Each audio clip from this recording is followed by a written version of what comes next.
Bhāratī Mahārāja, Jaya Bhakti Vijñāna Bhāratī Mahārāja.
So now we have to get ready for our program. Thank you so much for having us, and we'll be back after our program. Haribo, Kishori, Prabhu, and Hare Sudev. Krishna, Dhanavad. Dandavat Krishna. Pranam. Thank you so much for coming. Actually, Chandrika Didi asked me to step in to MC very last minute. So anyway, I just wanted to thank you from the bottom of our hearts for singing that beautiful bhajan that we're all so familiar with, but you sing it so sincerely and sweetly, and it always reminds us of our Srila Gurudev, and of course it's Srila Bhakti Vijñāna Bhāratī Gosvāmī Mahārāja's divine appearance day today, and it would be really nice if you could say something, but I understand if you have to go before our program starts. Yeah, we have to start that, but we'll come back after our program. We'll come back to the Zoom and join in afterwards. Yeah, Okay. okay, no problem. Yeah, that's fine. We look forward to that. Thank you so much. I wanted to sing that because I sang it many times for Śrīla Mahārāja, Śrīla Bhakti Vijñāna Bhāratī Mahārāja, Śrī Guru Charan Padma. So it's reminding me. So thank you. We'll see you all later. Dandavat Pranam.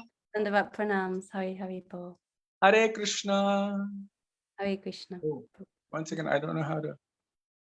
I have no idea how this works. Zoom. If you just go off the Zoom, yeah, then it will. Dandavat Pranam. Dandavat Pranams. Hari Bol. Okay. So Hari Bol, Chandrika Didi, and everyone here. I think she welcomed everyone already, and we've got a really nice lineup of Vaishnavas and Vaishnavis who will be glorifying Srila Bhakti Vijñāna Bhāratī Gosvāmī Mahārāja on his appearance day is today. And I'm just wondering, Chandrika Didi, who is supposed to speak next? At 1 o'clock, we'll be joined by Srila Bhakti, Sripad Vasvi Mahārāja at 1 o'clock. And until then, maybe Yamuna Didi or Nanga Prabhu would like to speak, is it? Yeah, that would be nice if they can join us, please.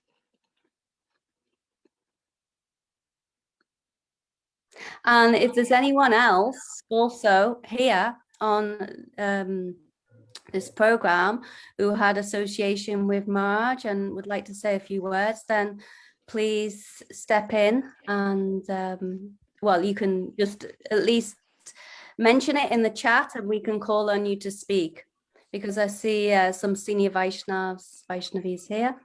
So please feel free to offer, because we don't necessarily know who you are or where you are like that. Okay, so Ananga Mohan Prabhu Yamuna Didi, you're there? Dandavat Pranam. Dandavat Pranams, Didi. Dandavat Pranams. Dandavat Pranam to all the devotees present. And like you said, I'm sure there are many disciples of Srila Bhakti Vijñāna Bhāratī Gosvāmī Mahārāja may be present. And if any of them would like to speak, we would be more than happy we accepted this invitation as God brothers and sisters of Chandrika Didi. And I can say a few words, but I'm sure many of you had direct association of Srila Bhaktivedanta Bhāratī Gosvāmī Mahārāja. But I take this opportunity as a gift, maybe as a blessing of Srila Bhaktivedanta Bhāratī Gosvāmī Mahārāja, to invite me to say a few words, even though that I have no qualification to do so. I beg for forgiveness from Srila Bhaktivedanta Bhāratī Gosvāmī Mahārāja and all the devotees present. And I would just like to offer some Mangala Charana. Gurave Gudara Chandraya, Radhikaye Tadaraye, Krishnaya, Krishna Bhaktaye, Tad Bhaktaye, Namo Namaha. Om Gyana Timirandasya, Gyananjana Shalakaya, Shakshomritamina, Tasmai Sri Gurave Namaha. Vanchakalpatarubhyascha, Kripa Sindhubhya Vacha Patitanam Pavanebhyo Vaishnavebhyo Namo Namaha. Shri Krishna Chaitanya Prabhu Nityananda Shri Advaita Gadadhar Shivasadi Sigura Bhaktavrinda. Hare Krishna, Krishna Krishna, Hare Hare. Hare Ramo, Ramo Ramo, Hare Hare. I would like first of all to offer my most humble obeisances to all of our divine masters, Diksha and Shiksha Guru, headed by my beloved Gurudev, Srila Bhaktivedanta Narayana Gosvami Maharaj, and to all my Shiksha Guru, headed by Srila Bhaktivedanta Vana Gosvami Maharaj, as well as Srila Bhaktivedanta Bhāratī Gosvami Maharaj, and Srila Bhakti Bharaptirtha Gosvami Maharaj, Srila Bhaktivedanta Gaur Govinda Maharaj, Srila Bhakti Pramod Puri Gosvami Maharaj, Srila Bhakti Rakshak Srila Gosvami Maharaj, and Srila Bhakti Deita Madhav Gosvami Maharaj, Srila Bhaktivedanta Swami Prabhupada, Srila Bhakti Pragyan Keshava Gosvami Maharaj, Srila Bhakti Siddhanta Sarasvati Thakur, and to all of our Rupanuga Guru Varga, to all the Vaishnavis, to all the devotees present, to all of my dear brothers and sisters, please accept my most humble obeisances. So I wanted just to reflect with you to the pranam mantra of Srila Bhaktivedanta Bhāratī Gosvami Maharaj, which is so beautiful and which says, Shri Krishna Chaitanya Kripaika Vitaha Ya Maryada Rakshati Vaishnavanam Kripa Valam Madhava Preshta Kami Shri Bhaktidam Bhavatim Ashrayamaha. I accept shelter at the lotus feet of the most revered Shri Srimad Bhaktivedanta Bhāratī Gosvami Maharaj, who treasures the mercy of Shri Krishna Chaitanya Mahaprabhu as his exclusive wealth, who is the personification of following a Vaishnava etiquette in its purest form, who considers the boundless mercy of Shri Srimad Bhakti Deita Madhav Gosvami Maharaj as his life and soul, and always aspires to eternally remain his dearmost servitor, meaning one who knows and fulfills the most cherished desire, Manobishta, of his beloved masters, and bestows Shri Bhakti, the topmost service, to Srimati Radhika as her maidservant, to one and all without discrimination. This is such a beautiful glorification, such a beautiful prana mantra of Srila Bhaktivedanta Bhāratī Gosvami Maharaj.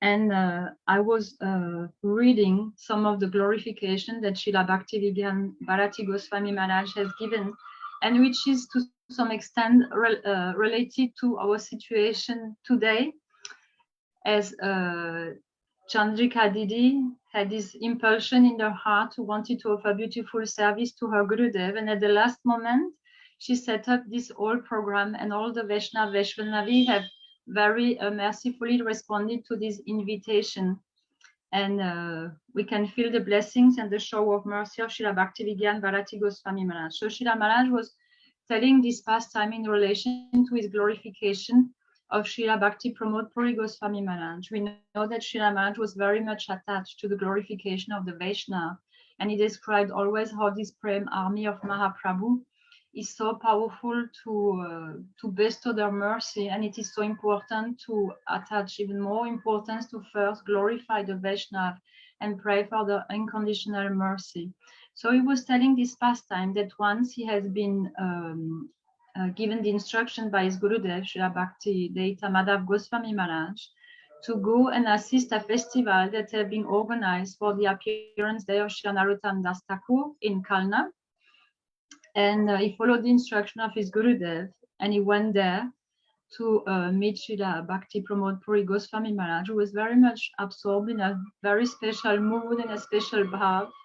And his Guru Maharaj have told him the name of so many Vaishnavas who were supposed to be there and attend this event. So when he arrived there the day before, he saw many of those Vaishnavas, and he approached very humbly and respectfully Srila Pramod Puri Gosvāmī Mahārāja, and he asked him, what are the arrangements for the festival taking place tomorrow?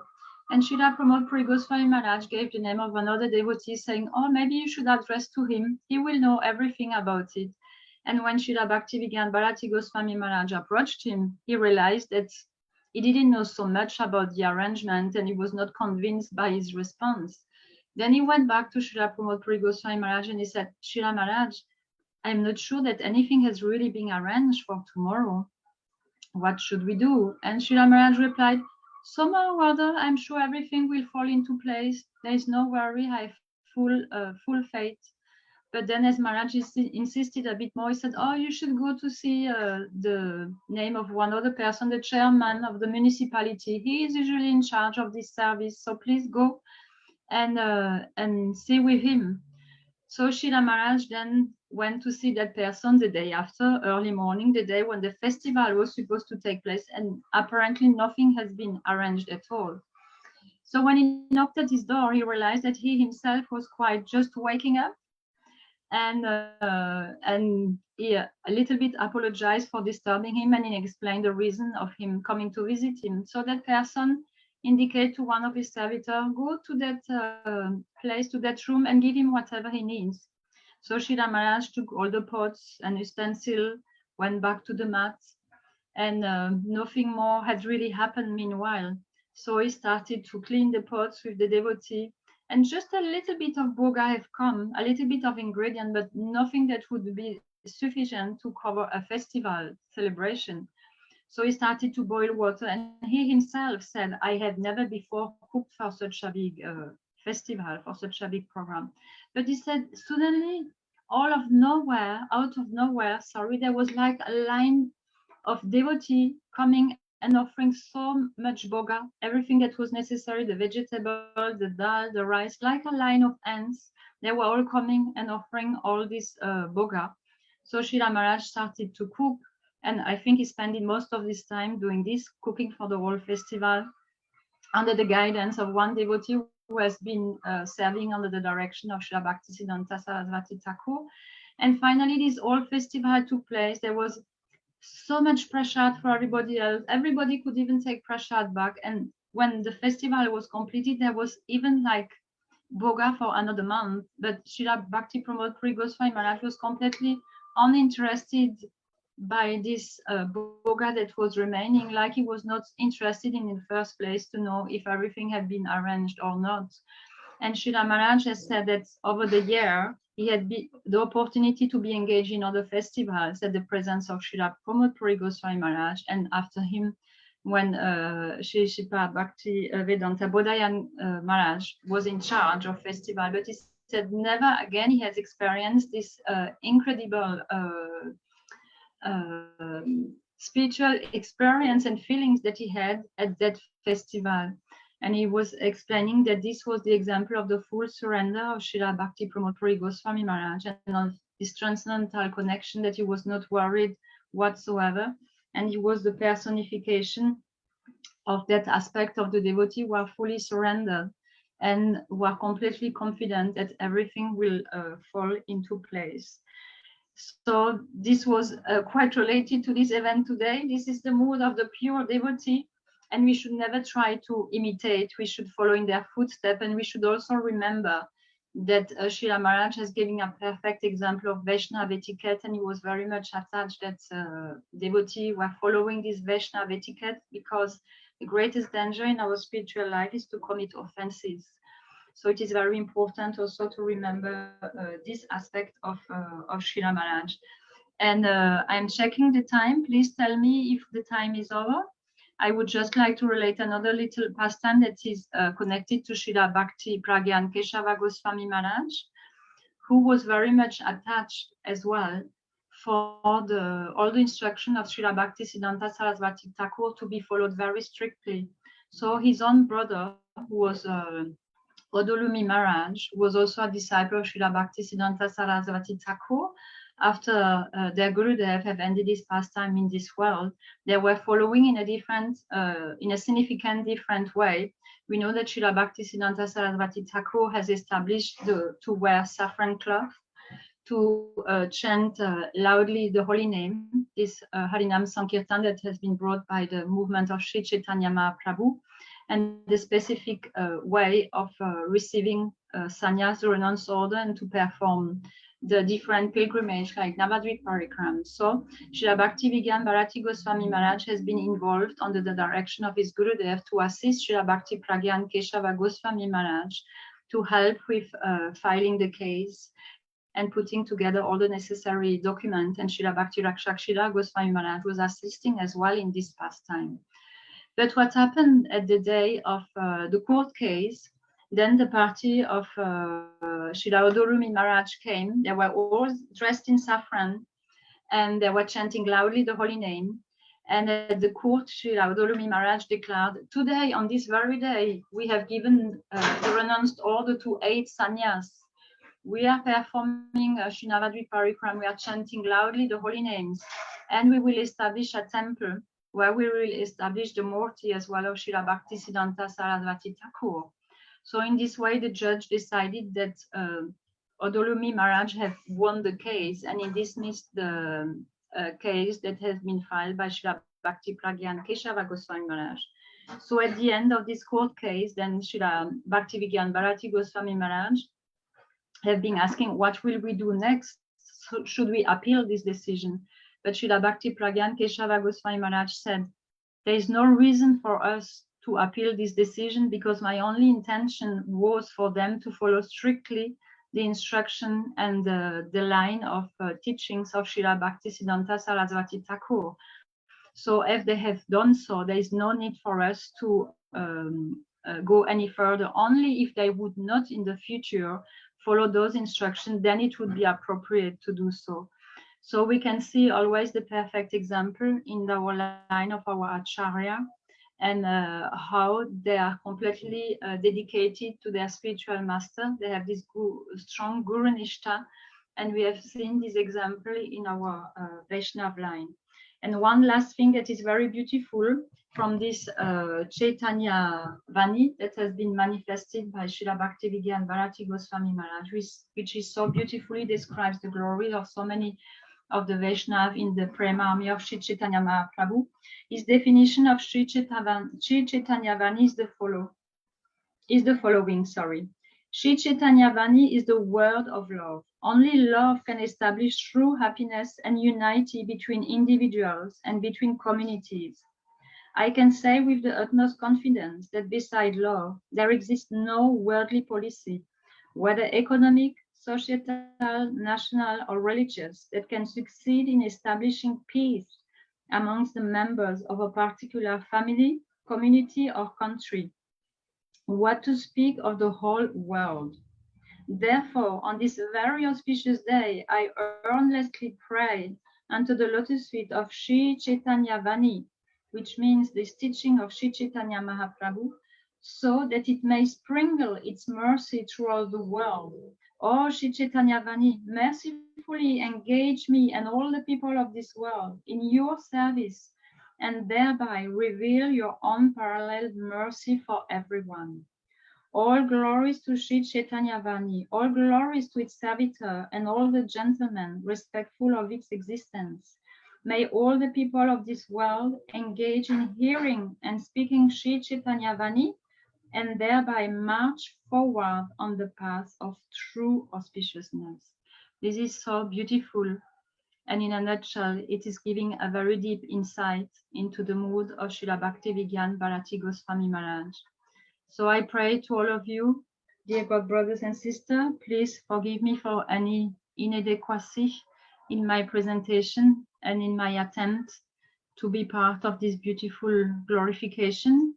And I pray at the lotus feet of Srila Bhakti Vijñāna Bhāratī Gosvāmī Mahārāja and to all of you that this glory of this Sri Chaitanya Vani may become a realization in our hearts, and that we may be able to continue to serve the mission of Sri Chaitanya Mahaprabhu, inspired by the spotless example and the extreme love and compassion of Srila Bhakti Vijñāna Bhāratī Gosvāmī Mahārāja. Vanchakalpatarubhyascha kripa sindhubhyaya vacha patitanam pavanebhyo vaishnavebhyo namo namaha. Oh, thank you so much, Yamuna Didi. That was so sweet. And yeah, that book, Shri Chaitanya Vani, Vasuddha, I should say, Vasuddha Chaitanya Vani, that is so beautiful. There's so many jewels in that book. And yeah, if anyone were to read that book, I think every single page, there's so many deep tattva and teachings and pastimes and examples. So nice, yeah. And you told some nice histories there, some pastimes of Maharaj. So thank you so much. I don't know if Ananga Prabhu, is he going to speak as well?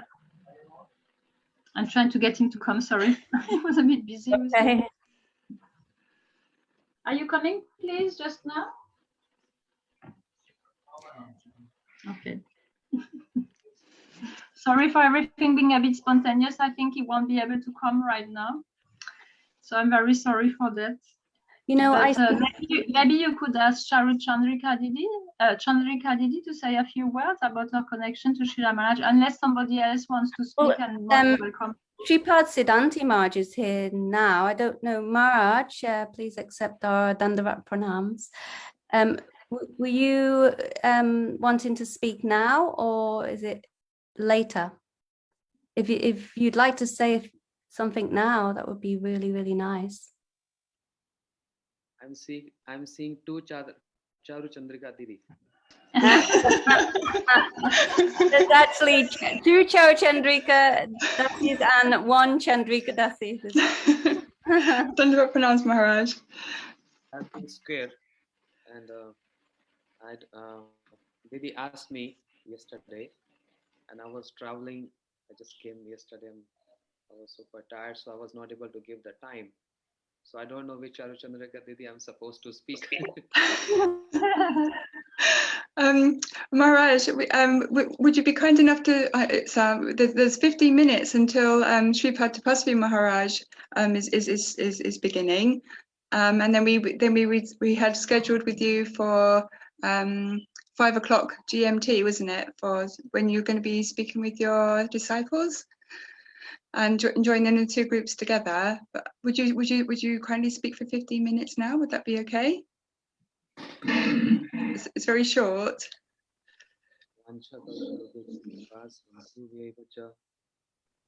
Patitanam pavanebhyo vaishnavebhyo namo namah. Shri Krishna Chaitanya Prabhu Nityananda, Shri Advaita Gadadhar, Shiva Sadi Gaur Bhakta Vrinda.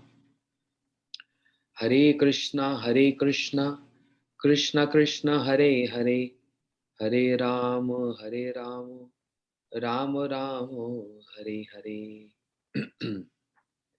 So because my time is very short, I'm not going detail for Mangalacharan.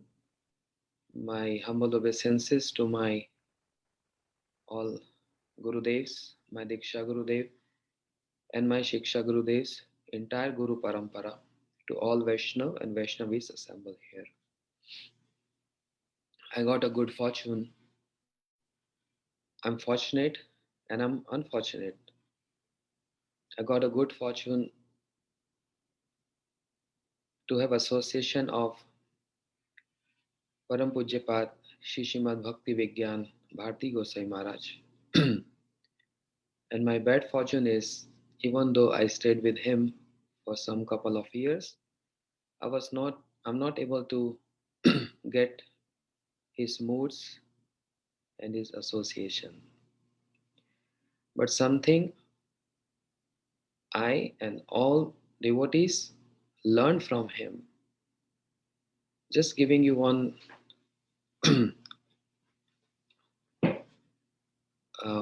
sharing one of his memory. On this Vyas Puja day, I was in Chandigarh once upon a time, and Mata Priyapu was serving Srila Maharaj. And it was Vyas Puja day, so there's so many devotees, hundreds of devotees in line, offering flowers and garlands, and donations and cloths and so many things to Srila Maharaj. And Maharaj was accepting from all of them. It was like for hours and hours he was sitting. And after everyone offered whatever they wanted to offer, we gave mic to Srila Maharaj to speak something. And Srila Maharaj, after his Manglacharan, he spoke, which made everyone so surprising.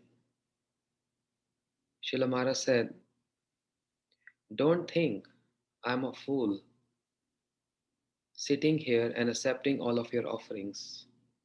And I'm posing myself that I'm a Vaishnava or I'm a Guru. I'm not fool."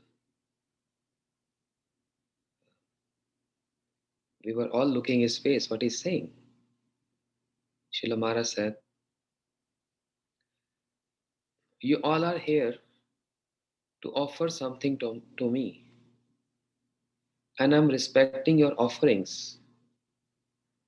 I think you all are here to serve me, but I'm also here to serve all of you." In spiritual world, acceptance is also called service. Not only giving is service, acceptance is also service. I'm here and accepting all of your garlands, donations, gifts, etc. in the mood of serving all of you. When Krishna massaging the lotus feet of Shri Radharani, Krishna is serving, but Radharani is also serving Krishna, because it gives pleasure to Krishna to massage her lotus feet. This is called unconditional love, ahetuki prem, where there is no condition. Whatever pleases to Guru and Vaishnavas, that acceptance is also service. Srila Maharaj elaborated on this on other occasions also. But in life's history of Srila Bhakti Vijñāna Bhārati Gosvāmī Mahārāja ji, we have seen his words, his actions full of gravity. Srila Maharaj said, "I never spoke anything very light in my life. And this is because I associated with those acharyas, the prominent disciples of Srila Bhakti Siddhanta Saraswati Thakur Prabhupada. And they were always speaking very heavy. Guru means heavy. Heavy in words, heavy in realizations, but simultaneously is also very subtle. So heavy and subtle together." Srila Maharaj said, "I always associated with great acharyas in my life. And I adopted that association. That's why I never ever spoke anything light or gross." So it's not only Maharaj used to say this, we personally, Pujyapat Tapasvi Maharaj, Sripad Madhav Priyapu and all, we all stay with Srila Maharaj and we've seen this. Even if he has to say something very ordinary, even he's speaking something ordinary, it appears to us as ordinary, some worldly thing, but in Srila Maharaj back in his head, it was something very important and related to Shastras, and he used to connect those with the words of Srila Prabhupada or the pastimes of Mahaprabhu. So, speaking with so much gravity, something which is very subtle and full of realization. Even in these words of Srila Maharaj saying, "Today I'm accepting all of your offerings on my appearance day, you all are here, and I'm very fortunate to have darshan of so many Vaishnavas. You all are here to purify me." So much humility, so much humbleness. And this is in all the associates of Sri Chaitanya Mahaprabhu. Mahaprabhu Bhakta Gane Vairagya Pradhan. Jahan dekh le tushta hai Shri Gaur Bhagwan. All associates of Mahaprabhu, renunciation and humility is their ornament. So we've seen this in Maharaj. I'm ending up here, short speaking something. Later I'm going to speak more. So handing over to Charu Chandrika Dasi. Hare Krishna. Sorry, I have to unmute. Thank you so much, Mahārāja. That was such a very short and extremely sweet offering, Pushpanjali. And we're very, very much looking forward to hearing you speak later. But even what you spoke just now, I'm actually feeling, wow, I'd like you to continue. I don't know if Tapasvi Maharaj, Shripad Tapasvi Maharaj is here now. Is he here right now, Chandrika, did he? I can't see him. I'm just searching for him now. I don't think he's arrived quite yet. Yeah, Maharaj, if you wanted to speak a little more, but if there's still time. Okay, thank you. And in another occasion, as we all disciples of Srila Maharaj heard this, the glories of association. Actually, this started with, once upon a time, I was in Costa Rica and I was staying in Sundar Gopal Prabhu's and Mohani Didi's house. They hosted me. I spoke Hari Katha for some days, and young boys and girls, they got so much attracted and they wanted to have Harinam initiation. And that was the time when Srila Maharaj started giving Harinam initiation. Before he was not giving, he was very reluctant. And he used to say, I don't have labor pain to make disciples. Maharaj used to speak these words.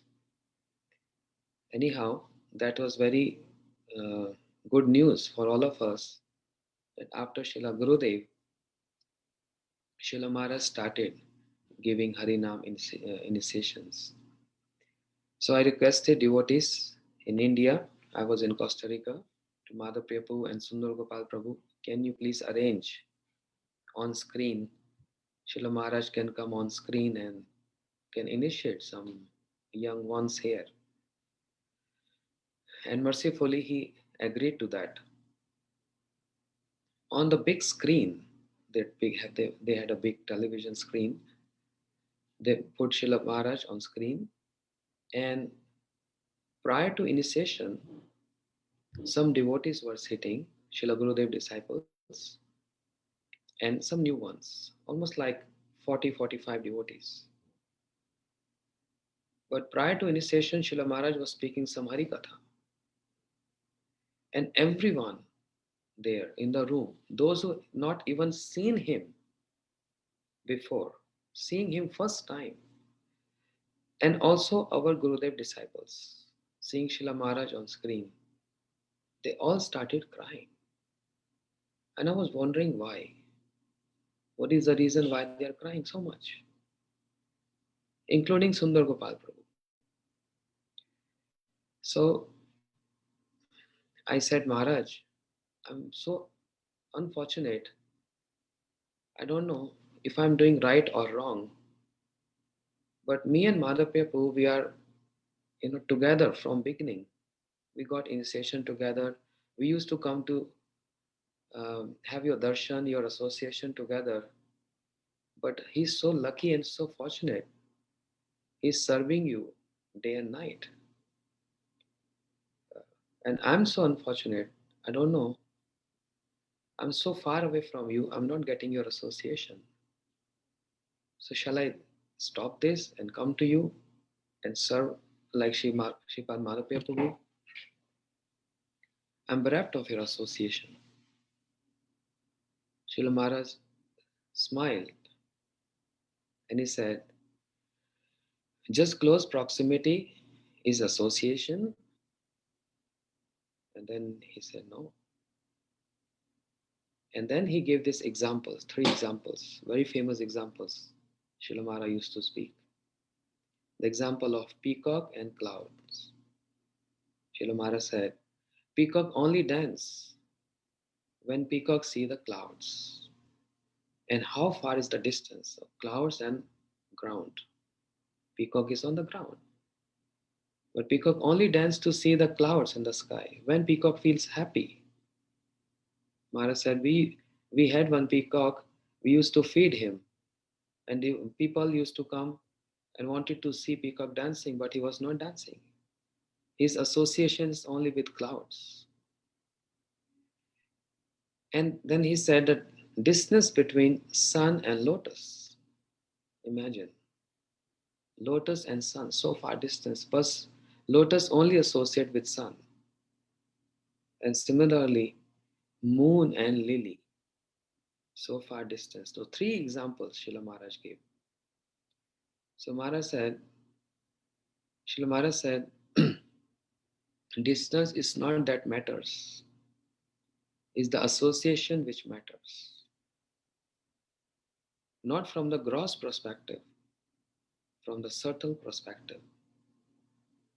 Bhakti means maturity. Bhakti means maturity. When we are mature to understand the dealings, mature to understand the association, maturity in applying those associations, those instructions, then distance does not matter. Distance does not matter at all. Then Srila Mahārāja said, now I cannot sit so long. So those who want Harinam, they can come forward. So I only brought those who were new. And rest of the devotees, they went out. And Srila Mahārāja mercifully gave them initiation, Harinam initiation. Just Harinam. Then later, they all paid obeisances to Srila Mahārāja. Everyone walked in, and again Mahārāja spoke some Harikatha. I asked all devotees, why you were all crying? Those who not even seen him before. And those Gurudev disciples, why you all crying to see him on screen? Srila Gurudev disciples replied saying that by seeing Srila Bhakti Vijñāna Bhārati Gosvāmī Mahārāja on screen reminds us of our Srila Gurudev as he is speaking to us. After 2010,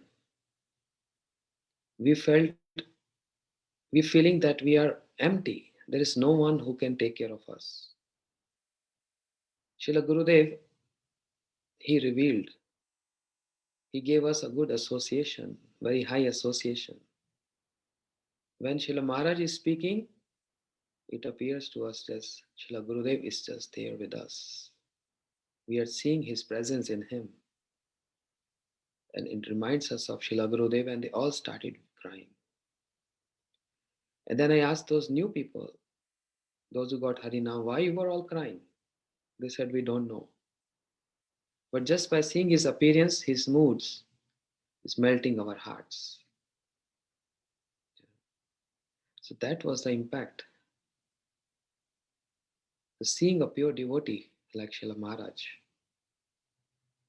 But only if we are able to get his association. From far or by staying close. And his association is still present in the form of his books. Volcanic energy. Srila Mahārāja describing about his Guru Maharaj pastimes. And it is so subtle and deep. And my beloved masters. Srila Mahārāja said, not only Diksha Guru gives initiation, Shiksha Gurudevs also give initiation. What is the meaning of Diksha? What is the definition of Diksha? Divya Gyan Yado Dadat. One who gives us Divya Gyan, transcendental knowledge is Diksha. So is that only Diksha Guru give Diksha by giving mantras in the ears of a disciple? Even Shiksha Guru also gives transcendental knowledge in the form of speaking Hari Katha and nourishing the bhakti in the heart of disciples. So Diksha Guru also give Diksha and Shiksha Guru also give Diksha. We receive mantras from Shiksha Guru Devs also. And Srila Maharaj said, I received Diksha from my Guru Pad Padma, who was given this title volcanic energy because of his caliber of serving his Guru Pad Padma, Bhakti Siddhanta Saraswati Thakur Prabhupada. But I also received transcendental knowledge from my Shiksha Guru Devs. And there are so many, Srila Maharaj said. Shri Srimad Bhakti Raksha Śrīla Gosvāmī Mahārāja, Srila Aranya Gosvāmī Mahārāja, Srila Bhakti Pramod Puri Gosvāmī Mahārāja, Srila Krishna Keshav Brahmachari, Madan Mohan Prabhu, he named so many. He said while serving them, Srila Maharaj used to serve all acharyas so intimately, according to their moods. And it is natural and obvious when you serve acharyas with heart, life and soul, they give the best from their heart. And that giving of best from the heart is like a mantra, which we accept as a Diksha mantra from Shiksha Gurudev. Srila Maharaj said, when I was serving those acharyas, I was receiving those mantras from them. When I was serving Srila Bhakti Raksha Sridhar Gosai Maharaj, Maharaj said he used to love me so much. And no consideration, you are my disciple or you are another Guru disciple. No consideration. Srila Maharaj said, even I never had this consideration in my life. Who's my disciple, who's not my disciple. I never used to ask anyone sitting in the class whose disciple you are. What is the necessity to ask this? Seeing Tilak, everyone is there as a devotee and hearing Hari Katha, and Hari Katha goes like Mandakini, like flowing river Ganga and purifying everyone. What is the point of asking whose disciple is my disciple or someone else's disciple? Doesn't matter. Srila Maharaj said, I received this affection from all my acharyas equally as they were giving to their disciples.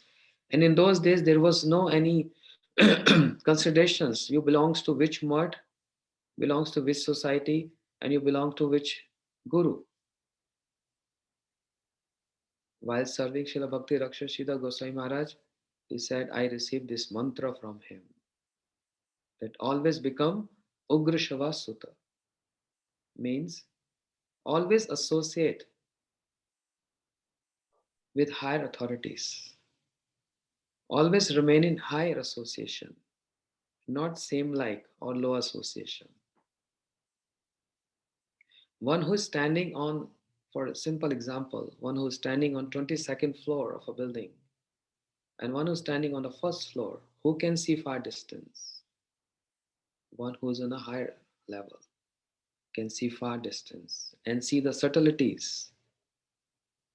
Srila Maharaj said this words of Srila Bhakti Raksha Sridhar Goswami Maharaj was like a mantra, and it made me so much aware of this that I'm always used to associate with higher devotees, higher acharyas. And other mantra he said I received from him is never give importance to the melodies when you're singing bhajans. Although it appears good when someone's singing in good melody. But more important is to understand the meaning of the bhajans. Those songs of Srila Bhaktivinoda Thakur, those songs of Narottam Thakur, is all transcendental knowledge. And when we are singing those songs, understanding the mood and understanding the vichar of those acharyas. They are also acting as mantras which melts our heart and change our lifestyle. These are powerful mantras, but only if we are a recipient to hold that transcendental knowledge. So much gravity in these words. We are singing bhajans, we give more focus on the melody, how to sing this.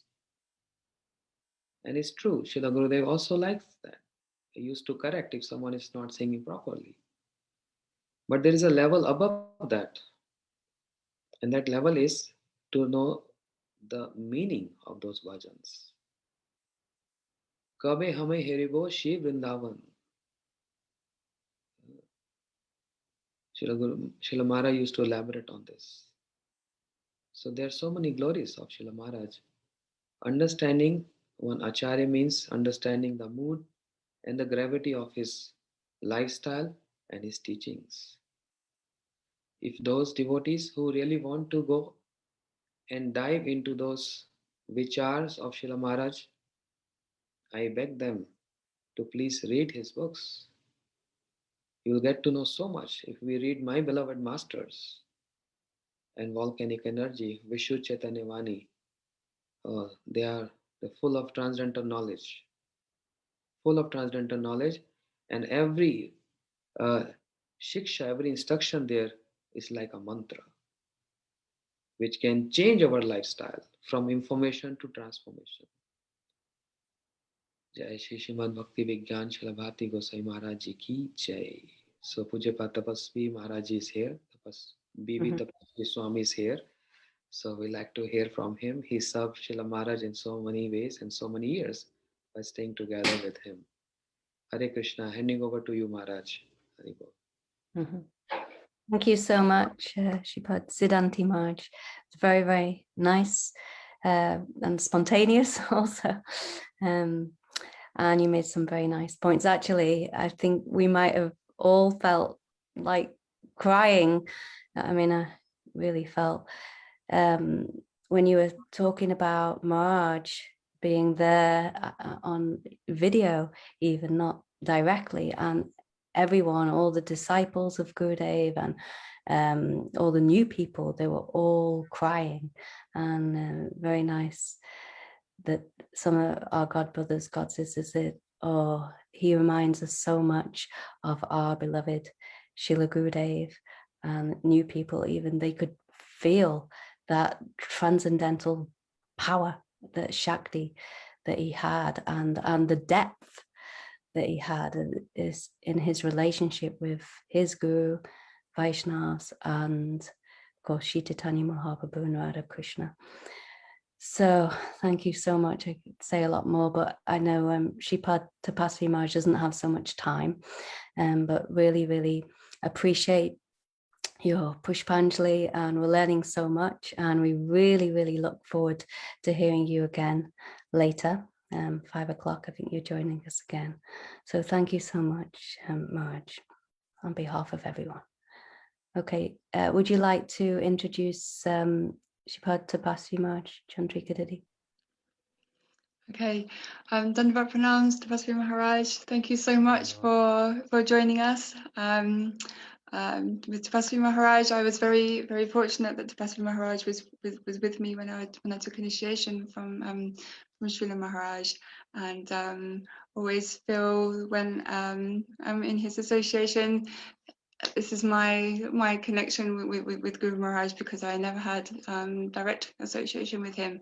So for me, I'm very grateful that he is able to join us today. And apologies with the timing and the quickness of the meeting today, but thank you so much for joining us, Tapasvi Maharaj. Thank you. Dandavat, thank you, thank you, thank you. Yes, I remember sitting, I think it was in Madhuvrat's house, and you were taking initiation from Maharaj through Skype. And that is the wonders of Maharaj, that wherever you were in the world, you could connect to him. So anyway, let me start. Om Jnana Timbarandasya Gyananjana Shalakaya Chakshulamitam Jena Tasmai Shri Gurave Namaha. Jai Shri Krishna Chaitanya Prabhu Nityananda Shri Advaita Garadha Shri Vasari Gaura Bhaktivinoda. Hare Krishna, Krishna Krishna, Hare Hare. Hare Rama, Rama Rama, Hare Hare. Offer my satsang pranams to my beloved masters, Nitya-lila Krishna Om Vishnupad. Bestowed to Shishimai's divine grace, Srila Gaura Govinda Mahārāja. The Nitya-lila Krishna Om Vishnupad. Bestowed to the Shishimai's divine grace, Srila Bhakti Vedanta Narayan Gosvāmī Mahārāja. The Nitya-lila Pravishta Om Vishnupad, bestowed to the Shishimai's divine grace, Srila Bhakti Vijñāna Bhāratī Gosvāmī Mahārāja. And the Nitya-lila Pravishta Om Vishnupad, bestowed to the Shishimai's divine grace, Srila Bhakti Vedanta Swami Prabhupada. To all our Rupanuga Guru Varga, to all the Vaishnavas, Vaishnavis, Dandavat, pranams to you all. So we just have come from the Utsav, and there we're having Utsav for Mahārāja for 2 days. Today was the first day, and we had different Vaishnavas coming and speaking about Mahārāja from different mats. They came. And the Samadhi, Mahārāja's Samadhi, was beautifully decorated. So many flowers all over. And we did Pushpanjali. And it was just, for me, the most wonderful to remember Mahārāja. Of course, really not a day goes past without remembering him. His teachings are so much part of our lives. So much, pretty much most of the things we do are inspired by Mahārāja, by our Guru Varga, of course by Mahārāja especially. And what I received from our festival today was many different things, but partly the beauty of just glorifying the Vaishnava. Because when we glorify Mahārāja, we feel close to him. And sometimes the devotees were speaking Siddhanta, and that was wonderful, because that was part of what Mahārāja was giving. But on another level, Mahārāja was giving his heart. I think when we speak about Mahārāja, his teachings and his mood, his way of exchanging with each person on a highly individual level, and it may seem externally sometimes like nothing much is going on, but there's actually a huge amount, just like an iceberg. On the iceberg, there's maybe 10% on the top, and there's 90% below the water. So those moments, however long or short they may have been, they were like touching that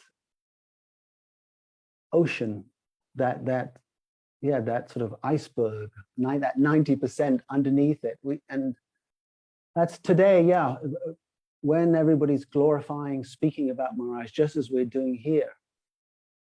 Then that feeling of union, a feeling of, yes, we're with Mahārāja, and the heart becomes so satisfied. My heart became so satisfied, because again, you're hearing about Mahārāja just for hours. And again, we're with him. Again, we're with him, and he is speaking, communicating, talking to us through the other Vaishnavas. And this is a very powerful way that we can always be in touch with Mahārāja. And that's why he so many times stressed this glorification of the Vaishnavas. Because when we glorify them, their moods, their heart touches our heart. And then we are magically connected to them. And nothing seems important. Nothing else is there.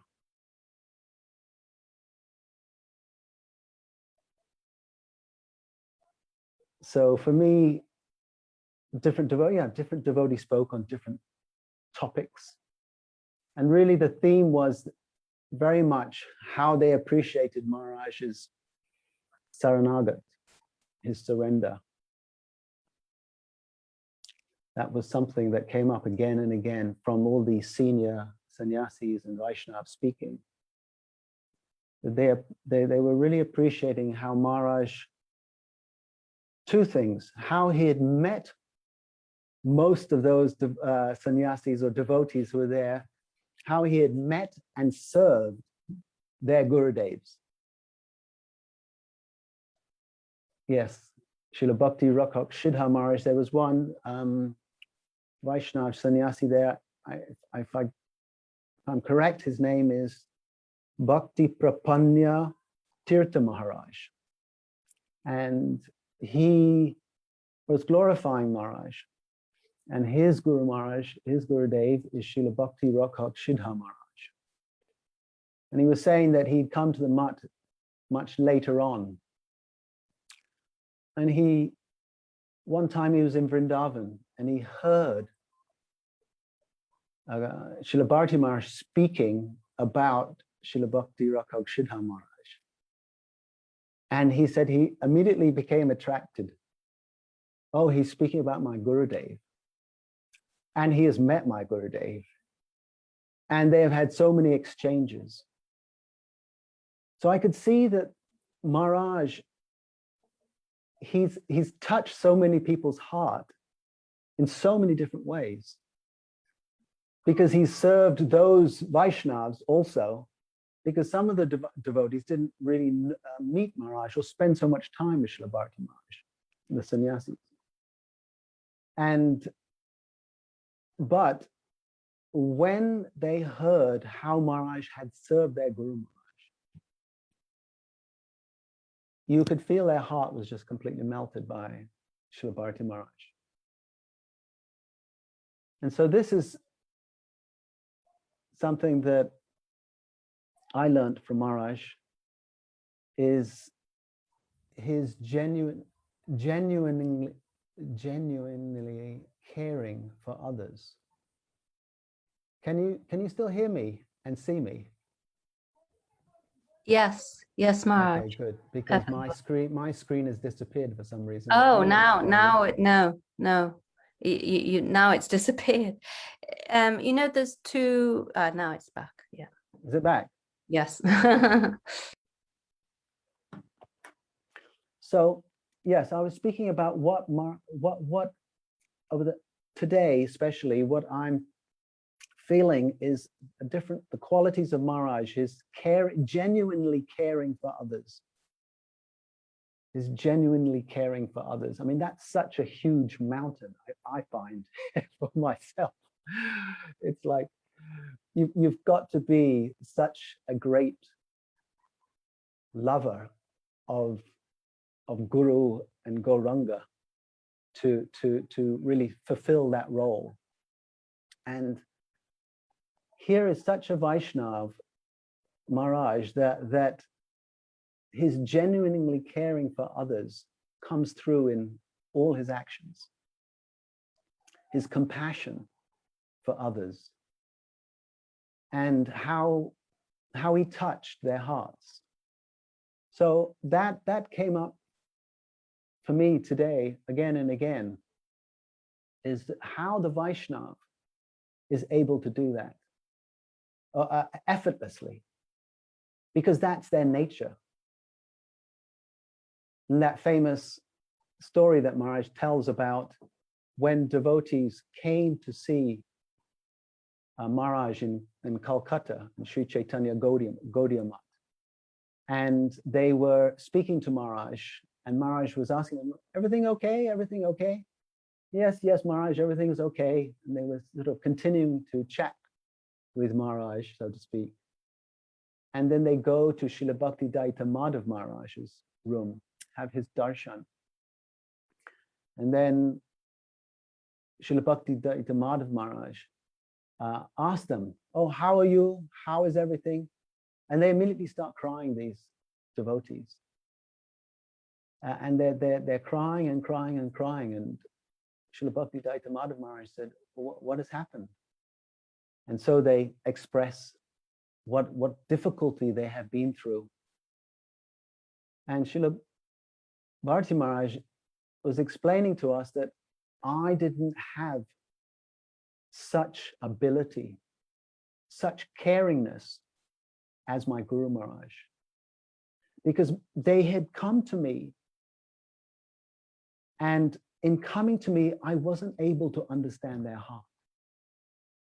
I wasn't able to understand their suffering. But immediately on meeting my Guru Maharaj, he was understanding their suffering. So Maharaj reveals, for me, that Maharaj reveals through his heart what a society of devotees is. And what is a society of devotees? In fact, I had a discussion different times with Maharaj on this. He was lying on his bed, I was massaging him. And often when I had the chance every day to massage Maharaj, I would talk about different things with him. And I think he kind of saw me like some, I don't know. Anyway, I don't want to. So, and he, what I understand, that what Maharaj, through Maharaj's actions, through Maharaj's heart, he revealed what a society of devotees is. And that is that every devotee is a well-wisher of all other devotees. That they try to uplift each other despite their own shortcomings, despite our mistakes that we make. We all make mistakes. So despite our mistakes and despite our shortcomings, a society of devotees tries to uplift each other, tries to help each other, being a well-wisher of all other devotees. So part of surrender is actually how we deal with each other. And that's often what I experience with Maharaj, is his ability to understand, to care deeply about others. And of course, he showed this in his own particular way. As we know that, I remember when I first came to Maharaj, the devotees were saying to me, Srila Bhakti Kinkar Damodar Maharaj, don't tell Maharaj where you're staying, or don't tell him anything, because he's only going to ask more questions and he'll be wanting to know if you're satisfied in that place. And he will be asking us, the sevaks, all the time, are the devotees happy? Have they got good accommodation? Have they got food? So we understood fairly quickly, it's best not to tell Maharaj, the details. And this was one of Maharaj's ways externally of showing, of connecting with the devotee, to show, yes, not, I mean, he wasn't doing it on purpose, obviously, but to show that he cares. And we all understood that. And like the train timetables, he could tell you what bunk you were on, what level, you know, all these different things. And this was his way of showing us the common purpose that we all have is to come together to inspire each other. And to do it in such a way that Krishna is pleased with us. That Guru and Krishna are pleased with us. To come together to inspire each other, to do it in a way that they're pleased, that Gurudev's pleased. So it may seem impractical in this age of Kali Yuga, where quarrel, even hatred, but Nityananda Prabhu and Advaita Acharya showed us an example how you can disagree and still love or let's say respect each other.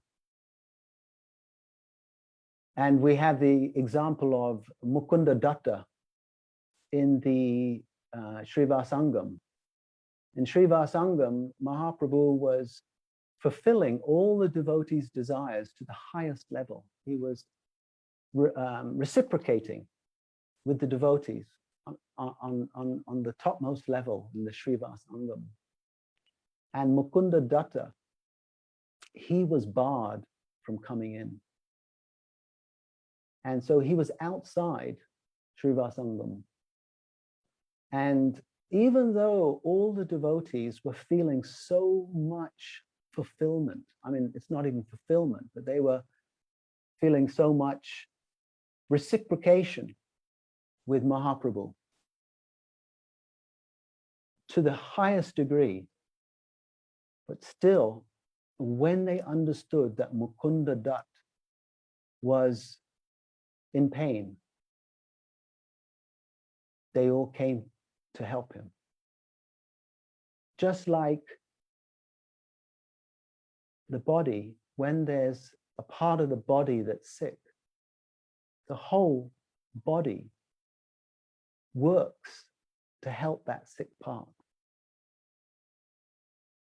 So in the same way, all the devotees, they came, Nityananda Prabhu, Advaita Acharya, all the devotees came and were wanting to help Mukunda Datta. And they were pleading to Mahaprabhu, you please help him. Please allow him back. And in his own amazing way, Mahaprabhu, by hearing the desire of the devotees, brought Mukunda Datta back. And of course, Mahaprabhu had so many different personalities. I'm speaking all this is because for me, Mahārāja's life is a parallel to this. How he's caring for everyone. How there were so many devotees that were coming to him, all different types, like in Mahaprabhu's Leela. There was Buddhimanta Khan. He was a very, very rich man, paid for all Mahaprabhu's marriage. There was Haridas Thakur, who was basically an outcast, a penniless person. Suklambar Brahmachari, a renunciate. All these different, and King Prataparudra, he was a king. So all these different kinds of persons came into Mahaprabhu's Sangha. And they worked together under the inspiration that this would be pleasing to the Lord. So as far away as we may be from this consciousness, Mahārāja, in my life, he gave me the aspiration for and to cultivate this principle. And I understand on my simple level, this is our real success in life. If we can be compassionate, caring. Of course, we know that Srimati Radhika is the most compassionate. Anyway, so about Maharaj, this is what I'd like to say, that this is what he, one of the things he has taught me is this caring for others, this living in a compassionate place, and how to never compromise in our hearts the ideal we should strive for. It may seem impossible because, like I was saying, it's Kali Yuga, but Maharaj was just instilling that in me, that even though there were so many complexities, perplexities, challenges in life, that part of my surrender is how we deal with it, how I dealt with everyone. So, yeah, this is really a very significant, for me, teaching that Maharaj gave me, that to never compromise in our hearts the ideal that we should strive for, and to live that, and his example in my life to see that. And that was the most amazing. To see somebody, it was like music. Someone who was dancing in this world. Of course, there were all these different things that were happening, difficulties in one sense, but the Vaishnav, he's able to do that because of his heart, because of his love for his Guru and Mahaprabhu, Radha Krishna. Anyway, I think I better stop because I've already spoken for half an hour now, I believe. So I hope that was somewhat understandable, just trying to express some of my thoughts and feelings and appreciation for how Maharaj has put my heart in a washing machine, and still in the washing machine. And certainly, I'd like to make one disclaimer, is that although I'm speaking these things, I'm far from realizing this, very, very far. But what I love, he's implanted that seed in my heart to try to aspire for this. And it's a beautiful thing. Thank you, Maharaj. Thank you so much. Thank you, Mo. Yeah, that was so beautiful. You've made so many nice points. And whenever we see you and hear from you, we're always reminded of the beautiful qualities of Maharaj. And, you know, we know that you served him, I think, from some years. Was it how long? How many years? 5, at least. About 5 years, I think, yeah. Yeah, day and night. I think you served him so closely, and in that way, I think you got to know him very well, and you certainly picked up some of his beautiful qualities. So yeah, I just really like the point that you made when you said, you know, like an iceberg in the beginning. Yes. Yeah, that you know, sometimes we may not see the depth of the iceberg. We may see you know, just the iceberg itself on the external point of view, but underneath the water there's so much depth. And yeah, you know, definitely, you know, maybe when we first meet Maharaj, when one first come in touch with him, you might think, oh, he's just such a simple Vaishnav. You don't realize that his every word and action has so much depth to it. You know, there's so many teachings in it all. And, you know, just you talking reminded me so much of that, and how you mentioned how he was teaching us in so many ways, his dealings with other Vaishnavas, and how he served so much, so many senior Vaishnavas, disciple of Śrīla Bhaktisiddhanta Saraswati Thakur, and how they became so endeared to him just hearing about his services, and how he was so much caring. And yeah, like you said, he was always concerned, you know, how are you? Are you comfortable? You know, and asking after our welfare, you know, not even caring for his own welfare so much. So that's right. That's right. One thing I just remember very quickly is this: there was one devotee, sannyasi. His name was Prahlad Prabhu. He was the secretary or assistant of Śrīla Bhakti Vallabha Tirtha Maharaj. Now he's taken sannyas. I think his name is, oh gosh, can't remember.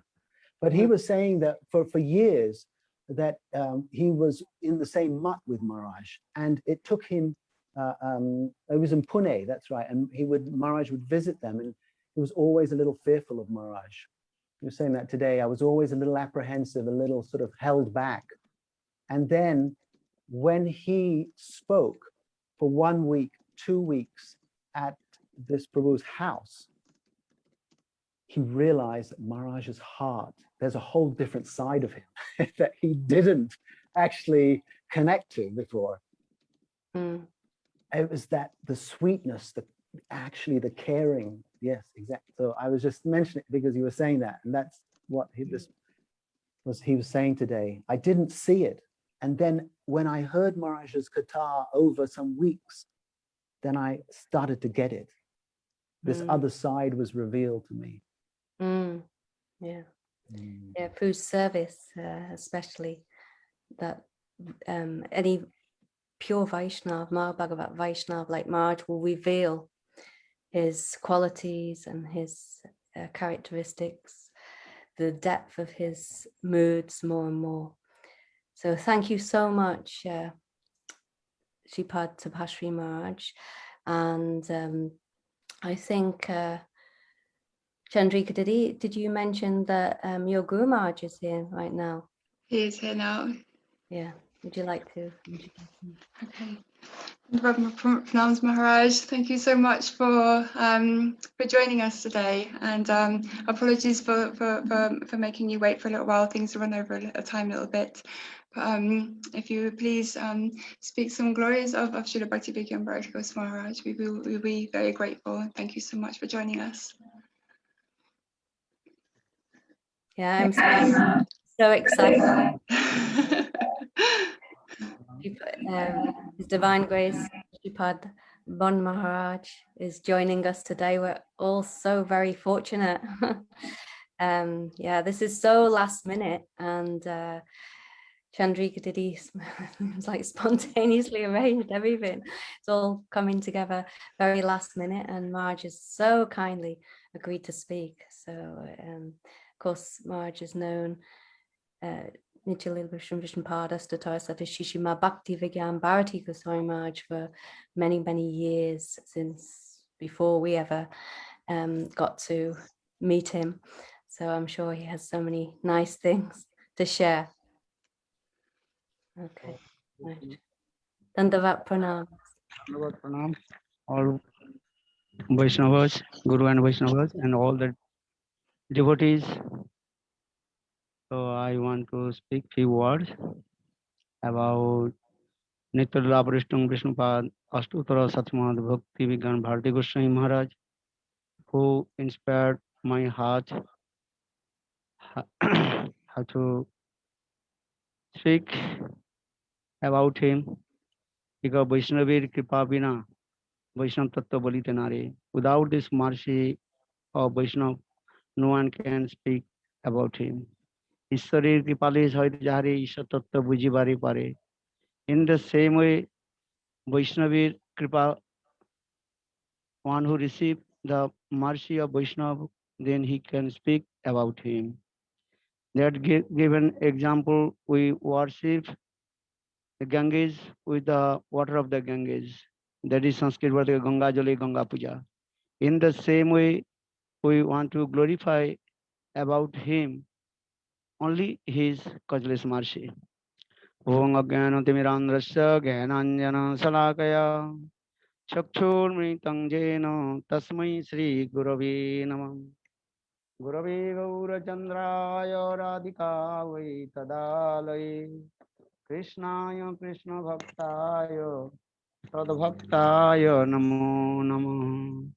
Vancha Kalpataruvasya Kripa Sindhu Bhayevacha Patitanang Pavanebho Vaishnavebho Namo Namah.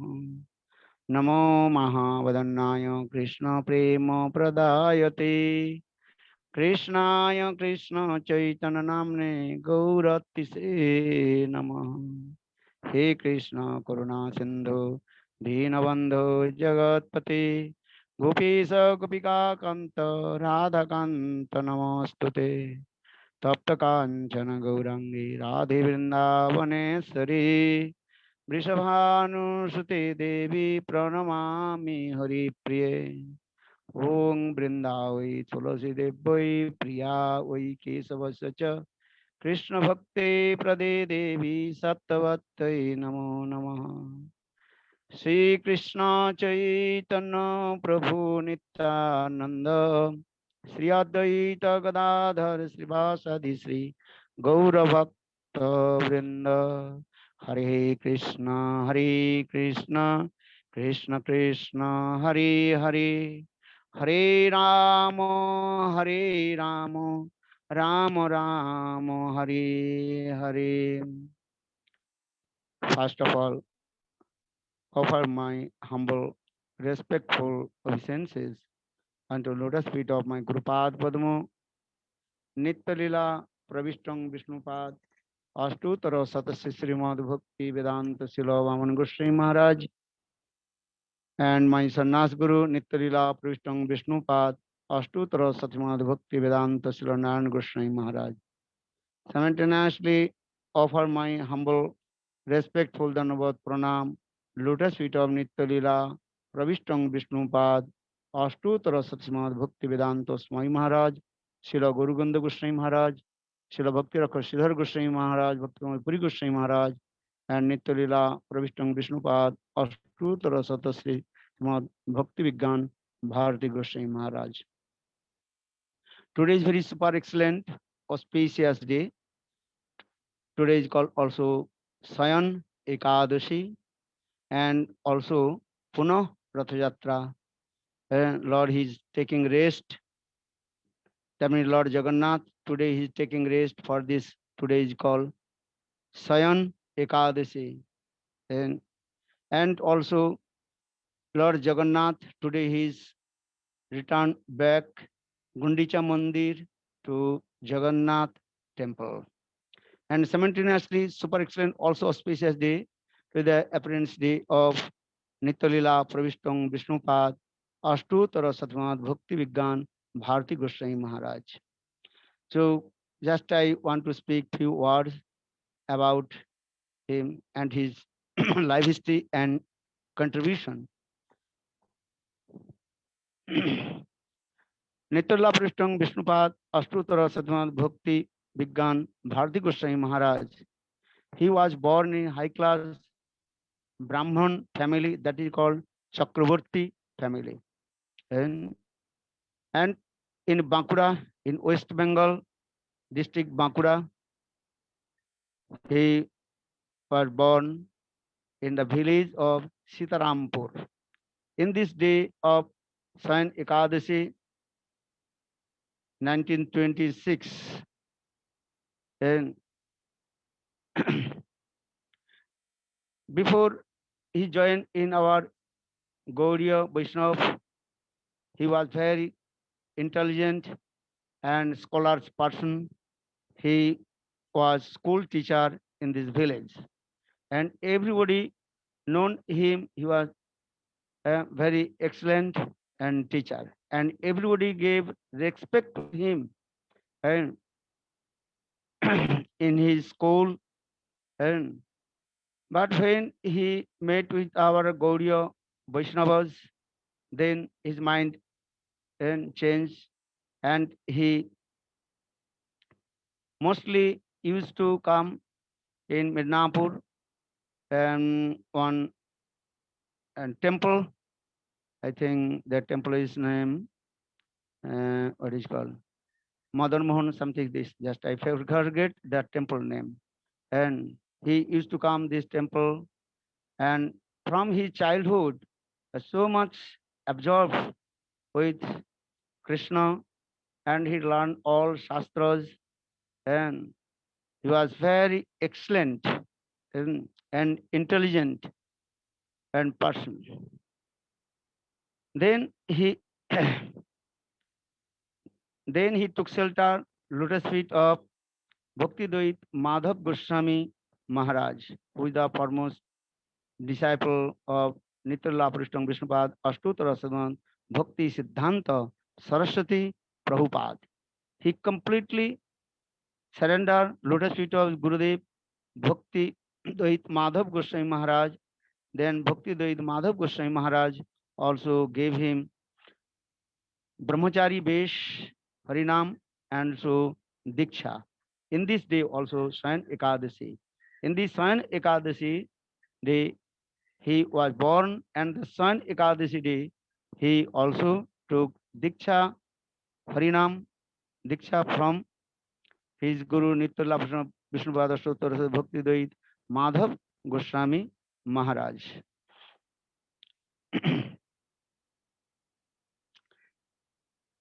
And he in his Brahmachari ashram, he learned all the Gaudiya Shastra Siddhanta, and within few years he learned all our Gaudiya Tattva Siddhanta.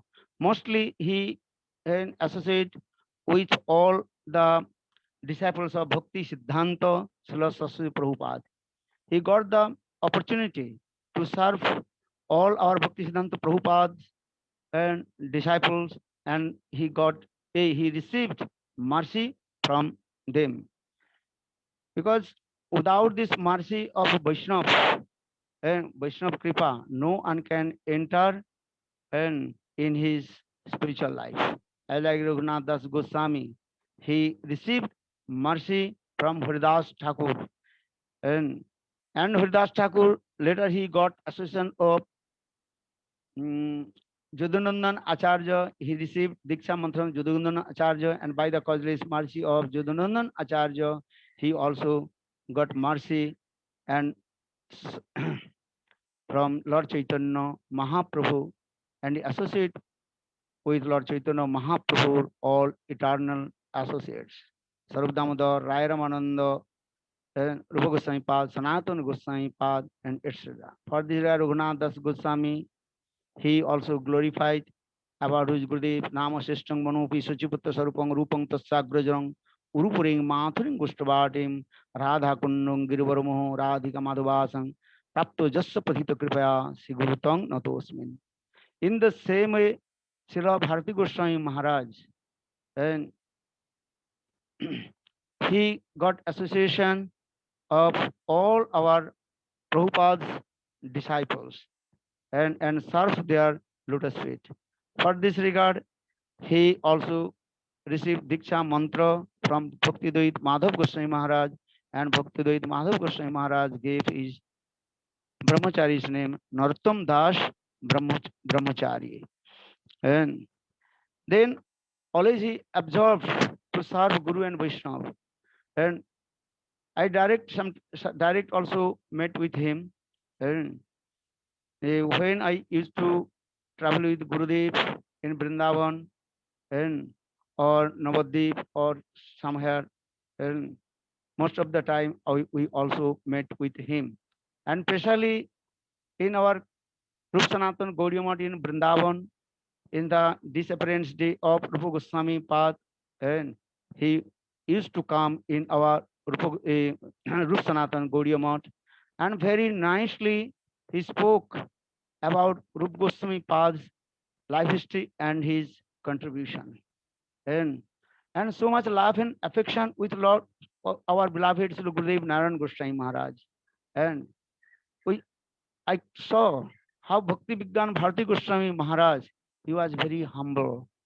And because Vaishnav Krishna Jate Gun and Bhakti Sanchari. In Charitamrita also Krishnadas Kaviraj Goswami explained all the qualification of Krishna manifested in the heart of the pure devotee. Kripalu, Akludo, Satya, Samosar, Badan, Kovi, Daksha, Mauni, and 26 types of qualifications. Vishnu, good qualifications. In all the good qualifications we saw in the Maybe everyone can turn off their cameras because there's some interference. So devotees, please kindly turn off your cameras because of the interference.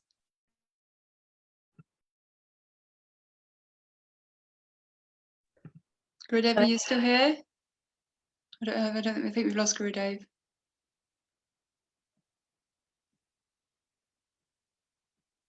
Does anyone know what happened? Yeah, I think the signal's gone, so he'll try and come back on again. So we'll just Hari Bol, Gurudev. Okay. So I am in Bengal here also. Internet connection is not so good, very poor. Anyhow, I want to speak few words about him. Continue. They have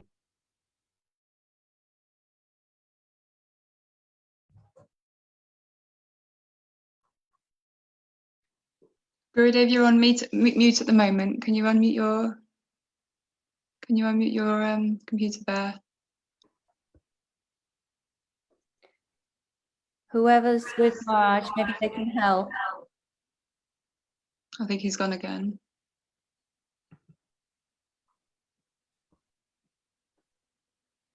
Oh, shame.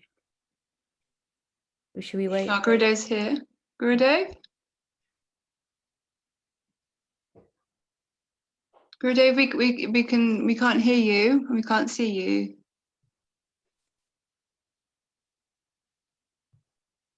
Maharaj, we could check if you're muted. Maybe you're on mute. Or Chandrika, maybe if we can find. yeah. Gurudev, okay. Their connection is very poor, sometimes going up and down. And today also. Okay, we can hear you now, Gurudev. We can't see you, but we can hear you.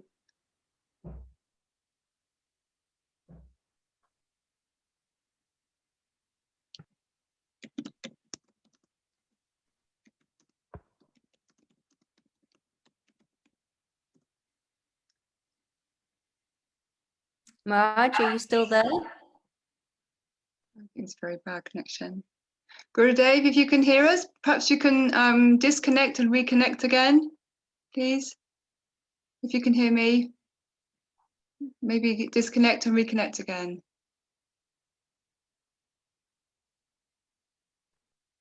Krishna Balaram Prabhu, can you hear me? Are you there with Gurudev?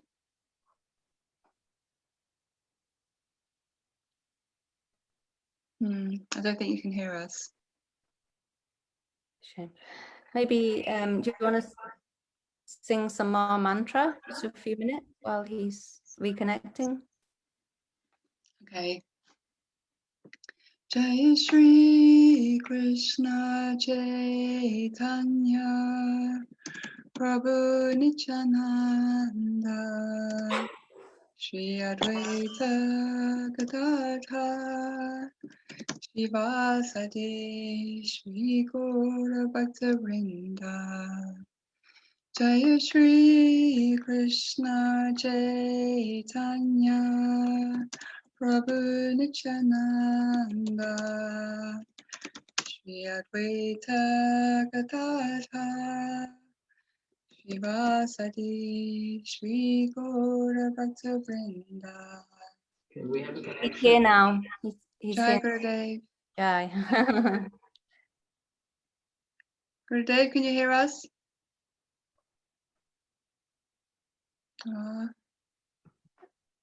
Maharaj, can you hear us?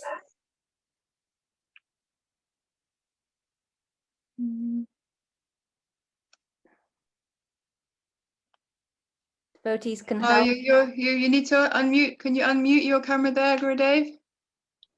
That's it. Okay, we can see you. Haribol. Haribol, Gurudev. Okay, we can hear you now. We can hear you and we can see you. Okay.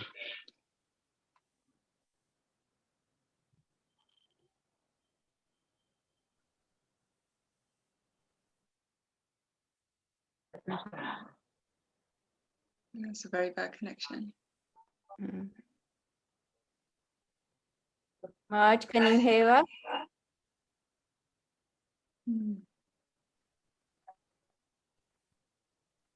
Haribol, Gurudev. Hare Krishna, Mahārāja. So, Mahārāja, when you're ready, continue. Maybe still a problem.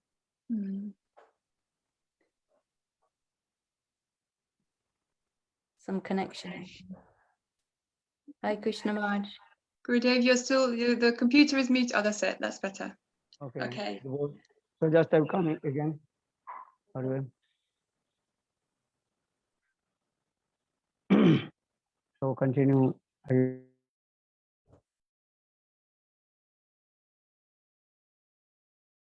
Oh, okay. And Bhakti Vijñāna Bhāratī Gosvāmī Mahārāja, he also received sannyas from Nitya Prasad Vishnupad Astutra Ratman Bhakti Madhav Gosvāmī Mahārāja. And he also secretary of Chaitanya, Sri Chaitanya Gaudiya Math, and he told 25 years he served his Gurudev and in the post of secretary, and he served very nicely. Always he engaged to service his Gurudev.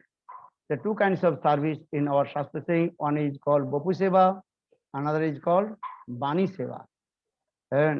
But though both Seva is very important, but Bhaktivedanta Prabhupada explained Bani Seva is higher than the Bapu Seva. Bapu Seva means physically served to Guru. That is called Bapu Seva, massaging his lotus feet, washing his clothes, cooking for him. That is called the Bapu Seva. Or Bani Seva means listen Harikatha and all Harikatha also preach all over the world and transcribed in different languages and spread all over the world. That is called the Bani Seva. That is called also Brihat Mridanga Seva. So Bhakti Vijñāna Bhāratī Gosvāmī Mahārāja, he engaged with Brihat Mridanga Seva. And especially he was very expert to calculate our Gaudiya Vaishnava Panjika, and that is called Visuddha Gaudiya and Vaishnava Panjika. He was very expert, and he wrote also many granthas. Especially he published and Chaitanya Charitamritam in Hindi. This is very important in our Gaudiya Sampradaya, and especially those who are Hindi Bhashi and those who are, they don't know about Lord Chaitanya Mahaprabhu's life history and this thing. Many Babaji Sampradaya and other Sampradayas, they also published Chaitanya Charitamritam in Hindi and these things, but that is not perfect because they Bhakti Siddhanta Prabhupada and Bhakti Vinod Thakur in his Anubhasan Amrit Prabha Bhashra very nicely and elaborately explained the deep meaning about Lord Chaitanya Mahaprabhu's mood in there.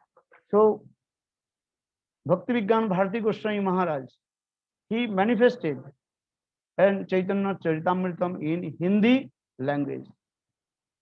This is his krititva.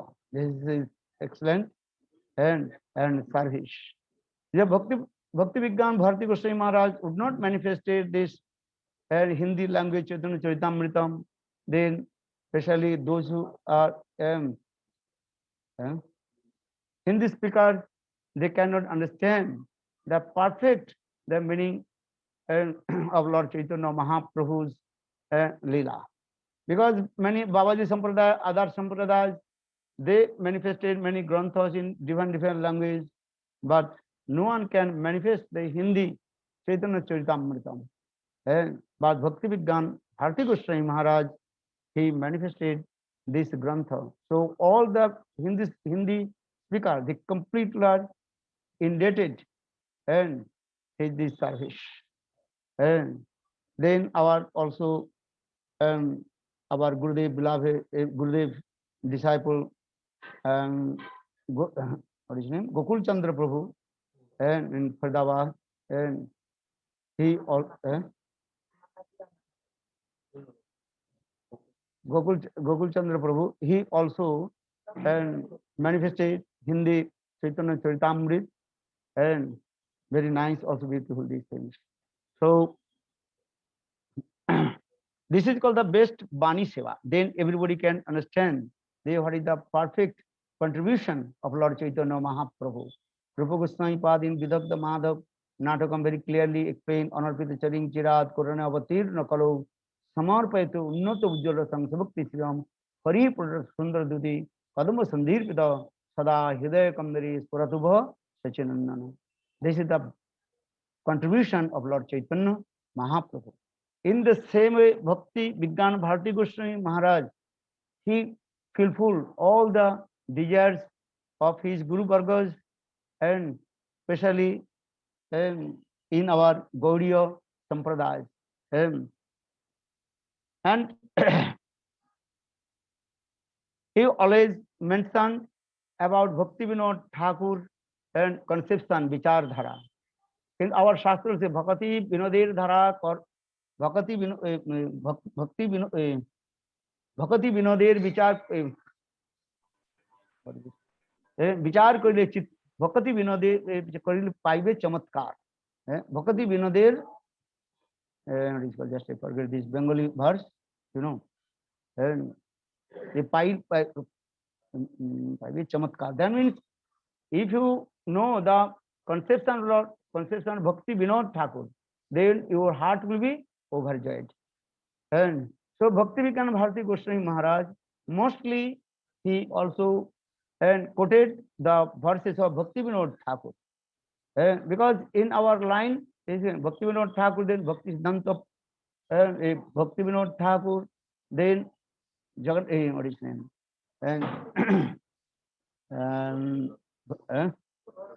Gaurakrita Das Babaji Maharaj, then Bhakti Siddhanta Prabhupada, then all the disciples of Bhakti Siddhanta Prabhupada, and especially Keshav Goswami Maharaj, and Śrīla Bhakti Dev Madhav Goswami Maharaj, Bhakti Pramod Puri Goswami Maharaj, and all the disciples in our line. And especially in this line, also our beloved Śrīla Gurudev Narayan Goswami Maharaj, Śrīla Vaman Goswami Maharaj, Trivikram Goswami Maharaj, in the same mood. And so Bhakti Vijñāna Bhāratī Gosvāmī Mahārāja, he manifested and all this mood of our acharyas, and especially he explained the Jiva's Sarup and is fixed, and especially and the Samrani Didi, and very nearest and dearest our beloved Gurudev, he also manifested the book the Sarup of the Jivas. And so she also collect all our acharyas evidence about Jivas editing, and in her book also mentioned and Bhakti Vijñāna Bhāratī Gosvāmī Mahārāja some lecture, and in this way she established the Jiver Sarup Hoy Krishna Nityadas, and Jiver Sarup Hoy Krishna Nityadas, Krishna Trasa Shakti Bhara Bhidai Bhed Prakash. Nitya Siddha Krishna Prem Sadhya Kabu Noy, Sravanadi Suddha Chitte Karo Uday. So in the same way, Bhakti Vijñāna Bhārati Gosvāmī Mahārāja, he established the same philosophy and of our Guru Vargas this way. And because this is the evidence, and all our Guru Vargas explain this way. Because some people, they are thinking these jivas have no sarup, and according their sangha association, they will get the mood. But this is not the truth. Because our beloved Gurudev, Sri Narayana Goswami Maharaj, in his lecture very clearly explained, Dhruva Maharaj, he got association of Narad Rishi. Prahlad Maharaj, also he got association with Narad Rishi. Pandavas, they also got association with Narad Rishi. But all their moods completely are different. So that means only association with sadhu and your consciousness form is not manifest. And actually you have everything. Nitya Siddha Krishna Prem Sadhya Kabu Noy, Sravanadi Suddha Chitte Karo Uday. The sarupa of jiva already fixed, that just with the association of sadhu, then removed all your anarthas, and then causeless mercy of sadhu, guru, Vaishnava, then you realize your own sarup. This is the conclusion, all our acharyas. So there are no confusion, no doubt, there are no doubts. So in the same way, Bhakti Vijñāna Bhārati Gosvāmī Mahārāja, he also explained same mood and all our previous acharyas mood, and he explained. And Gurudev, so much respect to him. And every year he used to come in our Rup Sanatan Gaudiya Math, and especially this Veterans Day of Rupa Gosvāmī, that means Rupa Gosvāmī Viraha Tithi, and 3, 4 days, 5 days, and we celebrate Rupa Gosvāmī's Mahotsav in there, and he also used to come in our Harikatha, and mostly he also glorified about Rupa Gosvāmī's and Jivan Charit and his contribution and these things. And I saw he was very humble, and because Lord Chaitanya Mahaprabhu taught to us how will become humble. Tanadapi sune chena taruriva soisnuna amanino manadeno kirtaniya sadahuri. And so we saw how Bhakti Vijñāna Bhārati Gosvāmī Maharaj, he was very humble, and he served to all Vaishnavas, and especially in his even his advanced age, his memory was so strong. He remembered all his god brothers and all the Prabhupada's disciples, and he spoke about them. And he was very strong memory and remembered many Tattva Siddhanta, and mostly he spoke about Tattva Siddhanta. Because in Chaitanya Charitamrita, Krishnadas Kaviraj Goswami very clearly explained, and this one verse, Siddhanta bolya chitte loite na karo alas, jaite Krishna lage sudhira manas. Don't be lazy to enter in Tattva Siddhanta. And if you don't know Tattva Siddhanta, then do not enter in the deep philosophy of Lord Chaitanya Mahaprabhu, and also you cannot relish the Mahaprabhu's Prema Rash. If you want to relish the Prema Rash, you must enter in Tattva Siddhanta. Jiva Goswami Pad explained in Tattva Siddhanta and Rasa Siddhanta, both are going simultaneously, as like a river flows and two banks and are going simultaneously. And so Tattva Siddhanta, one who has Tattva Siddhanta, and then he is deeply entered in Rasa Siddhanta. Because Jiva Goswami Pad explained the Tattva Siddhanta as like the foundation of of philosophy. Rasa Siddhanta, that is what established the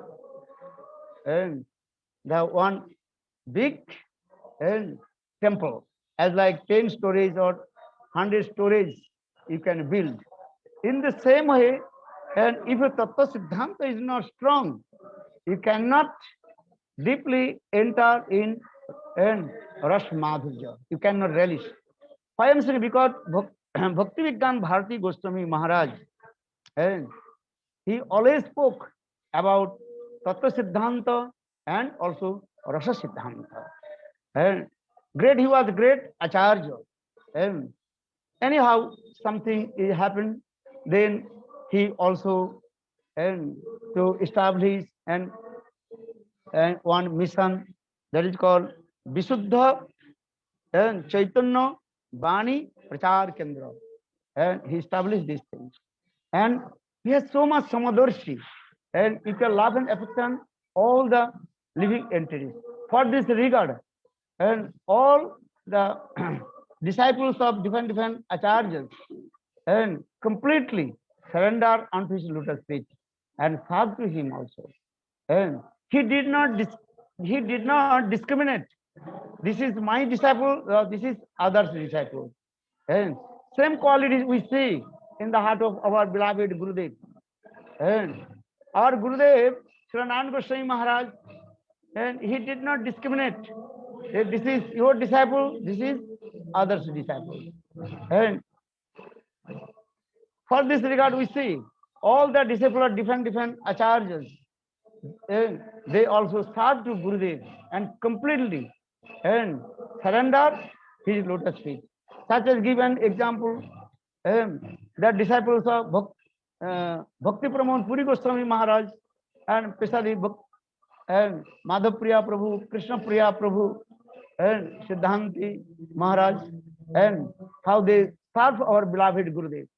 And we saw these things. And when our beloved Gurudev departed from this material world, then they also served to Bhakti Vijñāna Bhāratī Gosvāmī Mahārāja.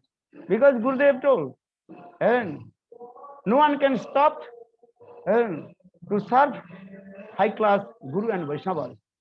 If anybody stops and to serve high class Vaishnavas, you have to reject that Vaishnava. And so in the same way, Bhakti Vijñāna Bhāratī Gosvāmī Mahārāja, in the same mood, same line of our Guru Vargas, and we see, and when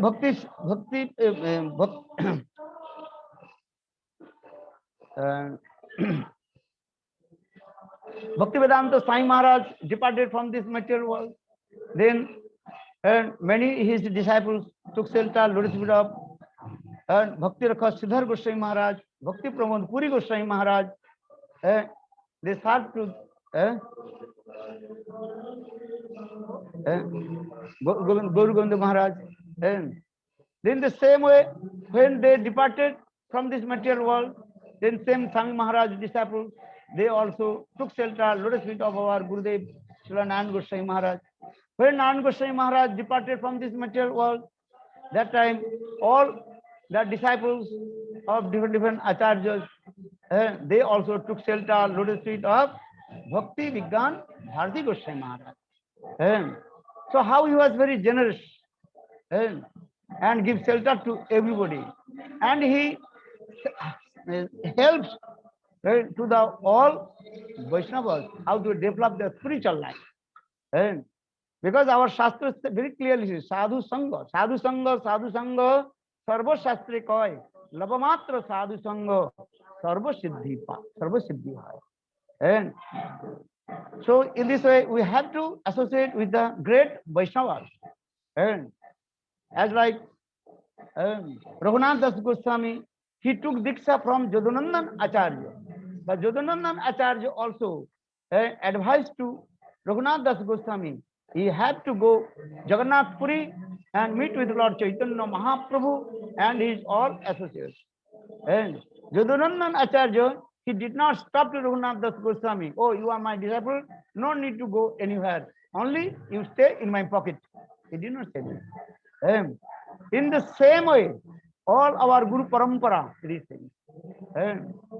They have all our Guru Parampara coming in this way. So Gurudev gave an example. If you see one valuable thing is gold in the toilet, what will do? You have to take these things also, because this is valuable thing. In the same way, if you see valuable things anywhere, you have to take. You cannot discriminate. This is bad, this is good. So sadhu sangha is very important. So Bhakti Vijñāna Bhāratī Gosvāmī Mahārāja, he was generous. He gave shelter unto his lotus foot everybody. And most of the time he also used to come in our temple also. After departed our beloved Gurudev Srinanda Goswami Maharaj, he also came in our Sri Kesavji Gauri Math in Navadvip Dham, and he also advised to us how to develop our mission Sangha.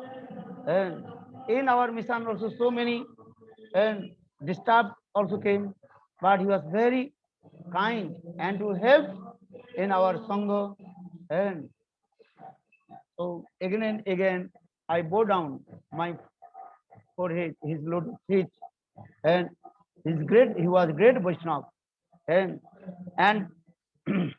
on September 5th, 2017, he entered in Nitya Lila Pravesh,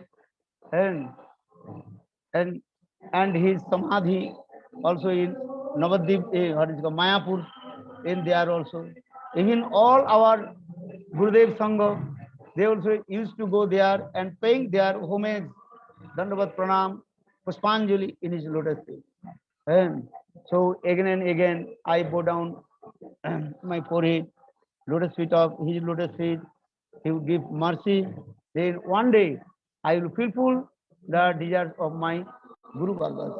And so if knowingly, unknowingly, if I committed any offense, his lotus feet, and he gives mercy, and then I do bhajan and sadhan, and I can to fulfill all the desires of my Guru Varga. Pancha Guru Kripa Sindhu Vevacha Patitanang Pavanebho Vaishnavebho Namo Namo.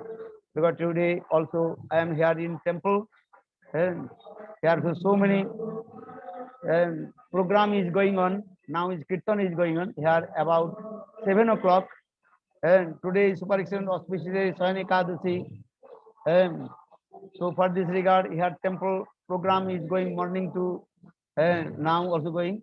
And this is my 4th section. I am speaking Hari Katha. And today, many classes I gave, 4 classes I gave. This is my 4th sitting. Again, I am going to upstairs to give Hari Katha. And many devotees also came here. And in Bihar, so many Bengali devotees came here. And now again, they also arrange and next program also here. So I will not take too much of your time. If I commit any offense, please give mercy to me. Hare Krishna, especially Charu Chandrika Didi, you are so very kind, so much. You are very kind to me. And so I pay my obeisances to all our Gurudev disciples. They are very qualified, and because our Gurudev was as like parsimony and touchstone. And touchstone is that if the iron touch the stone, then iron transfer in gold. And in the same way, our beloved Gurudev, he was as like touchstone. And all his disciples, they are very qualified. And all they also very expert in Tattva Siddhanta, Rasa Siddhanta. And those who also took shelter lotus feet of our beloved Gurudev Narayan Goswami Maharaj, Bhakti Vijñāna Bhāratī Goswami Maharaj, again and again I pay my obeisances, their lotus feet. They have to give their blessing on my head. Then I enter in my spiritual life to serve all Guru Varga and fulfill all the desires of our Gurudev. Vancha Guru Kripa Sindhu Vevacha Patitanang Pavane Bho Vaishnavi Bho Namo Namaha. Jai Shri Gurudev Ki Jai. Jai Jai Sri Radhe. Right. Thank you so much. Causeless mercy of Guru, because Guru Nishtha. Gurudev always explain Guru Pad Padme Ja Rayanishta Bhakti Sansar Tadil Sei Dhare Mahasakti. One who has Guru Nishtha, and he can deliver to whole universe. Guru Nishtha, this is called the backbone of our spiritual life. So in our all Guru Vargas, how they have Guru Nishtha of their previous acharyas. And just I want to speak one thing. Bhakti Vijñāna Bhāratī Gosvāmī Mahārāja, he told one katha. I remember his one katha. When my Gurudev, Bhakti Dvaita Madhav Gosvāmī Mahārāja, and he was staying in this material world, and 50 years I was staying with him and served to him. And that time I was thinking only 5 minutes. But after his departure, and then I'm thinking many years going, and time is not and passing. And this is called viraha. And because gopis and viraha is this way also. And so Ujjal Nirmani very clearly explained, this is the mood of Mahabhav mood. Mahabhav mood is the Khanarte Kalpatta, Kalpatte Khanatta. And little tiny time they are thinking and long time. And when the separation mood and many years that little time they are thinking time is not going. That is called Kalpatte Khanatta, Khanatte Kalpatta.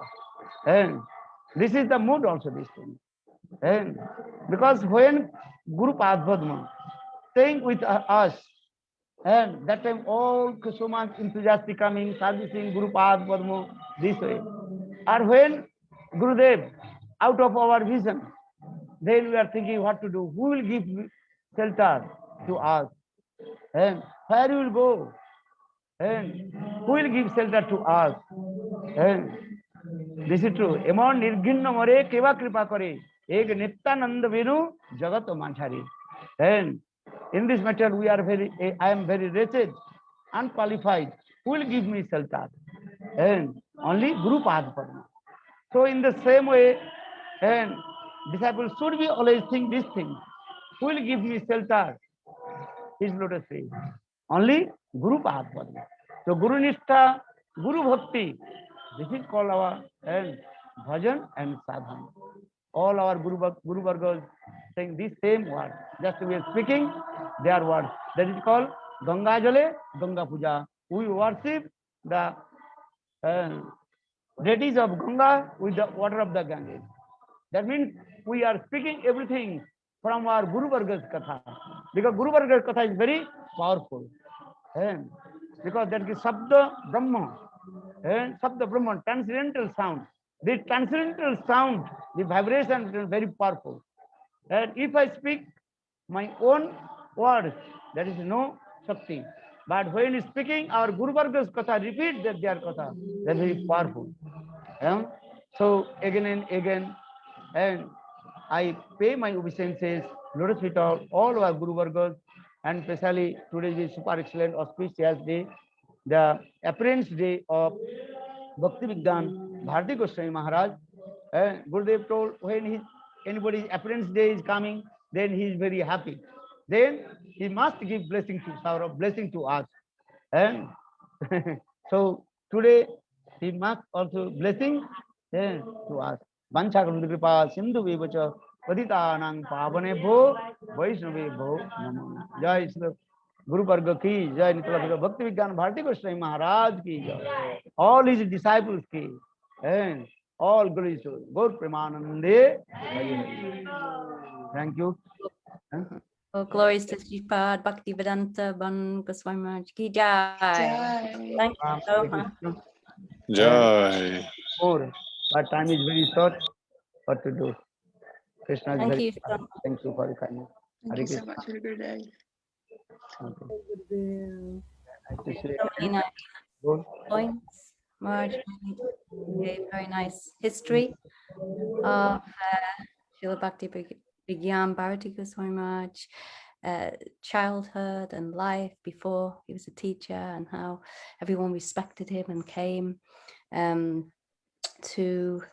he came to the lotus feet of his Guru Maharaj, Śrīla Bhakti Madhav Goswami Maharaj, and how he served all the Vaishnavas, and actually they gave profound blessings upon him, and then he was able to give so much mercy to anyone who came in contact with him, and he embraced one and all, no matter whose disciple he was. Bhakti Puri Goswami Maharaj or our Srila Gurudevs, any disciple, any guru, he completely embraced, like our Gurudev he mentioned.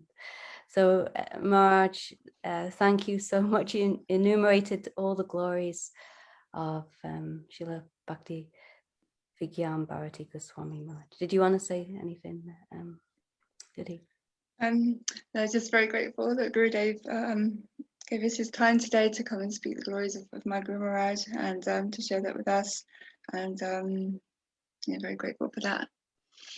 Yeah, he said he gave I don't know if he's still with us, but he said he gave already 4 classes today and still he's coming and sharing with us, so we're very greatly fortunate for that. So yeah, Definitely Jai Gurudev. So we have 10 minutes now before Vasanti Didi and Srimati Shamarani Didi come. So I don't know if Ananga Mohan Prabhu is able to speak, and if he is not, maybe we can someone would like to sing a bhajan. If anybody would like to come forward, if not, or if anyone would like to speak also. There may be someone, I don't see all the names of everyone who's here, but if anyone wanted to take 5-10 minutes to offer their Pushpanjali, you can always put up your hand and if not, if there's nobody else. Oh, Ananga Mohan Prabhu. Jai. That's Hare Krishna. we were waiting for you. Thank you. We thought that you you made it an escape somehow. I tried to escape. Tried to run away. Well, we're glad you didn't go too far away. I was just in the kitchen next door. Apologies for that, but I was listening and being with everybody.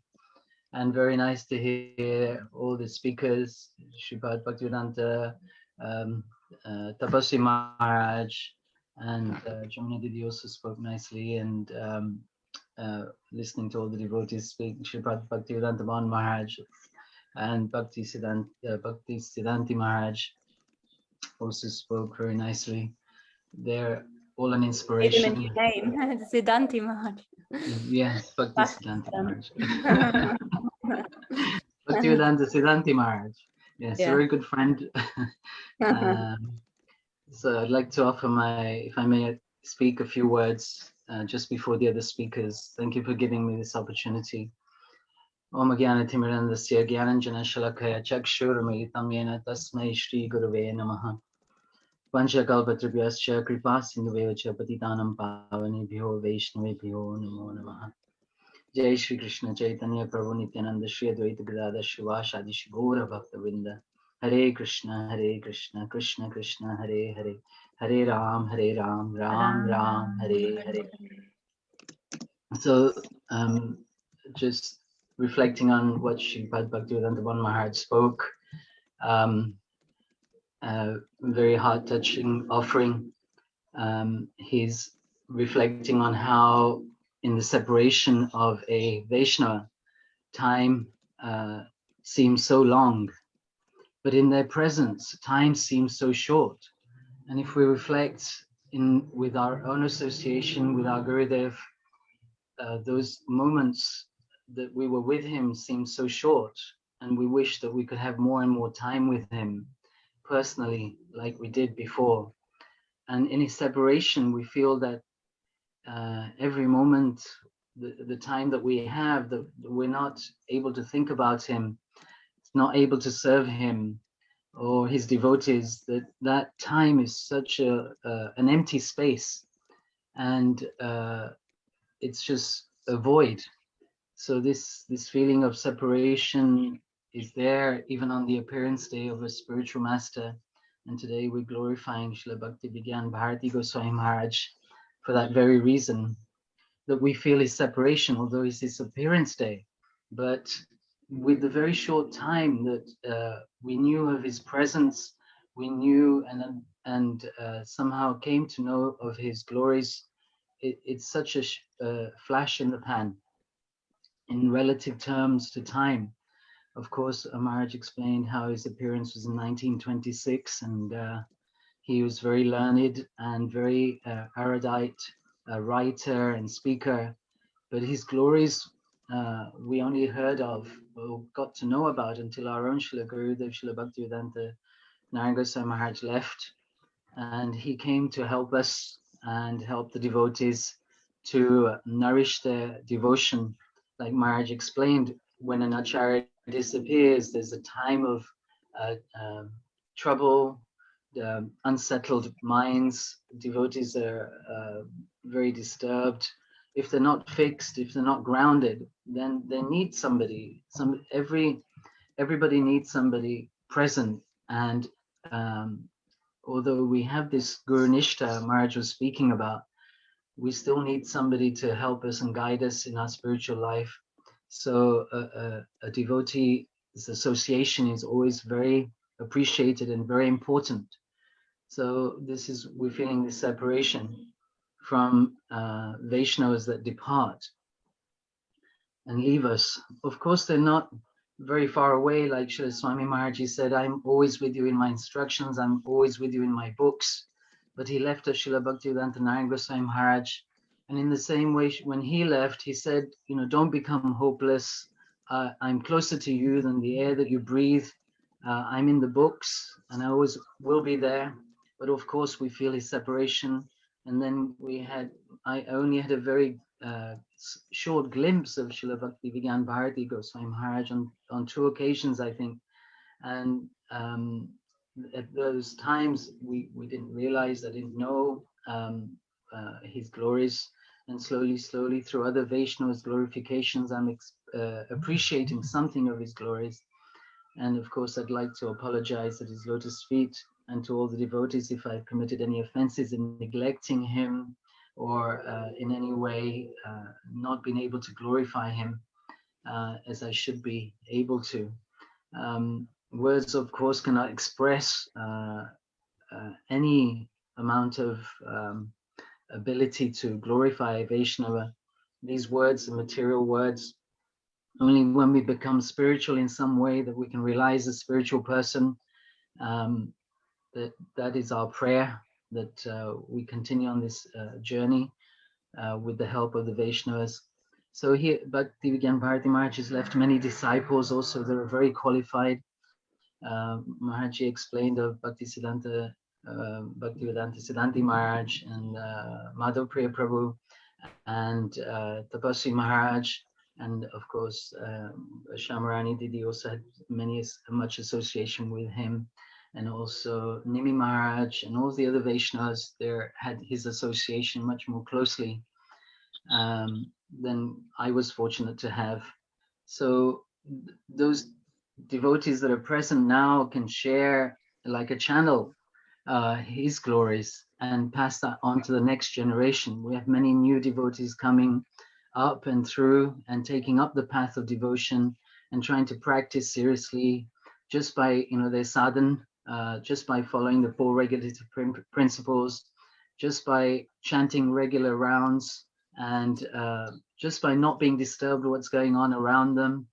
This is a great achievement. And the one point Maharaji mentioned about Guru Nishtha and also being one-pointed, this is going to save our life, actually. This is going to protect us from any kind of disturbances that are going on around us. So it's a very delicate time, and we take shelter of their lotus feet and look for inspiration to serve more, to dedicate our lives that we have left, however long that may be, we don't know. Philosophy is that life is like a drop of water on the end of a leaf that could end at any moment. So keeping this in mind, in consideration, if we take this very just simple point seriously, then we can take life seriously. And this is what our acharyas are always teaching us by their example. Every moment is such a precious moment that we have to be able to serve, to be able to remember, and in that way we can perfect our own lives. And if we just follow those simple truths, that we can be very effective and very able to share with others this valuable knowledge that we've received through our Guru Parampara, through all the acharyas. And in that way, we can somehow pay back to them what they have sacrificed for us, for our welfare and our benefit. So I'd like to thank all those devotees that I had association with, that had association with Bhakti Vijñāna Bhāratī Mahārāja, and I remember them fondly. I remember how they served Gurudev with great dedication, and then they showed us, and they continue to show us by their example, how to dedicate our lives. So without saying much more, please excuse me for any my shortcomings, and I'd like to ask for their blessings on this very auspicious day. And I had said also that on the birthday, appearance day of the great Vaishnavas, they are extra merciful and extra generous, and I beg for their generosity and mercy that they shower upon me and all who are here with us today, and all those who are yet to come, and those who have come, or those who have come and may have gone. May they find strength and inspiration and guidance to come back on the path of devotion, because this is our only hope and saving grace. So Vancha Kalpatrubhyascha Kripa Sindhubheva Patitanam Pavanebhyo Vaishnavebhyo Namo Namaha.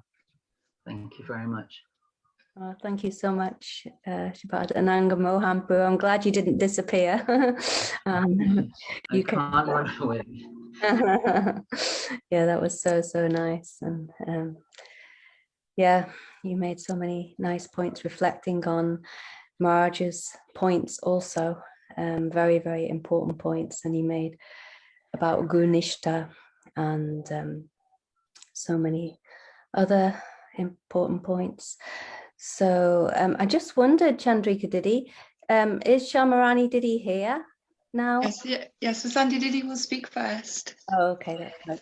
So thank you so much, and Ananga Mohampu for community also speaking earlier. Thank you so much, Prabhu. Thank you. Yeah.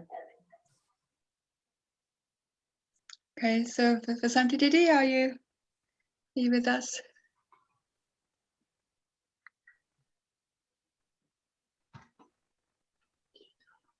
Unmute. Yeah. Jai. Not pronounce everybody here assembled. I feel so fortunate to be with everyone today. And it was such a nice inspiration of Chandrika Didi's last minute. Yeah. How this all came together like some miracle. Very beautiful. So high class association of everyone. Hearing all the Pushpanjalis, and it's been so amazing so far. Looking forward to hear from Vasanti Didi also, because she had so much association with Mahārāja and external association, yes. But he gave you so much, so it'd be nice to hear. Now, whatever you feel you'd like to share. Okay, Didi, take it away. Thank you. Thanks for inviting me. Thank you for coming.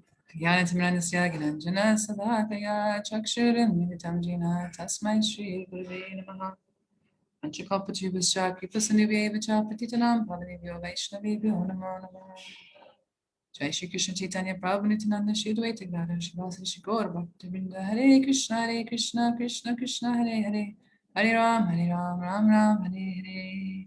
So first of all, I offer my heartfelt pranams to my beloved spiritual master Nitya Vishnu Pada Sotso Shishima Bhaktivedanta Narayan Goswami Maharaj. Also, and to my Shiksha Guru, whose divine Avirbhav Titi is today. Into the Vishnu Pada Sotso Shishima Bhaktivedanta Bhāratī Goswami Maharaj. Also into his divine grace. Into the Vishnu Pada Sotso Shishima Bhaktivedanta Swami Prabhupada. And to all of our guardians on this path of bhakti. So I'm sad I didn't get to hear what everybody spoke, but I can go back and listen to it later. I'm here in Gopinath Bhavan, and they thought there'd be about 100 or 150 people coming today, and there was about 250. So it was a very huge celebration. And now also a few devotees have gathered, those who didn't get to speak this morning, like Śrīla Mahārāja's Sevak, Sundar Gopal Prabhu, and Narottam Prabhu, his cook. Wow. Yeah, so super sweet. Actually, Sundar Gopal Prabhu was just sharing how, so I'm gonna I had some notes, but my mode is kind of just a free flow, so please bear with me, everybody.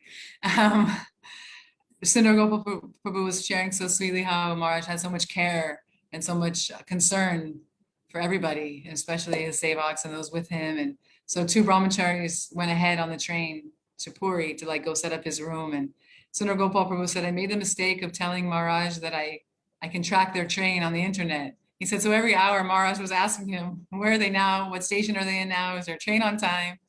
So I thought that was really, really sweet. And it reminded me of one time I was in Pune in 2012 with Maharaj, and a friend of mine was coming, and she was going through something in life a little bit like difficult. And we were going, we were allowed to go on the morning walk, not walk. I'm sorry, not a morning. Gurudev went on morning walks. Maharaj went on afternoon walks. And the first time he went on the walk, the other devotees were like, come on, let's go. Maharaj is going on a walk. And ladies didn't go with Gurudev. So I was like, we're allowed to go? She's like, yeah, come. And so that was a really, really special moment. So we were going on the walk, and I had told him the previous day that my friend was coming, and we were on the walk, and he said to me, why aren't you at the train station? You should go to the station and pick her up. And I said, oh, Maharaj, her train is late. And he was like, oh, okay. So we walked a little bit more, and Maharaj knew the whole, he like knew the whole train schedules of all of India and which trains were the worst. And so then like another 10 minutes went by. He's like, you're not going to the station? And I said, well, she messaged me, she's still late. And then after like maybe 20, 30 minutes, he said, now you should go. And I was like, okay, I'm going. And but right when I got to the station, she came off the train. So it's so sweet that just his, his care. So I know that I caught the last tale of Nanga Mohan Prabhu, and he said a word so nice where he said how staying with the Vaishnavas saves us, something to that effect. And it's that's exactly why we sing Samsaradava every day. We're in this forest fire, and we need to stay with the Vaishnavas constantly. And that's, for me, after Srila Gurudev left our material vision in 2010, even though, being with Vaishnav, of course, I live 24/7 with the Vaishnav, still that heartbrokenness, that why are we traveling the world? What are we doing? What's the point of preaching? Then I feel my, Srila Gurudev's mercy, he sent Srila Bhaktivedanta Bhāratī Goswami Maharaj to revive my life, my spiritual life, my bhakti, my material life, my everything. And I didn't look for him. They say we don't look for Vaishnava. Vaishnava finds us. And this is the beauty of the mystical path of bhakti. I was actually going to see, I think, Charu, you were there. A bunch of us God sisters were going to, in Navadip. I was actually quite sick. I couldn't barely walk. I had this, it's called chikungunya, this mosquito disease. So I wasn't going to the Prikamas, but I would take some pain medicine and go over to Chaitanya Gaudiya Math in the evenings. And we were going to see Bhakti Balatirtha Maharaj. And that night, he was sick. He wasn't giving darshan. But that day, actually, I had read the Harmonist that came out after Gurudev left. And there's the pastime in there. Probably somebody told it already, the Vishakapurnam, South India. Someone tell that, Chara? Okay. So I had read the pastime in the Harmonist where Gurudev was in a festival with Srila Bhakti Maharaj. I think it was maybe a festival of Bhakti by Puri Goswami Maharaj. And Gurudev had wanted to go to Puri, but he had nowhere to stay. And so he told Srila Bhakti Maharaj that he had nowhere to stay in Puri. And Srila Bhakti Maharaj said, oh, you can stay with us. You can stay in our mat. So they were all going to go together back. And they had tickets. They got Gurudev a ticket. They were all going to go together. And then Srila Bhakti Maharaj said that there were two rooms in his mat, the brahmachari room and his room. And he said, and he actually looked at us. I'm sorry. I was reading this article. And in the article, he said, so I went ahead. He went in general class, which those of you who've been in India on a general class train, it's really intense. I mean, the trains are intense anyways, but what to speak of general class. So he got on a general class and he went back and he moved his stuff out of his room, put it in the brahmachari room. So when our Gurudev arrived, he said, your room is ready. And when I read that, I was like, wow, this person really loves my Gurudev.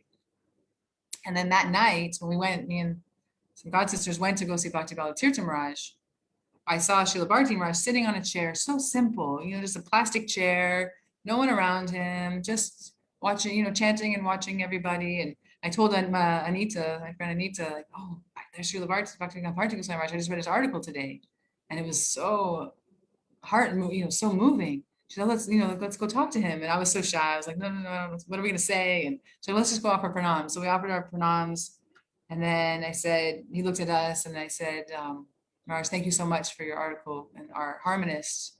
It was so touching to hear, you're this passing with our Gurudev.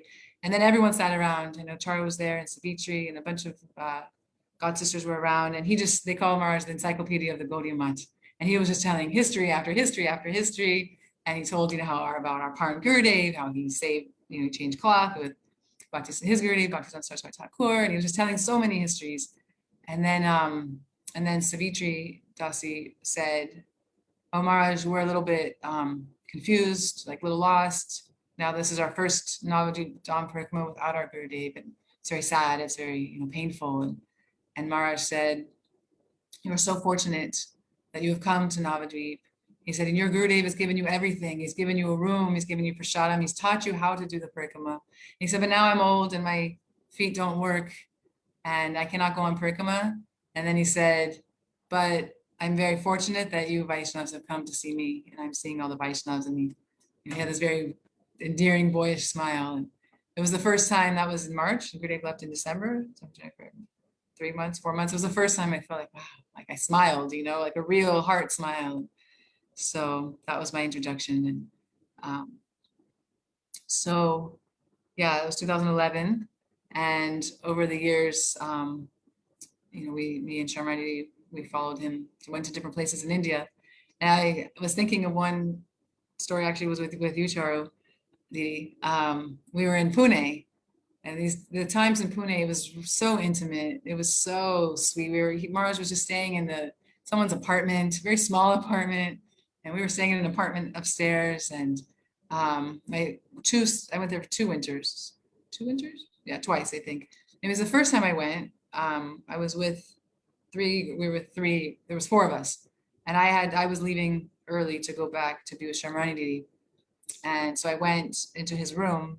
I was alone at that time, and I told Maharaj that I was going back to Vrindavan. And we were talking a little bit, and then Charu came in, Charu Didi came in, a couple other devotees came in, and then Srila Maharaj said, oh, you were 4, and now me and another girl were going back. You were 4, and now you are 2. And I said, yes. And then he quoted this verse, which I've been looking for so long. It's actually from Bhagavatam, and I found it, we randomly found it a few months ago. Naikaicha Priyasamvasa Suvijam Chittakarmanam Ogena Vyuhamanayam Plavanam Shotaso Yata, which means many planks and sticks, unable to stay together, are carried away by the force of a river's waves. Similarly, although we are intimately related with friends and family members, we are unable to stay together because of our varied past deeds and the waves of time. This is actually spoken by Vasudev to Nandababa. So when Srila Maharaj spoke this verse, and then he said, everything depends on karma. And then Charachandagiri said, oh, because she was staying, she said, does that mean I have better karma? You remember that? And then Maharaj kind of giggled and he said, no, we cannot say like that. It all depends on the service of the Lord. And so that was a really, really sweet, just, you know, very subtle but sweet teaching that we don't know, you know, everybody's karmas are different and we don't know what's going on and who's doing what. So that was super sweet. One really, well, there's so many specialities, but one speciality that I was meditating on this morning is how much Śrīla Mahārāja stressed Guru Seva, Vaishnava Seva, not just Guru, it's just Vaishnava Seva, and how the deep explanation he gives of Seva, actually, that Seva, it's not just to be independent and, oh, I'll do this, I'll do that, but really he would say to Seva, real Seva is to understand what the person you're serving really wants. And so one of the first things I ever heard from him, actually in 2011, when I saw him for the first, well, after Navajit, then later I went to Chandigarh to see him with Vijñāna Maladidi. First thing he shared with us was how his Gurudev, Bhakti Madhava Goswami Maharaj, stressed Seva. If an opportunity comes to serve someone, you never know when that opportunity will come again. So always take that opportunity. So he was sharing how, and he was an engineer and he constructed the mats for his Gurudev, but he had these connections. In those days, it was very hard to get cement. You could only get 1 or 2 bags at a time. So when Devananda Gaudiya Mat, when Param Gurudev built it, it was the Thakurji and a couple rooms. And then later when Srila Gurudev expanded it many years later, he went to Srila Bhāratī Maharaj to get the cement, to ask him to get the permissions and to arrange. And he did that. So Srila Maharaj said, any opportunity I could get, I would do that. And one time I was in the room with him with just one devotee from England. And she said, 2017, when Srila Bhāratī Maharaj was here in Gopinath Bhavan, she said, I'm not sure, now that my Gurudev has left, who to serve. Like, how do I know who to serve, who not to serve? And his answer was, he said, once Bhakti Vivek Bhakti Maharaj, disciple of Saraswati Thakur, you know, he wrote the song Davana Lasana that we sing. Anyways, he said he was sick and there was no one taking care of him. So I immediately went and I helped and took care of him. So basically, you know, showing by example that when there's a need, you know, no one's doing, you know, you will know. So when we have these Srila Bhakti Vijñāna Goswami Maharaj, he left us these beautiful, beautiful books, My Beloved Masters and Volcanic Energy. And in there, it's just example. It's like I feel like it's a encyclopedia, guidebook for Vaishnava Seva. And so many beautiful examples and etiquette. It's just so phenomenal to hear. And he has served almost all the disciples of Bhaktisiddhanta Saraswati Thakur. And in these books, also what he showed us so much in his speaking and in these books that, you know, we have this Gaudiya family is huge. And I didn't really know, I never heard of Bhakti Gaura Vaikanis Maharaj and Bhakti Sarvasva Giri Maharaj and these glorious, glorious disciples of Saraswati Thakur. You know, we would always hear about Bhakti Pramod Puri Maharaj or Bhakti Rakshak Chitra Maharaj, but not these other devotees. And then sometimes though, when I would go back and hear Gurudev's lectures, I would hear Gurudev mention their names. You know, he would just say like, you know, Vaikanis Maharaj or Giri Maharaj, and here he's referring, you know, Gurudev also has served them. So beautiful. So many, so much specialities and gifts he's left for us.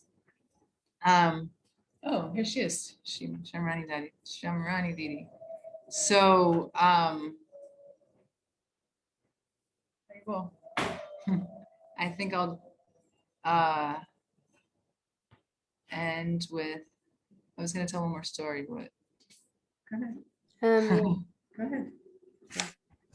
Look, everybody's there. Oh, Shamarani Didi. Up for now. Yeah, go ahead. Okay. Yeah, I'll just share one more. I had heard it before and I heard it again tonight. How, well, actually, I'll go back. So many after when we were in Puri, Srila Bhakti, you know, Srila Mahārāja, he would always come to our sea palace. What's the name? Jai Shri Damodar, to our Gaudiya Mat for Gurudev's appearance or disappearance day. Well, it was winter time, so it would be Gurudev's, yeah, both. And also our Param Gurudev's appearance day. And he would share how, and even in Govardhan when they installed Gurudev's Pushpa Samadhi, he would say how he called Gurudev his Bandhav, his dearmost friend, and how Bandhav, there's friend and then there's Bandhav, which is that even if everyone is talking bad about you, everyone's slandering you, still that friend sticks by you. And even if you did something wrong and everyone has a right to talk bad about you, still that Bandhav will always support you and be by your side. And that's how he referred to our Srila Gurudev. And in 2007, when Gurudev had when he was doing a sick pastime of heart failure, heart attack, then Gurudev was recovering here in Gopinath Bhavan, and Srila Bhāratī Maharaj came and told him, "Oh, Maharaj, you have to get well. You're traveling and preaching and helping thousands around the world." And Gurudev said, "Oh, anybody could go and do that." And Srila Bhāratī Maharaj said, "No, only you can. The save is for you. Only you can do it." So very special relationship they had, still having. So I'll end there. And I did Naikacha. Very fast, 20 minutes. Praying at this, as Nanga Mohan Prabhu said, Vaishnavas are more merciful on their Avirbhav and Tirbhav days. Srila Maharaj would always say, even if you don't know anything about that Vaishnav, just saying his name, so much benefit will come. I'll answer these in the chat in a minute, also these questions. So I'm praying on his divine appearance day that some inkling, some ounce of proper mood for service and advancement, progress in bhakti will come in my heart. And that's, thank you.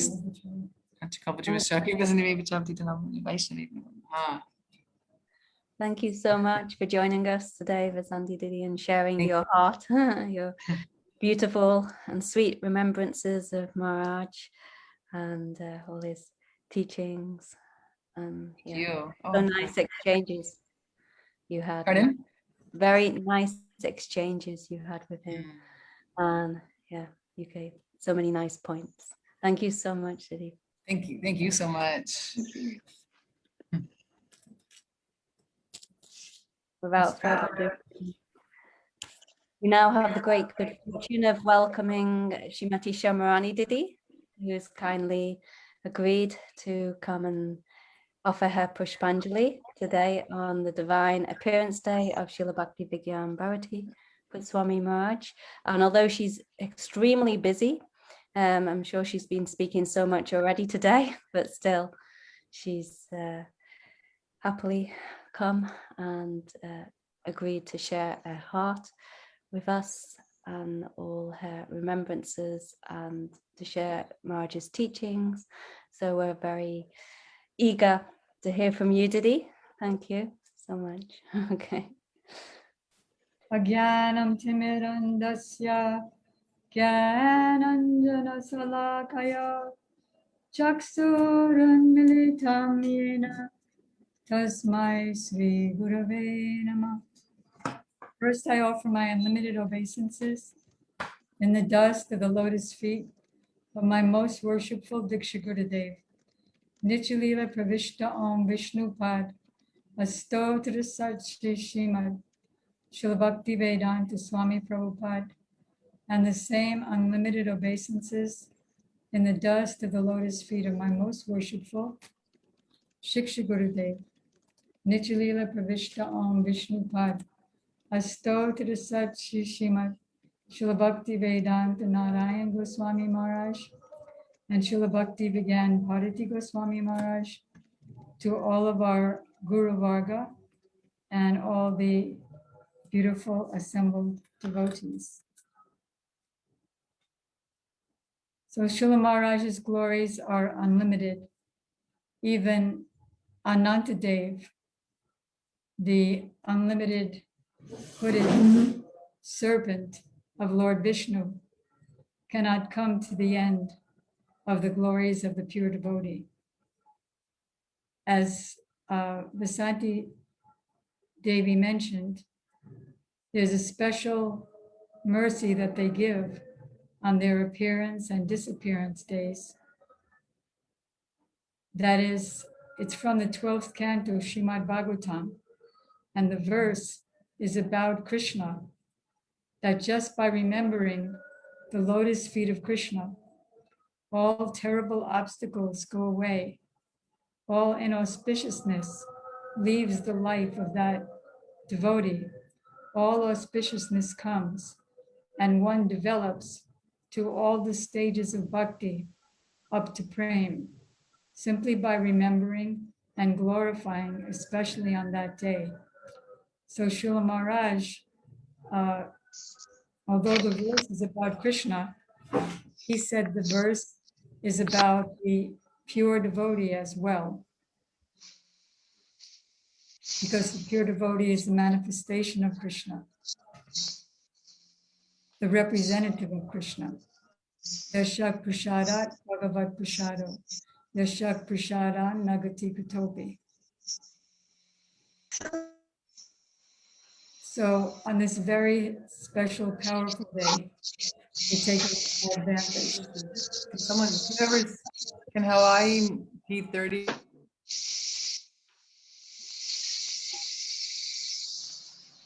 Can everyone mute themselves? I can just see. Muted. I got a special mercy from Śrīla Mahārāja right from the beginning of my association with him, because both with Srila Prabhupada and Srila Gurudev, Srila Bhakti Vedanta Narayan Gosvāmī Mahārāja, when I joined both of them, there weren't big crowds. There was just little groups. And so I got a lot of attention. As the crowds grew and grew, and as my offenses grew and grew, I got less and less attention to finally no attention. But with Śrīla Mahārāja, it was quite different. He gave me no attention right from the onset, because with Gurudev and Prabhupada, I began to expect, and so I became more and more disappointed and disheartened. But with Śrīla Mahārāja, because he just treated me like a very insignificant living entity, so I never expected anything in terms of the externals. And I knew that if I was going to get his attention, it would have to be internal, because that is the reality. Even when I would ask him questions, he would look at somebody else while answering the question. But somehow he always saw my anarthas and always tried to cleanse them. That was one way, by ignoring me or appearing to ignore me, but really he was giving his Shakti and purification right from the beginning. So one other time, we used to go on, just like generally gurus take disciples on morning walks, but with Śrīla Mahārāja, we had afternoon walks. And one day, because I'm a very ungrateful person, even though Vasanti Dasi always bends over backwards for me to help me with all aspects of my service. But that particular day, I was finding fault with her and being very ungrateful. So the way Śrīla Mahārāja had his afternoon walks there in Pune, he would walk for a while, and then his servant would be carrying this little beach chair and put it down, and then Maharaj would sit down and speak a few words and then get up and continue walking. So that day that I was fuming and fault finding and ungratitude, Śrīla Mahārāja sat down and he said, there's the story of a barber, and he was walking through the forest and he saw a lion, and the lion didn't attack him because the lion was so busy being sad and sucking his paw. So the barber came up close and realized that he had a thorn stuck in his paw, and that's why the lion was so sad and so quiet. So the barber had all of his stuff with him because he was on his way to his job. So he put the soothing medicinal paste on him. He put the leaf bandage on him, bandaged him all up, and went away. So as fate would have it, this barber was blamed for some crime that he didn't do. And so he was captured by the police and brought into an arena. And the punishment, the death punishment, was that a lion would have to eat him in front of everybody. So somehow or other, it was that same lion. And the lion, they opened up the cage and the lion was roaring and started moving towards the barber. But once he recognized the barber, he just began to purr and sat by the barber. And so Śrīla Mahārāja was saying, if a lion can express such gratitude, then what to speak of Nityananda Prabhu, how grateful he is for any little service. So by hearing that story in the midst of the mood that I was having, I understood Śrīla Mahārāja's teaching to me. Also in Chandigarh, it was Kartik time, and I would give Kartik Braj Mandal Parikrama classes. We would go by book to the places of pilgrimage. And this was it was in a big courtyard, and Śrīla Mahārāja had one of his rooms at the end of the courtyard. So about 50 feet away, I was giving these classes in the afternoon with those little Chinese mics. And I was hoping, well, maybe he's hearing and maybe he's appreciating it. So then, usually he never asked for questions during or at the end of his classes. But now it was the end of Kartik, and Madhava Priya Prabhu announced, so Śrīla Mahārāja is going to take questions. So I thought, okay, I have this really burning question that I wanted to ask, which was, I was helping proofread Padyavali, Vichitra Didi, to proofread the Padyavali that she was involved with translating.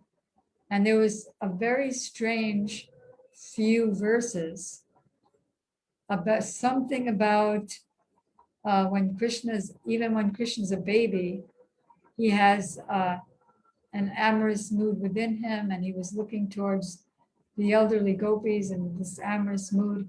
And I just absolutely could not relate to it at all. I didn't understand it. I didn't know if the translation was right. I'd never heard anything like that from Prabhupada or Gurudev. So I thought, okay, this is my chance. I'll ask that question. So I said, what does that all mean? Is this true that Krishna is like that? So the way that Śrīla Mahārāja answered was that I knew that even though he usually didn't even look at me, I could tell that, how else did he show my insignificance? Usually when the guru is giving out sweets, he gives it to the senior most devotees. And even though I'm not senior most in my heart, at least externally I'm senior most. But Śrīla Mahārāja made sure to give me it last, even though I had my hand up. But here, in answering my question, he showed me that he was really accepting me as his own. The way he answered it was this: just see the pride. She doesn't even understand Bhagavad Gita, and she's asking these questions. So somehow or other, I wasn't mortified, but I was really grateful that he did that. So once in Paharganj, was my second or so darshan with him. there was about 50 devotees in the room. Of course, he didn't look at me for a moment, even when I was asking my questions. But I asked, how do we understand how because our Gurudev, Srila Bhaktivedanta Narayan Goswami Maharaj, recently appeared to disappear, and the Acharya of your mat, Srila Bhakti Vallabhtirtha Goswami Maharaj, is doing his illness on the way to disappearance pastimes. So what kind of relationship did they have together? And Srila Gurudev said, although the institution is different, the moods and the thinking are one. Unity and diversity, diversity and unity. Gurudev said even if institution I'm sorry? the same. The same, yes, Guru is one. Between different mats, between different Gaudiya mats. Yes. So, so Srila Maharaj said only the management is different, but the mood is the same. Then he said, just like the 6 Goswamis, they didn't stay together. They lived in all different places of Vrindavan, and sometimes they had, I'm sorry? They lived in different places in Vrindavan, and they even had different gurus, but always there was that oneness of heart. So then I didn't know Srila Gurudev very well. So I was thinking, well, I'm not exactly sure. No, Srila Maharaj. I didn't know Srila Maharaj very well yet. That was only my second darshan with him. So I was thinking, well, are we really one? Are you really one? Because, like, how are you and regarding Radha Dasyam, which I know our Srila Gurudev stressed so much. So immediately, Srila Maharaj said, because he's talking about the 6 Goswamis, he said, Srila Raghunath Das Goswami served Srimati Radhika. And then he quoted the one of the last verses of Sri Vallabha Kusmanjali, that, oh Radhika, now I'm swimming in an ocean of hopes to get your mercy. If you're not merciful to me, then of what use is the land of Braj? Of what use is Krishna to me? Worship of Krishna, Bhakti, the killer of the Baka demon. And what use even is this life to me? Then he said that all the gopis left their homes, their relatives, their husbands, everyone, society's abuse, the perfection of womanhood, that is chastity of the husband. They left everything for Krishna, but Krishna left them all in the rasa dance for Srimati Radhika. Then he said that when Krishna left the rasa dance, he, in order to play a trick, he assumed a four-armed form like Narayan. And the gopis saw this Narayan form and they weren't so attracted. Their attraction was only to Krishna. So they folded their palms, namaste, and have you seen where Krishna went? And then they went off looking. And then Radhika came later. But Krishna could not keep his additional 2 forms. He could not hide from her because she actually is his, the embodiment of his 6 opulences, including knowledge. So he could not outsmart her in any way. So his 2 arms extra 2 arms went back into his stomach, and therefore that place is called Paitagram, or the place where the extra 2 arms went into his paita, or his stomach. So the point Śrīla Mahārāja was making was that just as Krishna could not hide himself from Srimati Radhika, all those gopis who were following behind Srimati Radhika, they got to see that same original Krishna whose extra 2 arms came into his stomach. So he said, if you become a follower of Radhika, then that's the only way to attain Krishna. He said, even Lakshmi Devi, with all of her beauty, wealth, opulence, she also could not attain the lotus feet of Krishna. And he quoted the same verse that our Srila Gurudev very often quoted, and that Srila Prabhupada so mercifully manifested in his translation of Sri Chaitanya Charitamrita. That is, Gopi Anugatya Vina Aiswarya Gyane Vajileya Nahipaya Brajendra Nandane.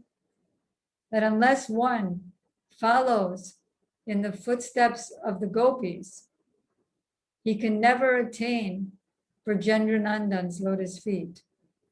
As long as he's attached to the opulent conception of the Lord, even if he's engaged in full-time devotional service, he's not able to attain him because of his Aiswarya Jnana and because of his not following in the footsteps of the gopis.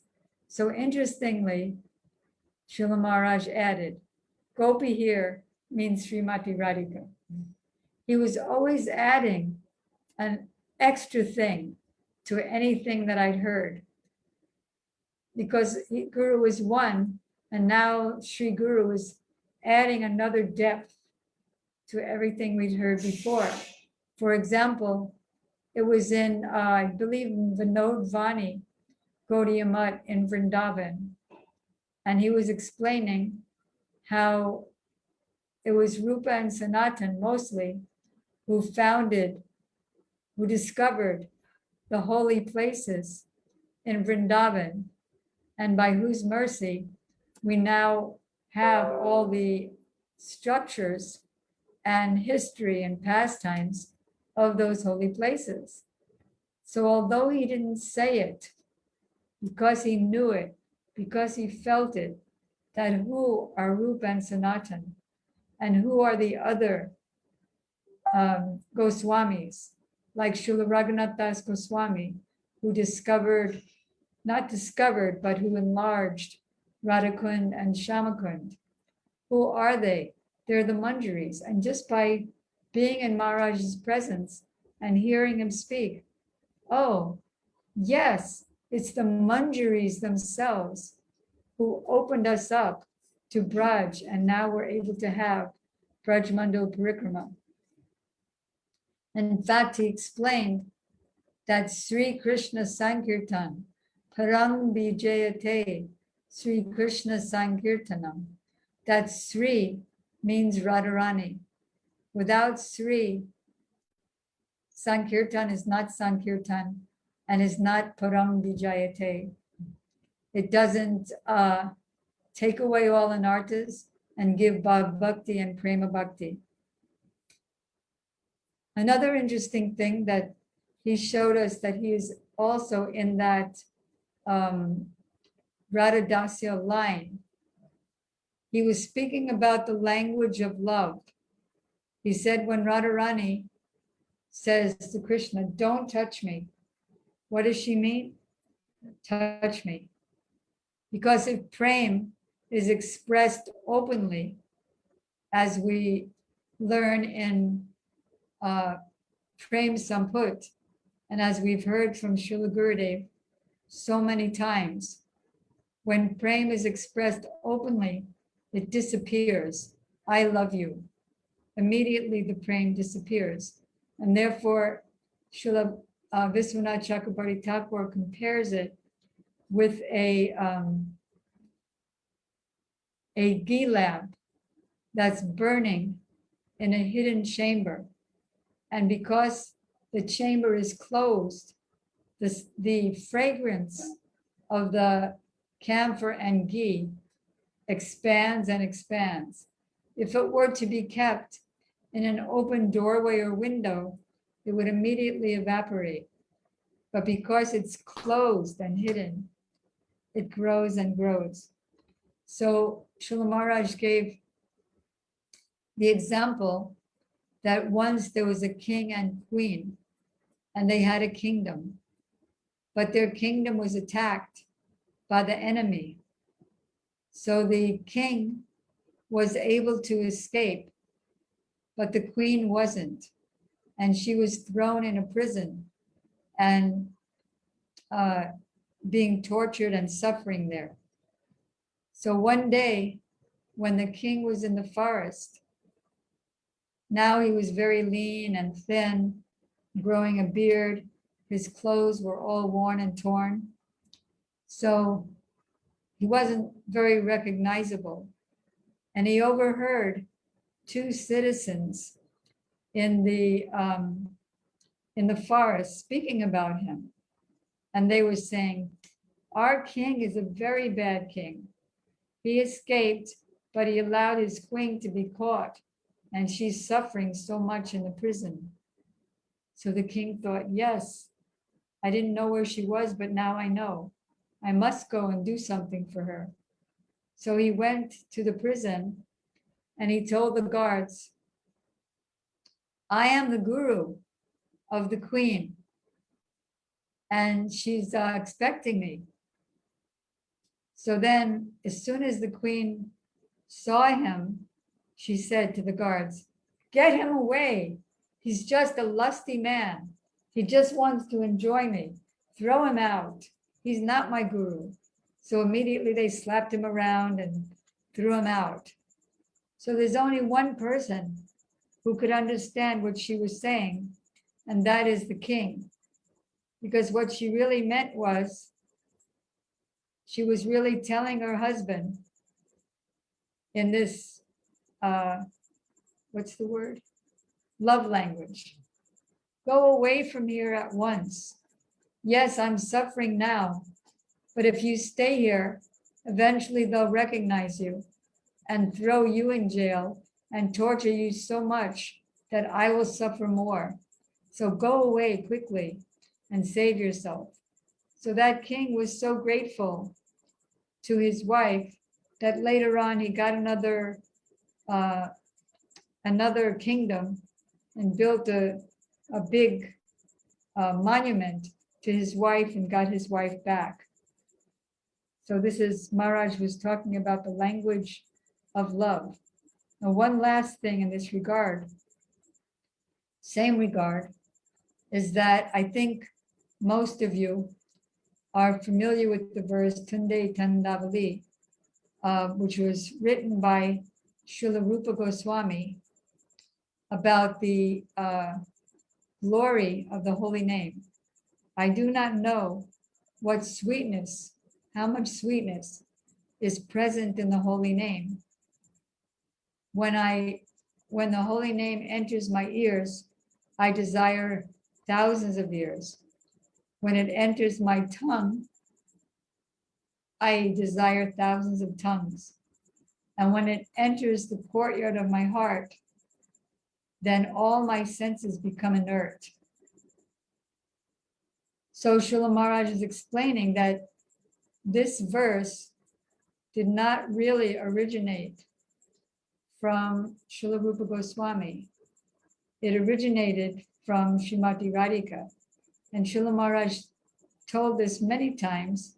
And one time he told it was on the night of Gaur Purnima, because he was talking about the reasons for Chaitanya Mahaprabhu's descent. So Radharani was absorbed in chanting Krishna's name and thinking this verse. It wasn't a verse, it's just her heart. And so all of her senses were inert. She totally was not conscious of the outside world. So then Krishna came, being of course attracted by her love and her chanting. and he's waiting for her to acknowledge his presence. Because after all, there's his fragrance, there's his beauty, there's his flute, and she didn't hear or see or smell anything. Krishna tried again and again to no avail. So finally, Krishna became in wonder. What kind of love does she have? And that's when he decided that I'll have to take her mood and complexion in order to understand. And that's when he became Chaitanya Mahaprabhu. I have 2 minutes left. So with those 2 minutes, I'll share a 2-minute pastime that in Chandigarh, we were with him during another Braj Mandal Parikrama. So we weren't going on Braj Mandal Parikrama. We were just hearing his classes. I think he was giving classes on Gajendra Moksha. In fact, one of the questions at the end of the Karti was, why are you speaking about Gajendra Moksha when it's Karti? Why aren't you talking about Radha and Krishna's pastimes? He said, you don't have faith. I'm trying to create faith in you so that you'll be able to, ready to hear. And that is ready to receive when you do hear. So then one afternoon, I asked him that we're not going on Braj Mandal Parikrama, but we know that being with you is as good as being on Braj Mandal Parikrama. But could you explain like how that is? So he quoted the kirtan of Srila Bhaktivinoda Thakur about, I always want to go to the places of Lord Gaura's pastimes with the Pranaya Bhaktas. Then it is effective. Those who have a love for Chaitanya Mahaprabhu, for Radha and Krishna in their hearts, they have all of Braj and all of Braj's pastimes in their heart. So wherever they are, whatever they're speaking, you're on Braj Mandal Parikrama. So I'll end there. Thank you very much. Panchakopatarubhyascha kripasimibhyo cha patitanam pavanebhyo vaishnavebhyo namo namaha. Well, thank you. Yeah. Do you want to speak something? Go ahead. Just to say thank you so much, Mahārāja, for agreeing to kindly come and speak some glories of Śrīla Mahārāja. It's very, very kind of you to share them. I'm not qualified to speak anything else, so I'll pass over to Joe Chandrika to speak. Yeah, thank you so much, Amrani Devi. You're always full of so many jewels actually that you've collected from Srila Gurudev, and of course afterwards Srila Bhakti Vijñāna Bhāratī Mahārāja. And you know, you explained very honestly and truthfully how when you first came to Maharaj and he ignored you, but he was, you know, internally giving so much mercy. So and that we can see how you actually his teachings and delivering nice points that he gave. Sometimes even he's speaking, I remember so many times I was there, he was speaking, and you know, when we'd hear from you or when we'd hear from Madhava Priya Prabhu, then you know, you would explain in such a way that, oh, okay, that's what he was saying. So it's so nice to actually hear from you and all your experiences, memories, you know, all what you got from him, and you know, explained so well, so clearly. Thank you so much. Thank you for your kind words to this unqualified soul. Thank you. Okay, so now we go to Chandrika Didi to ask her if she will please offer her Pushpanjali, the lotus feet of Srila Bhakti Vijñāna Bhārati Gosvāmī Mahārāja. Didi, if you kindly speak for us. Okay, thank you for giving me the opportunity. I'm very tired, but anyway, somehow by Gurudev's and Vaishnav's mercy, by Srila Bhakti Vijñāna Bhārati Mahārāja's mercy, I can repeat something. Okay. Omagina Tamandasya Gananjana Salakaya Chaksham Yena Tasmai Shri Gurave Namaha Vanchakaparubhyascha Kripasinnavevacha Patitanam Pavanabhyo Vaishnavibhyo Namo Namaha Gove Gochandraya Vadikaya Tadalaye Krishnaya Krishna Bhaktaye Tad Bhaktaye Namo Namaha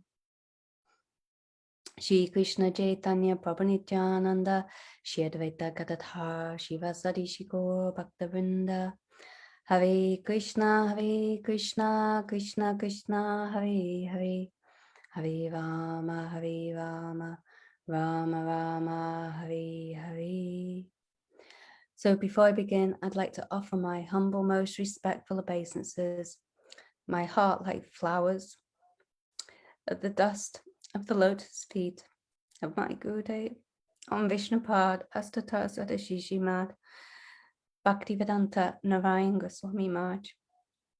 And at the same time, of my humble, most respectful obeisances, time and time again, my heart like flowers, at the dust of the lotus feet of Srila Nitya Vishnupad Astata Sadashishi Mad Bhakti Vijñāna Bhārati Goswami Maharaj, whose divine appearance day it is today. We've come together to celebrate his Vyasa Puja, and we've heard so many nice memories and so many of his teachings from all elevated Vaishnavas and Vaishnavis. I'm extremely unqualified to speak in this assembly, but somehow by his causeless mercy, being given an opportunity. So Srila Bhakti Vijñāna Bhārati Maharaj, he said that how can we serve the lotus feet of Vaishnavas after their disappearance from our vision in this world? We can simply serve them by remembering them and contemplating and adopting their exemplary conduct, and also by sharing and distributing their teachings. So actually we see in the life of Maharaj that he certainly did that. You can see his book, the divine holy masters, how he collected so many of the glories of the disciples of Srila Bhaktisiddhanta Saraswati Thakur, who he personally served, I personally heard from. And without that book, actually, we wouldn't even have I can say, I can only speak for myself, sorry, not for everyone, but I certainly wouldn't have a clue as to all their qualities. So many, we maybe heard their names, but we hadn't heard so many of their qualities. And on each and every divine appearance or disappearance day of any of these disciples of Srila Bhaktisiddhanta Saraswati Thakur Prabhupada, or any Vaishnav or Vaishnavi's appearance, disappearance, he would enumerate their glories like he had thousands of mouths. He had so much faith in the Vaishnavas, and he would be so happy to explain their glories. He would never tire of explaining their glories. And in this way, he gave us an opportunity to hear their glories and to also remember their glories. And, you know, by hearing that Harikatha, by hearing their glories, we can also serve in this. We get an opportunity to serve them, even though we couldn't serve them directly like he could. But he's giving us an opportunity to serve through hearing their Harikatha and to remember their qualities and develop a relationship with them. So like Shamarani Didi said this verse, Guru Vaishnav Bhagavan, Tinara Smaran Hoy, Vigna Vinashan. So it means that by remembering Shri Guru Vaishnav's Bhagavan, all obstacles on this path of bhakti, which, you know, in our lifetime we may be faced with so many obstacles, but they can all be destroyed just by hearing and remembering their glories. So recently on Bhakti Basics, we were discussing the qualities of a Uttama Adhikari Vaishnav, Mahabhagavat Vaishnav, and how there's 3 different ways to recognize. One is through their shraddha, their faith, deep faith and realization in Shastra. Another is that to the attachment to chanting of Harinam, and another is by their rati, or deep loving attachment, their shakti, and their prem, their love towards Krishna. So Srila Bhakti Vijñāna Bhāratī Mahārāja, he, as I just mentioned, he had so much deep faith in the Vaishnava, in his guru, especially Srila Bhakti Madhav Gosvāmī Maharaj, and to all the Vaishnavas, and of course to Radha and Krishna. And so much attachment. Actually, how can we tell if someone has attachment? Someone so unqualified like myself cannot. But one thing, there is a symptom that he will never tire of speaking Harikatha, or she will never tire of speaking Harikatha. Go on speaking. This was Mahārāja. He would love to speak Harikatha. No one could stop him from speaking Harikatha. Sometimes he would speak. He would go on speaking, and his servants like Narottam Prabhu and others, Madhava Priya Prabhu, and they would say, "Oh Maharaj, please, you know, you've been speaking for 1 hour, 2 hours, 3 hours, whatever it was. Please, you know, you need to rest or take prashad." But he would just want to go on and on. So this was his deep, loving attachment.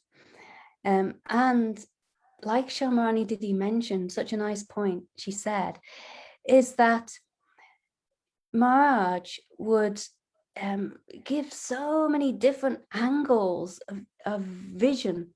He would explain one Tattva Siddhanta, or he would explain one pastime, and in explaining that, he would, like you'd see a diamond, he would show this angle of vision, this angle of vision, and like Shamarani Didi said, give such depth to that Siddhanta, that conclusion, Shastra, or pastime, Leela, that we've heard from our beloved Gurudev or maybe other Vaishnavas, but he would add something and, you know, and enlighten us. Oh, you know, we would always be so happy to hear, you know, like Shamarani Didi is explaining how Srimati Radhika, she, as soon as she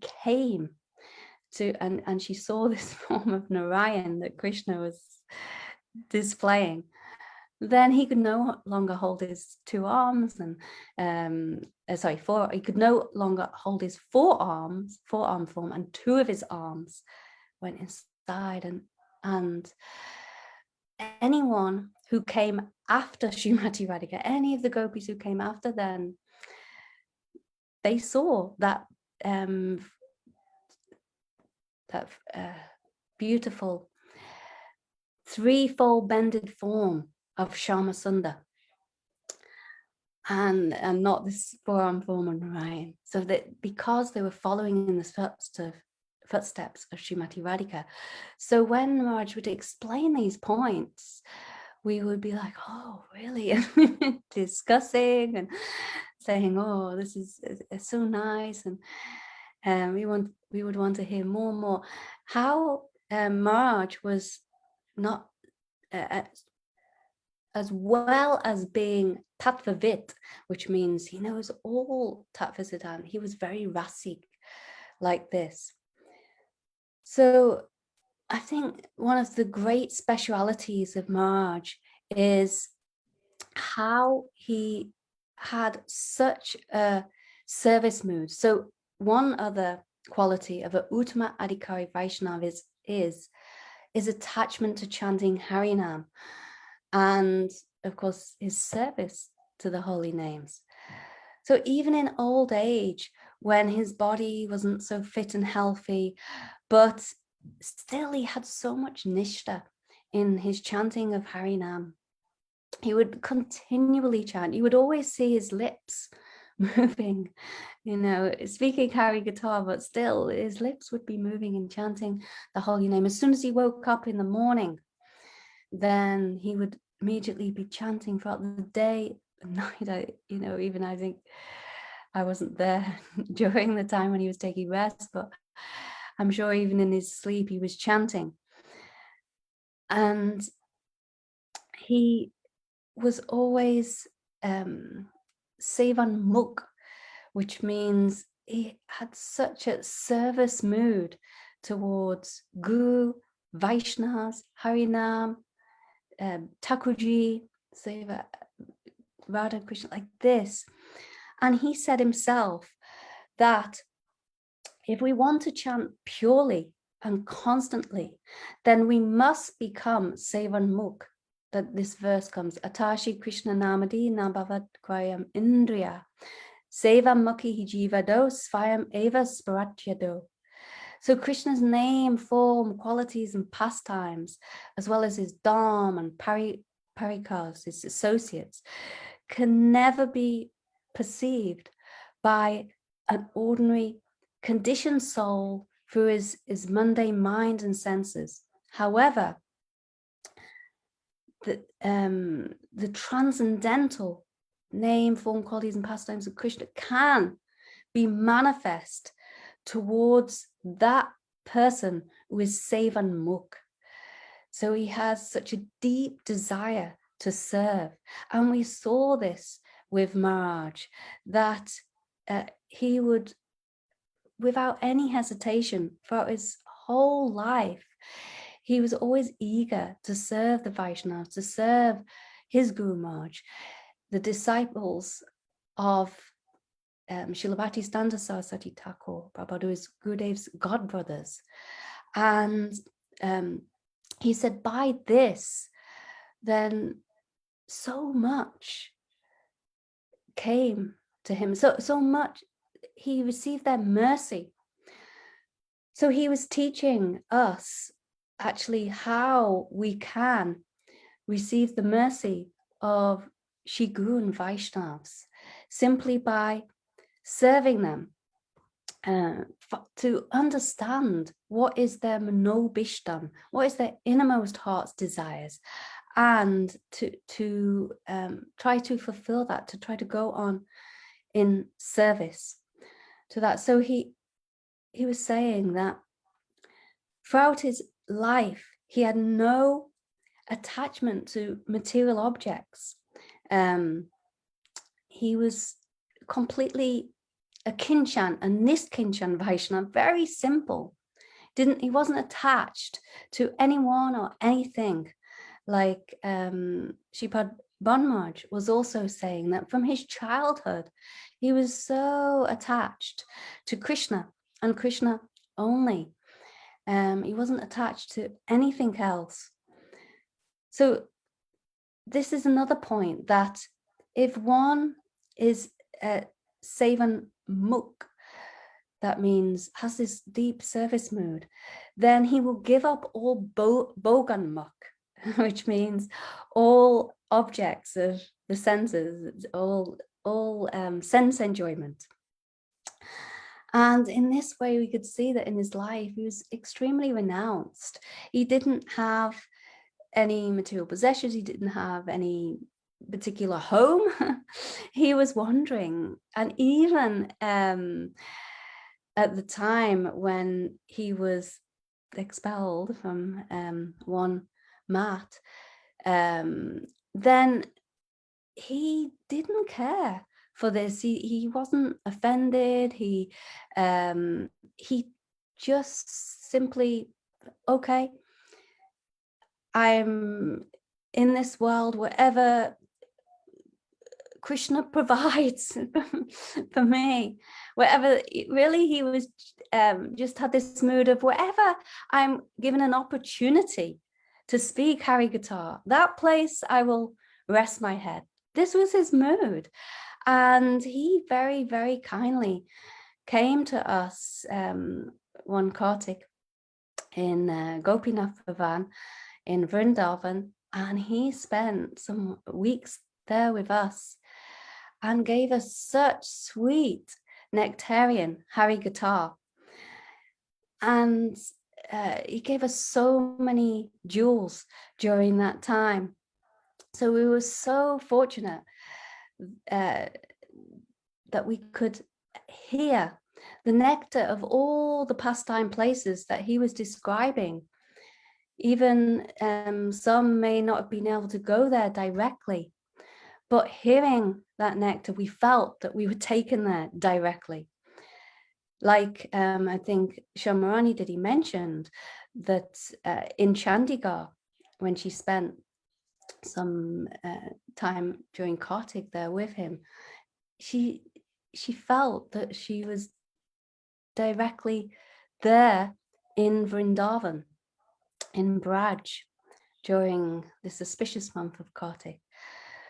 So Srila Maharaj, he explained that from performing service to Guru and Vaishnavas, then then so much strength comes, so much spiritual strength, so much mood to go on serving comes, and also so much attachment to Harinam can come, taste in Harinam can come from this service.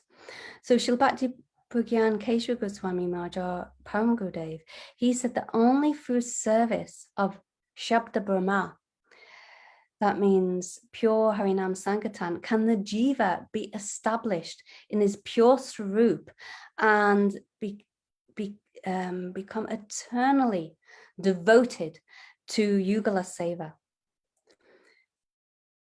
So like this, Maharaj, he gave us this this desire to associate with Vaishnavas, like his good self, and hear this Harikatha. And in this association, like I think Shripad Tapasri Maharaj mentioned, that sometimes we look at him and think, oh, he's very simple, and he may be speaking so many simple things, he may be giving so many simple examples, like maybe like everyday examples, but in those examples there was so much depth to you know, how he was bringing light to the point he was making. He'd make one original point, and then from there he would go and explain one pastime, maybe from Srimad Bhagavatam or Chaitanya Charitamrita, and in that pastime he'd make so many other points, and then he'd make a point or give an example from his own life, and or maybe his childhood, or like he'd bring in so many different points, and sometimes you become bewildered and think, oh, so is Maharaj speaking about the original point, or maybe is he answering my original question?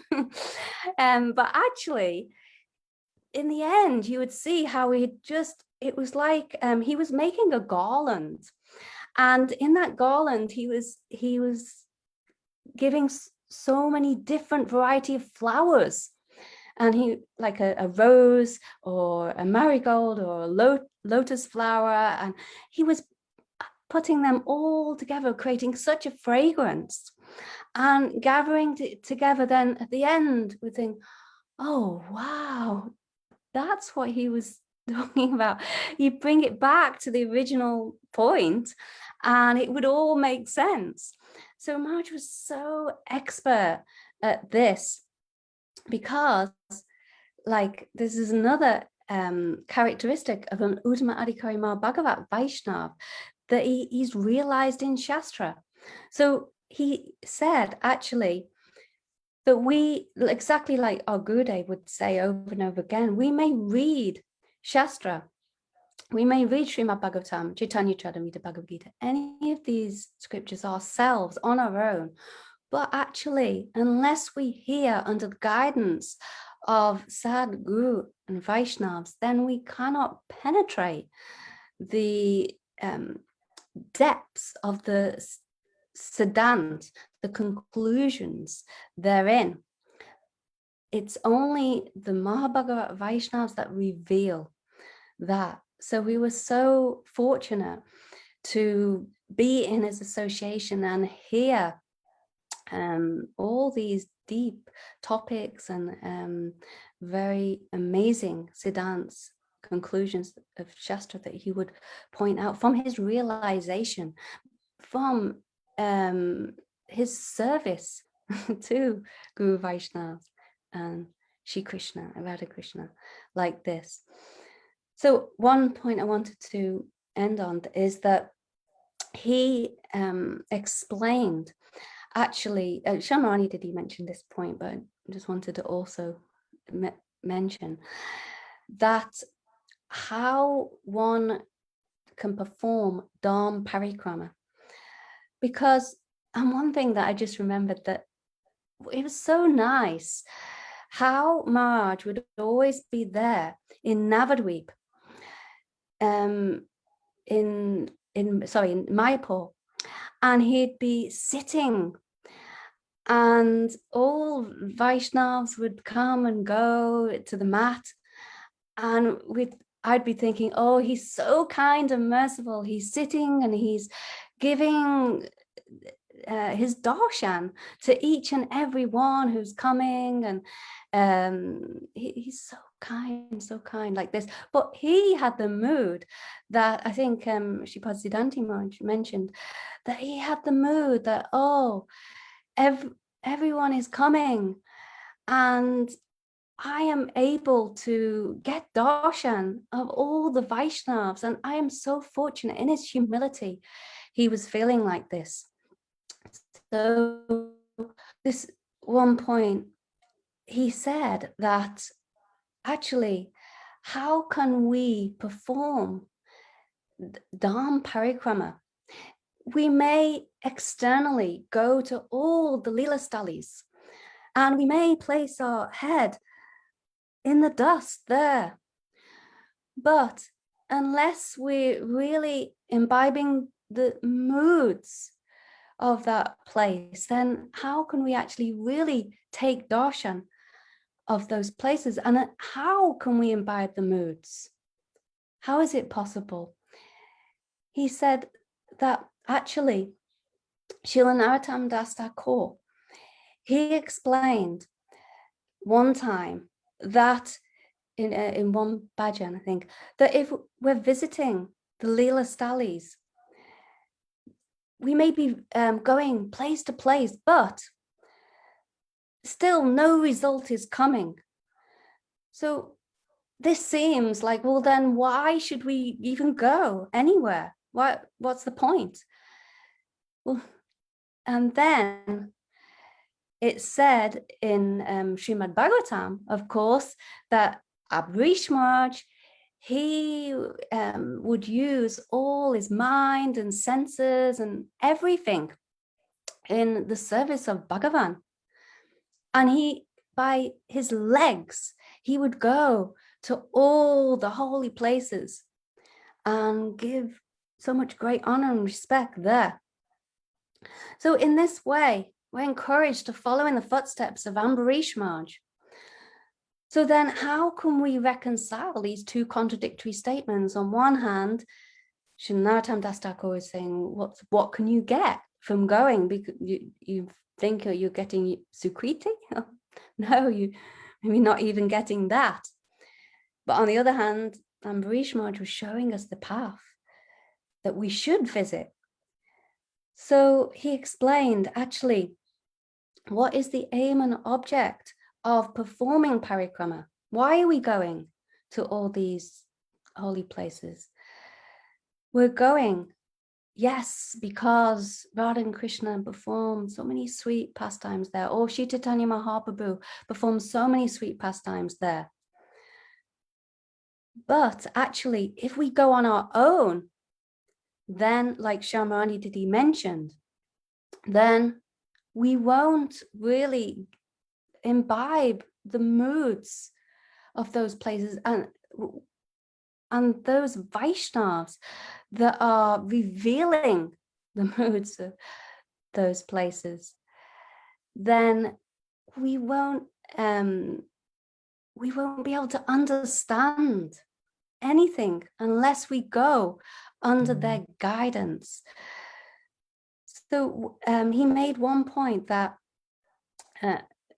once during Brajmandal Parikrama in 1956, his Guru Maharaj was singing a Bengali kirtan, and I can't remember the kirtan. Oh, hey, Brajabasi Tarabalidao, like this. And very, very deeply, he was singing in very deep bhav, so much so that all who were hearing, they were completely touched, and they all started to cry. So tears were flowing from everyone's eyes there. And even though the bhajan was in Bengali, and there were most of the devotees there were from North India, so they couldn't understand Bengali. They were Hindi speaking.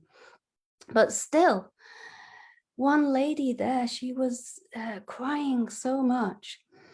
And Srila Bhakti Vijñāna Bhāratī Mati asked her, oh, I see that you're crying, but yet, did you understand the meaning? You know, it was in Bengali. So she said, no, actually, I didn't understand the meaning at all. But somehow or another, just my heart melted and tears started to flow from my eyes, just spontaneously, naturally. So like this, that Maharaj was making the point that it's so important to go on Brajmandal Parikrama, Navadvip Dham Parikrama under the guidance of the Pranayī Bhaktas, whose heart is imbued with that love and a deep attachment to Radha and Krishna, or to Shri Chaitanya Mahaprabhu. And what they are speaking, their words are not ordinary. Even if we can't understand the language, then it could be in Hindi, it could be in Sanskrit, Bengali, any language we cannot understand. Still, it's imbued with such power, such potency, that it can touch even the hardest of hearts and make that heart melt. This is the incredible power and mercy of the Pranayī Bhaktas. So Maharaj, he gave us so much, just being just being with him, wherever, was it in Chandigarh, Pune, or in Navadvip Dham, Delhi, Brajmandal, like this. Being in his presence, like Shripad Siddhanti Maharaj or Tapasi Maharaj mentioned, that it reminded us of being in the presence of Gurudev. And when Srila Gurudev left, we were feeling that so bereft, like, how can we even continue? We had this such great good fortune to be in the association of Mahamā Bhagavat Vaishnava, and it's giving so much, continually speaking Hari Katha, continuing encouraging and inspiring us in so many ways. And now he's departed. So how is it possible that we can continue? But Mahārāja came and he completely reignited our enthusiasm and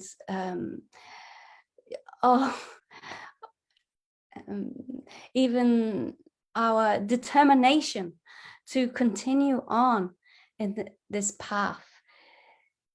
And he showed an example in his own life with his own principles and behavior. I think Shripad Siddhanti Maharaj, he gave a whole list of, Maharaj's mood, his expressions, his honesty, his truthfulness, his sincerity, and his principles. And when you read, then you just think, wow, even in millions of lifetimes, you couldn't even imagine coming close to that. So he gave so many good principles, and his behavior, how, like I said, he was thoroughly honest. He would never even dream of cheating anyone. We could trust him entirely. So anyhow, I think I've probably spoken a long time, so I don't want to take up too much of your time, but definitely we were extremely fortunate to get Mahārāja's association. And there's one very, very last point I wanted to mention, that once he said that Srila Bhaktisiddhanta Saraswati Thakur, he was ordered by Srila Gokishore Das Babaji Maharaj, never go to Calcutta, because why? This is the place of Kali Maharaj, full of hypocrisy and quarrel, and don't go there. So Srila Bhaktisiddhanta Saraswati Thakur, what did he do? The very first place that he went was Calcutta. He opened a preaching center there. And from there, he started, preaching all over India and West Bengal and Navadvip and like this. So it seems that Srila Bhaktisiddhanta Prabhupada didn't follow the instruction of his Guru Maharaj, Srila Gokishore Das Babaji Maharaj, that he went to Calcutta, and he told him not to go to Calcutta. Did he disobey his order? No, he certainly didn't. He understood the innermost heart's desire of Srila Gokishore Das Babaji Maharaj, and he followed that. What did he understand?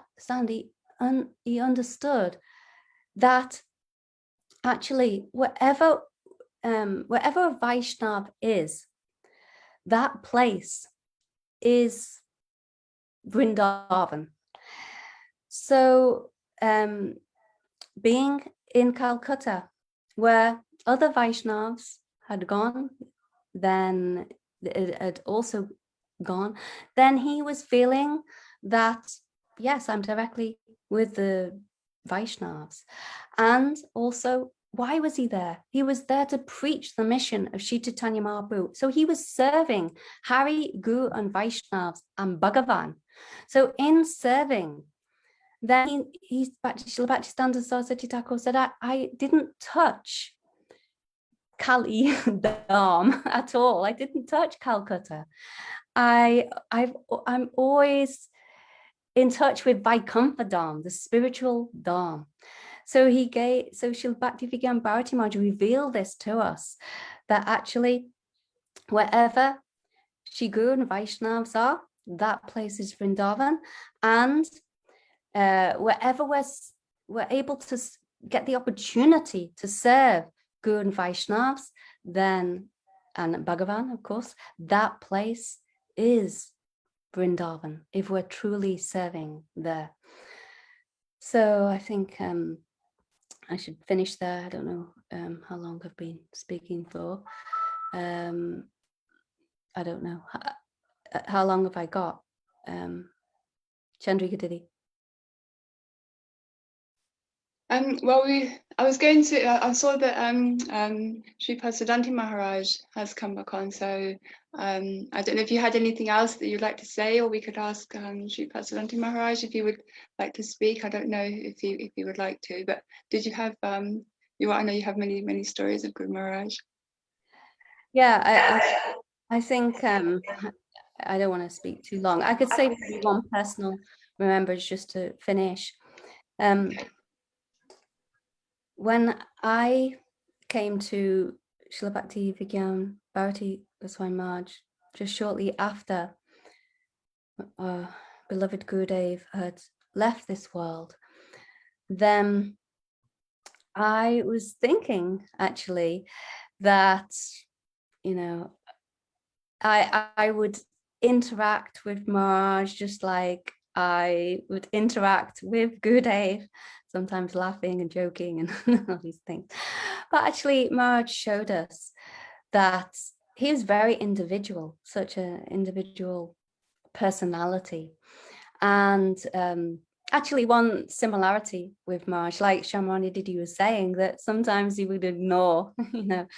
And I remember that one time when I was in Chandigarh, he was really ignoring me, like completely, like not looking at me, and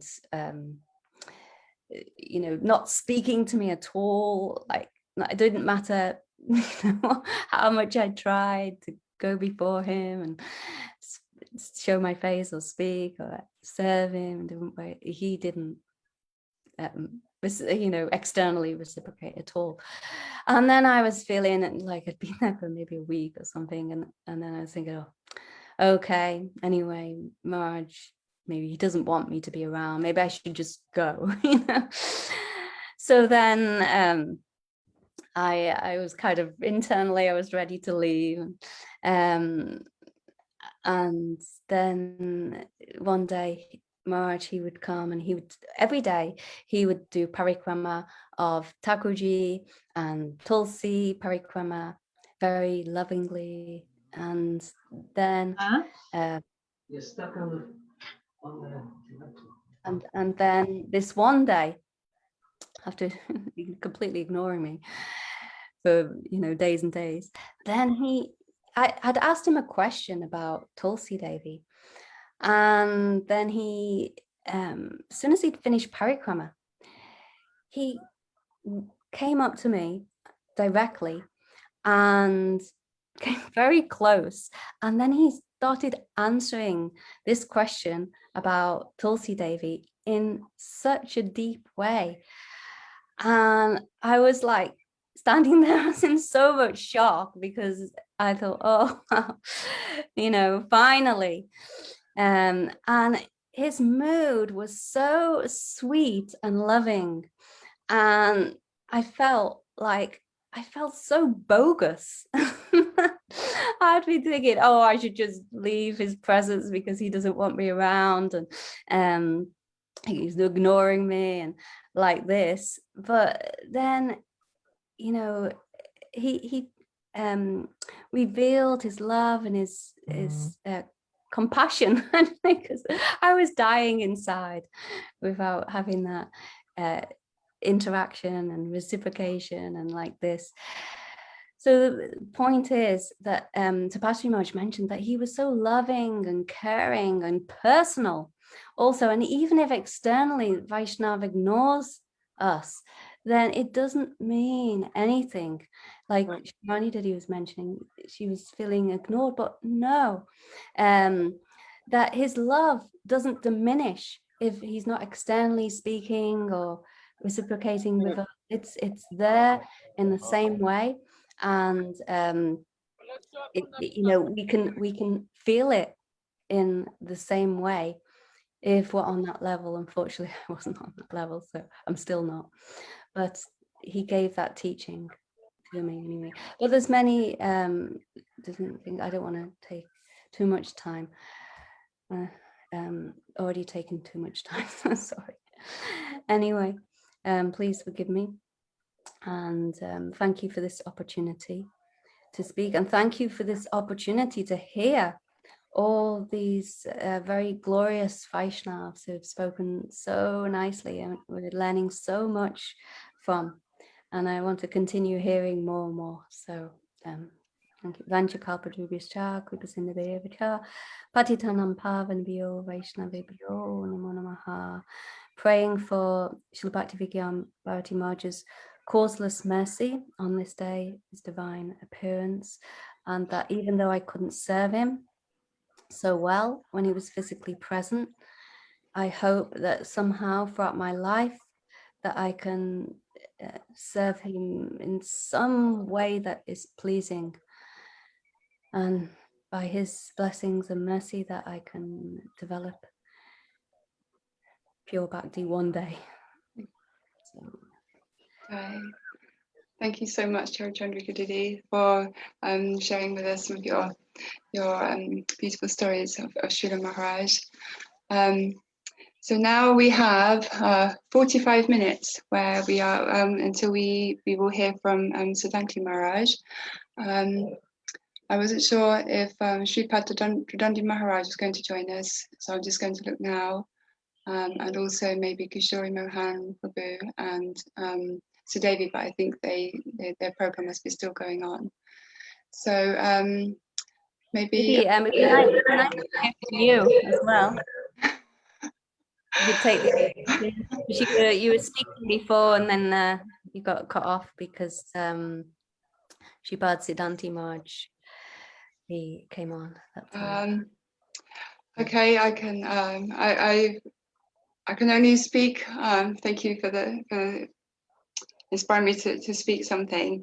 As most of you will know, I was very fortunate to take the Harinam from Śrīla Maharaj in 2017, and you know, like it is said, you know, Guru comes for you, and you can't really work out at all how this happens. You know, you think that you're going towards them, but actually they're coming towards you.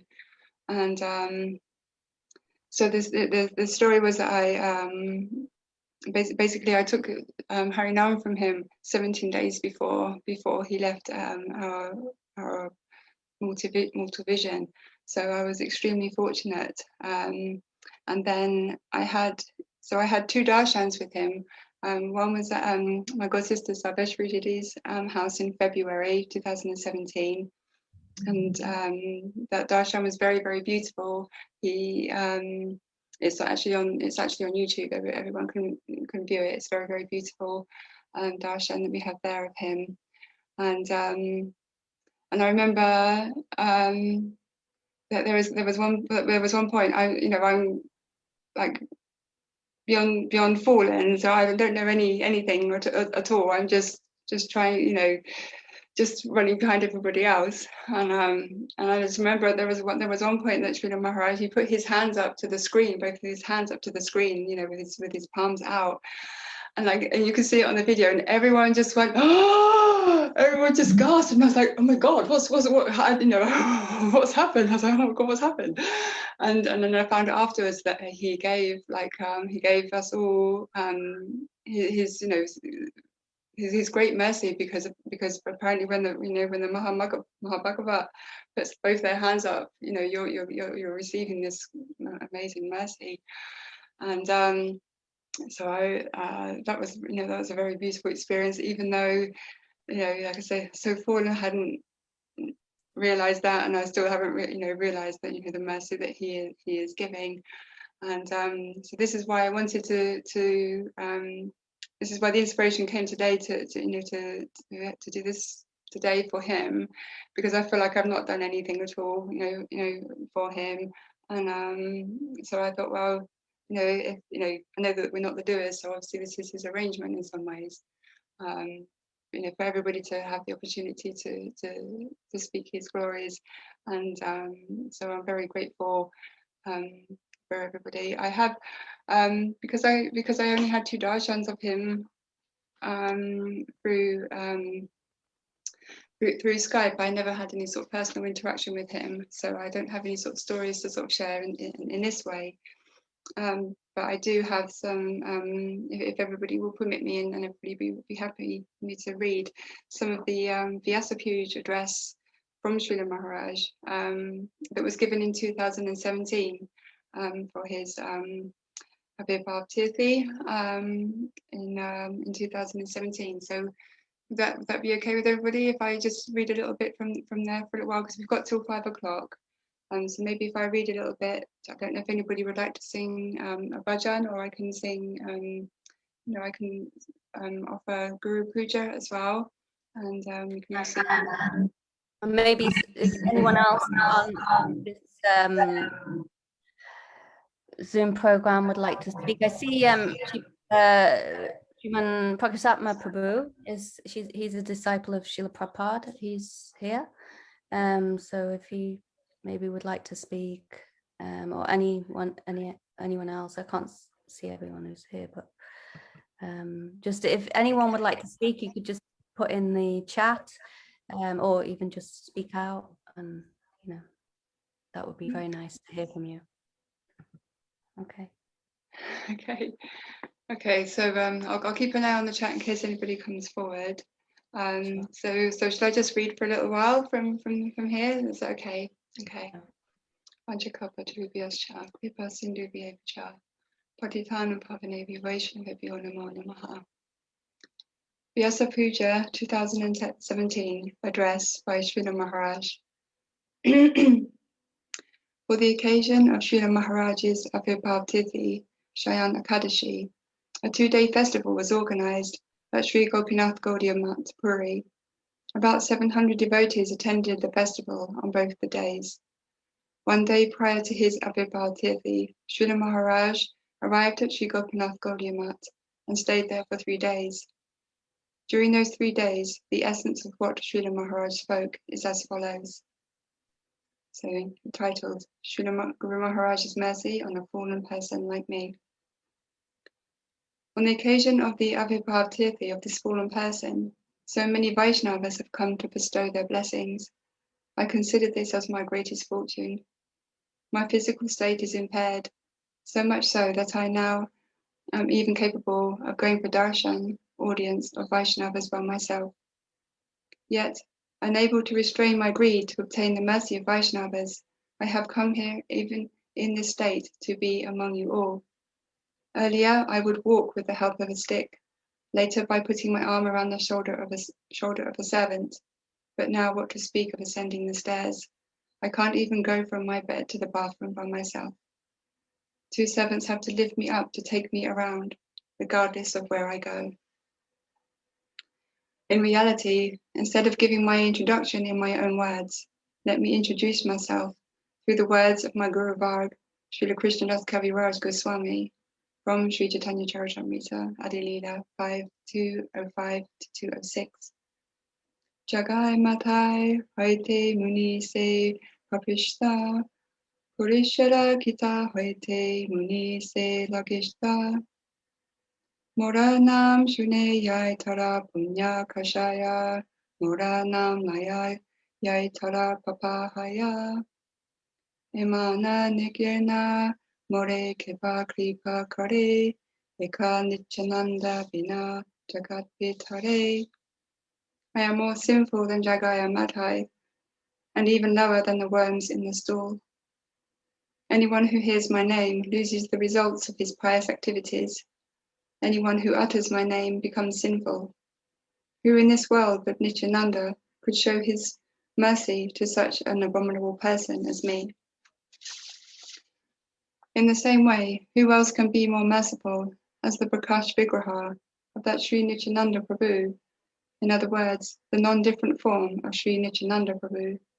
My Guru Padma, Sri Srimad Bhakti Dvaitva Madhava Gosvāmī Mahārāja, who during the initial days of my Mahavas, to cut the hard knots in my heart, despite himself being most worshipable, as well as the object of my service, had made arrangements for so many facilities for a conditioned soul like myself. Replete with the compassion of a guardian, Vatsalya, Guru Maharaj nurtured me in every way, just like his offspring, by engaging me in various services. Being devoid of seeing faults in others, simply by focusing on my insignificant qualities, on that foundation, he inspired me to march forward on the path of devotion. Vidhasya Pashyati Guru Napi Nara Naparadam. In other words, by adhering to the policy of not seeing any faults of the servitor, Guru Maharaj did not fall short of compassionately awarding all kinds of services to an unqualified and unoffensive person like myself. And then one more story. I am praying for your blessings. Hence, despite taking an elevated seat, I, who got trained upon his, Guru Maharaj's teachings, and who considers his ideal as the topmost, am desirous of serving you all by receiving your blessings and fulfilling your innermost desire. Due to the limitation of physical capability, I will accept your blessings by sitting on a higher level.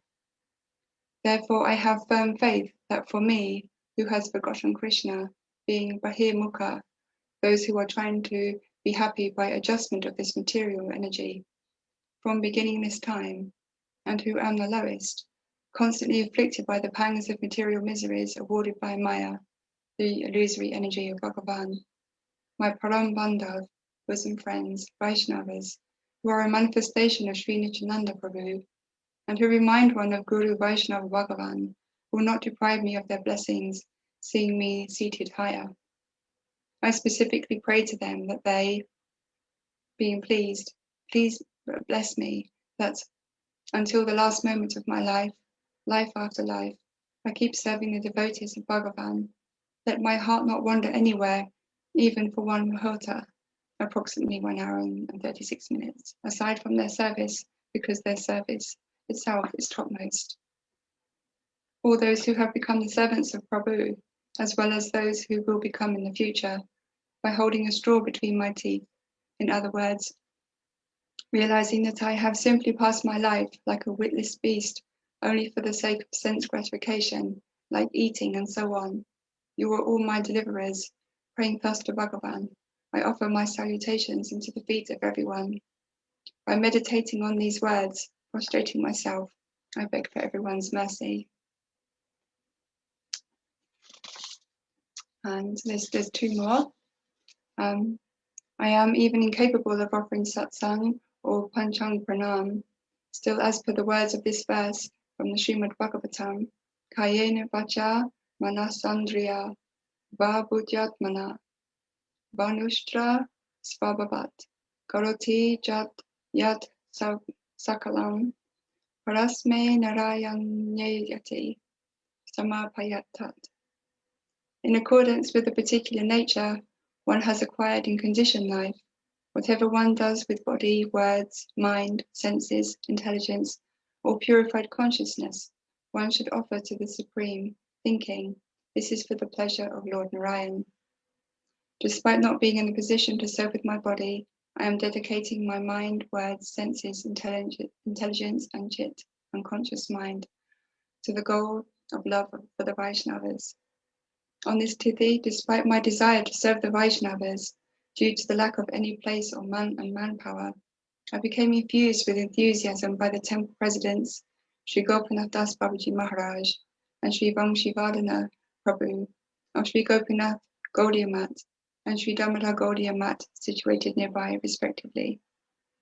Making both of them instruments, Guru Maharaj bestowed upon me the wonderful opportunity of Vaishnava Seva. Secondly, it is not that only when service is rendered in great quantity that it is considered as great service.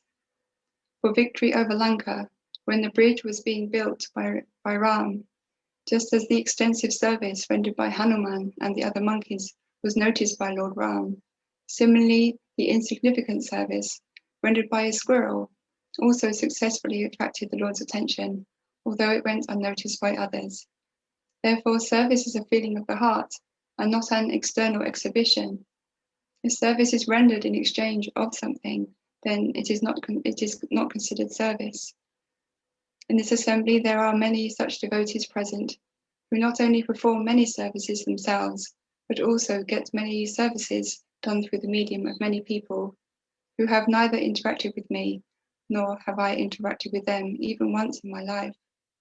These devotees, despite externally appearing as my disciples, due to their service inclination, are performing the function of being my guru. Whosoever's name I could, or I could not recall, due to the weakening of retention power, I express my appreciation towards all of them, and I thank all of them. By body, mind, wealth, by bestowing enthusiasm, whosoever has helped me in any capacity, I befittingly offer my obeisances to everyone and worship their feet. So Srila Maharaj, all through his words, he's always showing such beautiful humility, like genuine humility. And I pray to him on this day that if he can bestow on me any of his qualities at all, then I will consider myself extremely fortunate. And I consider myself extremely fortunate that he gave such a person as me Harinam in any way. Okay, so is there anybody else who would like to speak something of Srila Maharaj? If not, maybe I will offer Guru Puja, or we can sing something or read some more. Anybody else would like to speak? Is it anyone mentioned? No, I don't see a new message. What's that? Okay. No, it doesn't look like anyone's volunteering to speak. So Puja would be nice. Yeah. Thank you so much, Chandrika Didi. That was very, very beautiful. Okay. Maharaj's humility. Okay.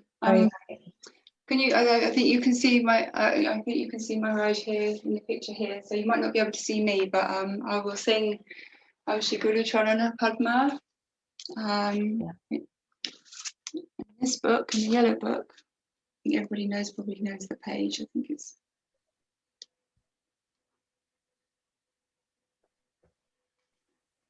Shri Guru Charana Padma.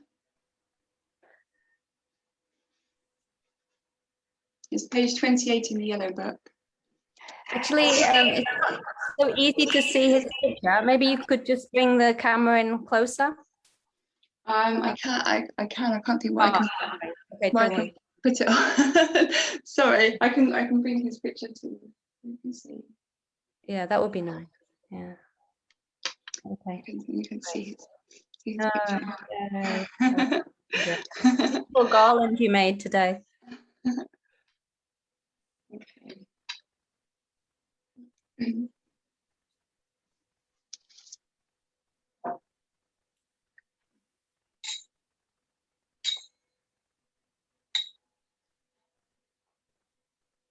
Actually, it was the inspiration of Chandrika Didi that this program has come together today, and very much thank her, and also Yamuna Didi and Ananga Mohan Prabhu. They've been very helpful in Very helpful. bringing everything together. So yeah, thank you, Didi. Okay. Shamarina, Didi? Raised her hand. What does this? I don't. Oh, a little story. Yes, please share a story. That would be lovely. Shamarina, Didi, please come and share a story with us. That would be lovely.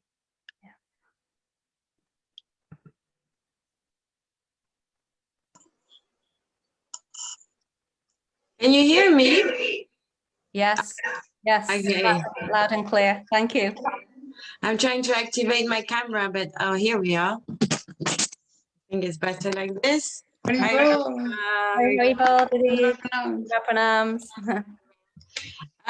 It's just a very quick anecdote, actually, a little story. I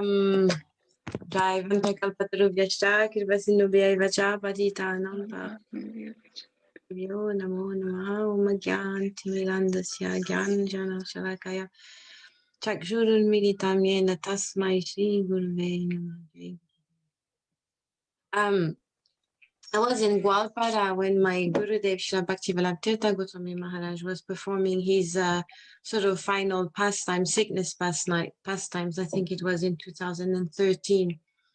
And Srila Maharaj was just going out, and I just ran after him with another devotee. I just followed him out.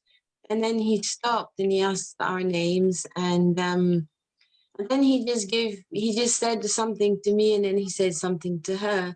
And what he said to me was really simple. He said, everything that you do, because at the time I was doing a lot of welfare work. My job was a lot to do with sort of working with troubled kids, and I was working very hard. Long hours, and giving more than 100% of myself to my work, which was a vocation anyway. So he kind of said, you can do so many things, but unless you are grateful, then everything is zero. And it was for me that he was confirming a realization I had, that whatever I can do. So he confirmed. And then with her, he said the same. He was talking to her about not being her body. And then she said to me later on, it's so strange you should say that, because I've been working a lot on behaving and acting as if I'm not my body, really working on this aspect of my bhakti, of my life in devotional service. And then I told her that I had the realization that whatever I did, it was actually a grace. It was given to me as an opportunity, as a service. Whatever abilities I had, unless I was grateful, then I would become proud that I'm the doer or whatever. It could be like giving a good lecture or whatever it is. I can easily become proud unless I think that whatever ability is given to me, it's not mine, and therefore I'm using it as a service, as an opportunity. So by saying that to me, he was not just he was almost, my realization was that, as I felt, is that he was anchoring it even further, and giving the capacity or the ability to continue working on that aspect. So that's the only sort of personal interaction I had with him. So I thought of sharing that. Yeah, this is the quality and characteristic of a Mahābhagavat Vaishnava, that he knows exactly, where you're at, what you're doing in your life, what you need to hear. Like you said, he confirmed your realization. So yeah, because they know everything. They're omniscient. Yeah, actually, you just reminded me, Shamarani Didi, that I forgot to mention that one time, I had this accident in Vrindavan while doing parikrama during Brajmandal parikrama Kartik Brat, and I was run over by a truck and I ended up in the hospital. And I was in the hospital and I was really feeling, you know, or how terrible that I'm missing Braj Mandal Parikrama. You know, this is my Kartik brat that Gurudev instilled so much in us, that every Kartik we would go under the guidance of Shri Guru and Vaishnavas to all these holy places. I was missing so much, and that's all I could think about. And then, you know, not having the association of Vaishnavas, I was just in so much pain. You know, externally may have been pain, but internally I was feeling this pain. And then out the blue, Srila Maharaj phoned me, and I was so happy. Like I just, as soon as he phoned me, I just like forgot everything that was going on, you know, that I was in the hospital at all, that I was suffering in any way. And, you know, just to hear his voice, his sweet voice, and it was so personal, he was so caring. And I remember he said at that time, he told that about his accident, that one time he was, you know, it was because of Maharaj that so many mats were built. You know, Bhakti Madhav Goswami Maharaj gave him that service, that he should be in charge of or the organization, the labor, everything. And so one time he was personally helping one laborer with cement, and I think someone mentioned this before anyhow, and I think the bag of cement or something fell on top of him, and he fell, and he hurt his back very badly, and he ended up in the hospital. And he was telling me this, and then he said, you know, I remember being in the hospital at that time, and I remember feeling so grateful. That's what reminded you said that. So grateful that that this happened and to be there, because it gave me an opportunity to read the whole Shri Chaitanya Charitamrita. So, and I was feeling, oh, you know, wow. Even though he's in the hospital, he's suffering this injury, and he's just completely absorbed in Shri Chaitanya Charitamrita, and here's me, I'm just, you know, here absorbed in my suffering. You know, so yeah, that Maharaj was you know, giving us this teaching that he's always so grateful for whatever happened in his life. You know, everything is an opportunity to serve more and more Guru, Vaishnavas, and Shri Bhagavan like this. So anyway, okay. Thank you, Shamarani Didi, for sharing that. Yeah, it's a very sweet story. It's a nice lesson. Nice lesson for us all, wasn't it, actually? I remember dear Chandrakala Didi, I remember she was saying, I think maybe it was your Gurudev, Srila Bhakti Narayan Goswami Mahārāja, saying that, you know, she said, you know, she was always, every morning when she would wake up, she would just always show gratitude first thing in the morning, because then that just had a really nice special thing for the rest of the day. Because obviously we always wake up in, you know, in a mode of ignorance, don't we? So to have like, she always remind herself to be grateful first thing in the morning, and then that would really help the rest of the day then. So, but yes, to be grateful for everything. You like that verse, you know, Tate Nukampam Samiksha. That's obviously, yeah, there are times when we forget that verse for sure. But if, you know, if we are reminded of that verse, you know, sort of like, you know, time and again, and that, you know, that sort of helps us to sort of, well, for me, helps me bring me down a peg or two. So that's and to you know, it's only by their mercy that we can understand anything and to realize anything. You know, by our spiritual master's mercy and the Vaishnava's mercy, that we can understand or realize anything. And that's, you know, that's you know, by their conduct, that's how we can, you know, that's, they show us through that as well, don't they? So yeah. Right. So is there anyone else who wanted to offer their Pushpanjali here? Gadadhar, yes, please, Prabhu, please will you come and speak? Gadadhar Prabhu. Yes.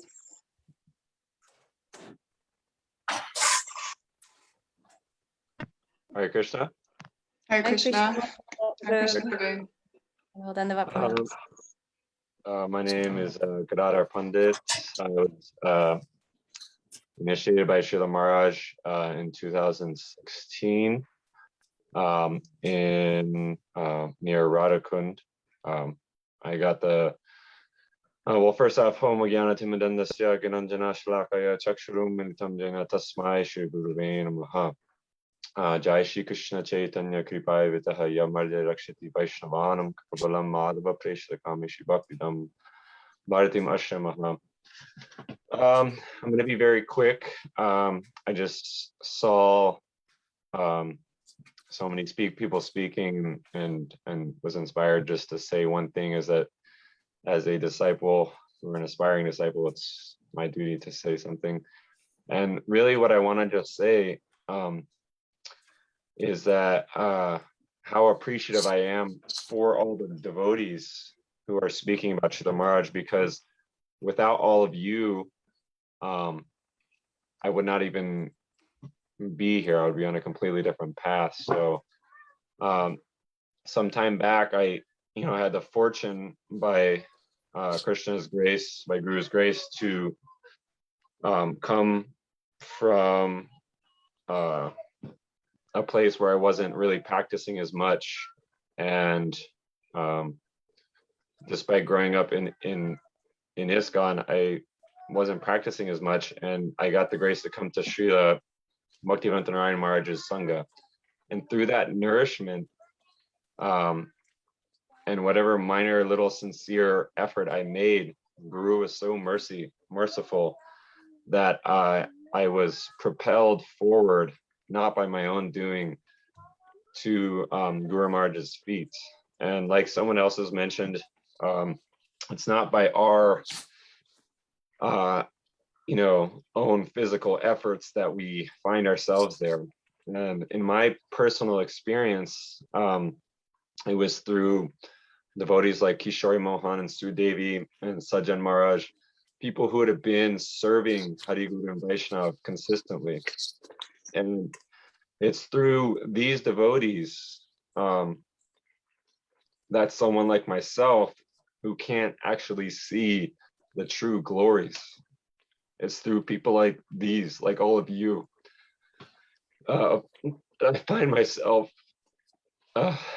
here and aspiring to continue on my path despite the difficulties of being in this material world. So I don't, unfortunately, I had some excuse me, I had some interactions with my Guru Mahārāja physically and through Skype, but like I said, due to my lack of understanding and just, yeah, I don't have necessarily the capacity to properly say anything, but what I feel like I can do is show the appreciation for how Guru is so merciful, and how he nourishes the tree of bhakti for everyone, so that all devotees like you can nourish people like me. And then it's kind of this sequential thing that happens, that even though I may not see directly, all his glories that are unlimited, but through his devotees who are serving him, who actually are aware and present of his mercy and his radiance and everything that he is giving, through you guys, it's more assimilable for me. So anyways, I'm a little emotional, so please excuse me, but I just like to say thank you to you all, and for serving my Guru Maharaj and allowing me to hear all your beautiful stories. and I fall at your feet and hope that I can follow in your guys' footsteps a little bit. Un peu parce que c'était un peu collant là. So, Punjabi Hari Prabhu, please mute yourself.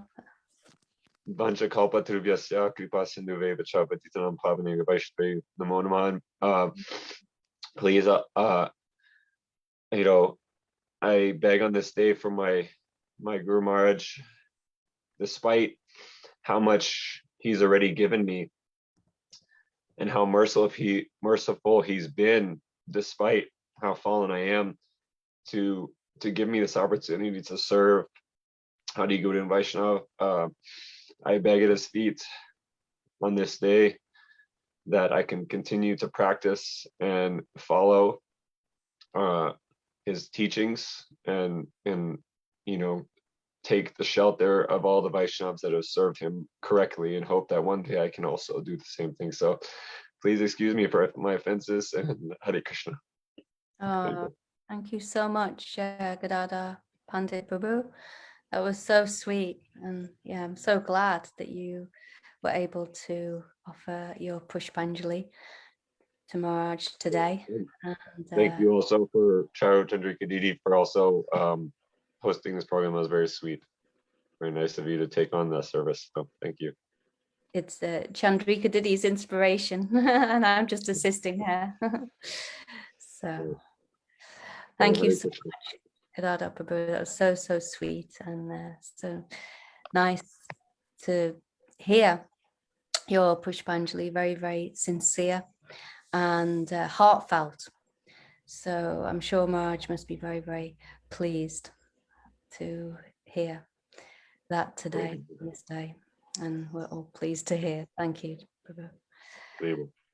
Okay. Very sweet, Prabhu. Thank you so much for sharing. It's been so nice to hear everybody's. This is another one of the reasons why I wanted to try and arrange this today, is because just for a personal thing, as well as to try and do something to please Guru Maharaj, is by hearing everybody's Pushpanjali, it helps me to bring him closer to me by hearing his glories.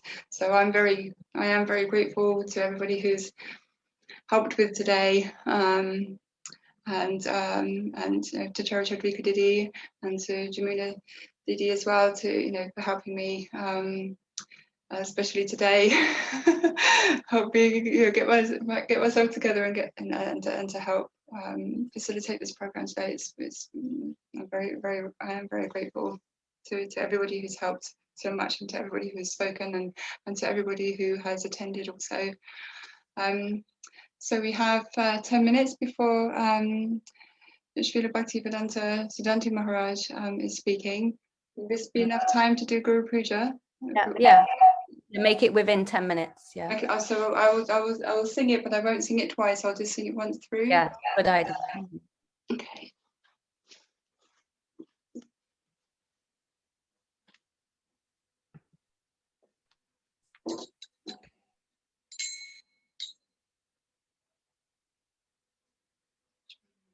Jai Shishitu, Jai Shishitu Gauranga Gandharva Girai Shradhanobhya Harijuki, Jai. Jai Amishpadastata Sadashishima Bhaktivedanta Narayana Gosvāmī Mahārāja Ki Jai. Amishpadastata Sadashishima Bhakti Vijñāna Bhāratī Gosvāmī Mahārāja Ki Jai. Jiva Bhunupuku Vaga Ki Jai. Anantakoti Krishna Vrinda Ki Jai. Sankata Bhakti Vrinda Ki Jai. Jinitai Gaur Premanandi Hari Hari. Shri Guru Charana Padma Kevala Bhakati Satma Vandamu Visavadana Mati Jahara Prasadeva Hey Baba Toriya Jai Krishna Prati Hoy Jaha Hoy Guru Manka Padma Vajra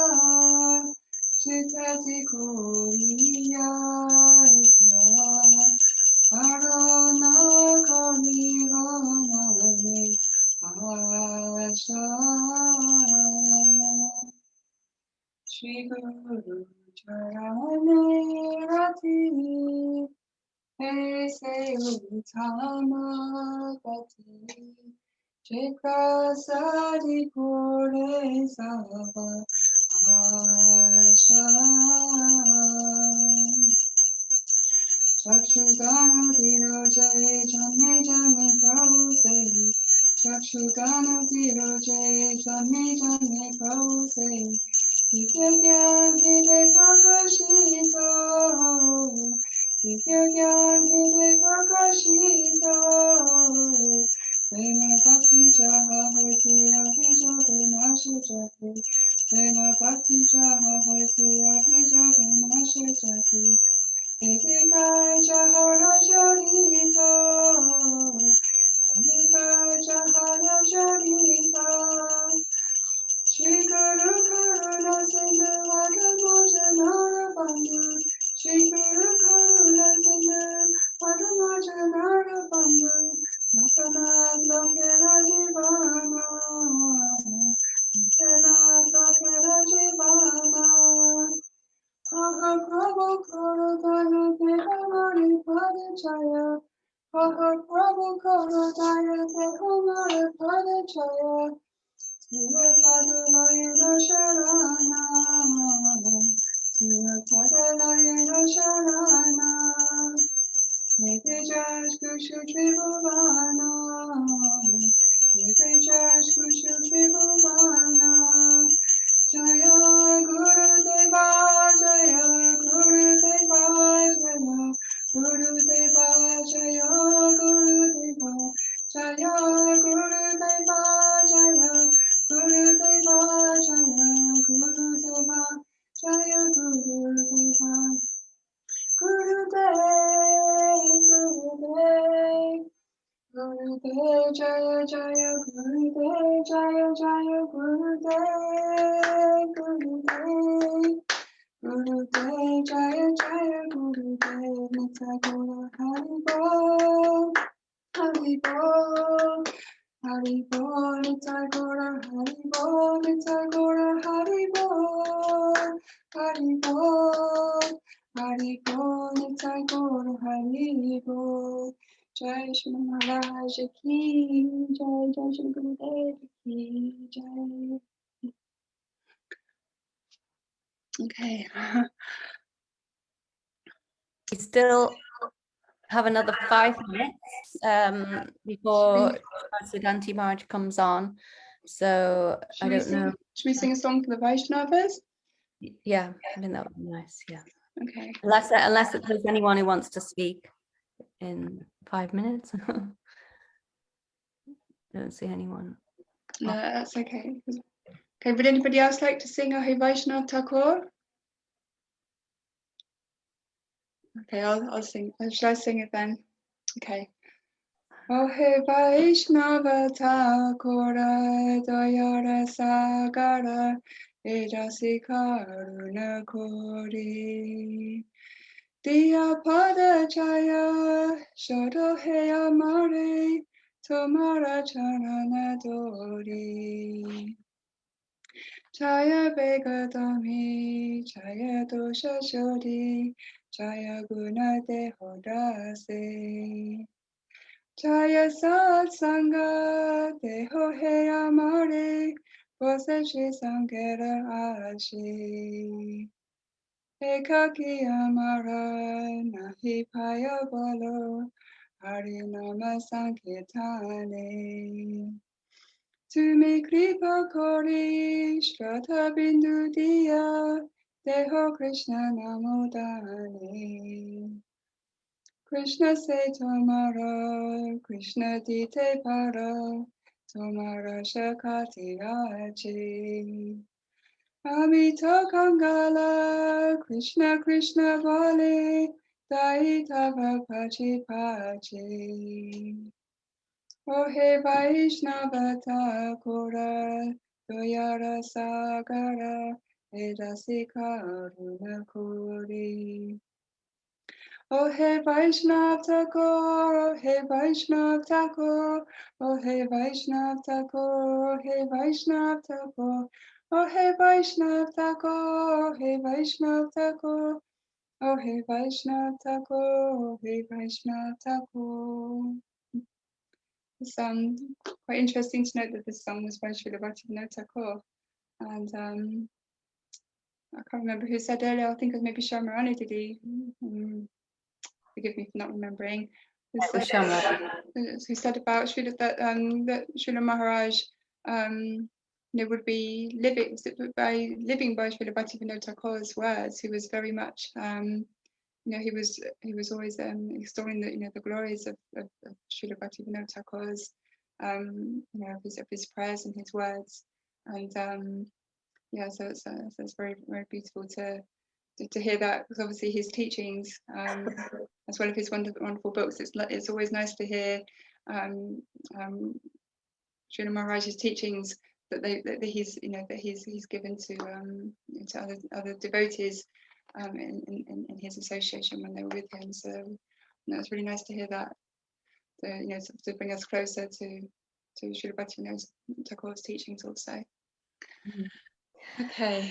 So 2 minutes and Shripad Siddhanti Maharaj will be with us, and I don't know if anyone else wants to speak. Well, we've got 1 minute now, so I don't know if it's Siddhanti Maharaj has come on. Yeah, maybe. Yeah. Because I think Dandava Pranam.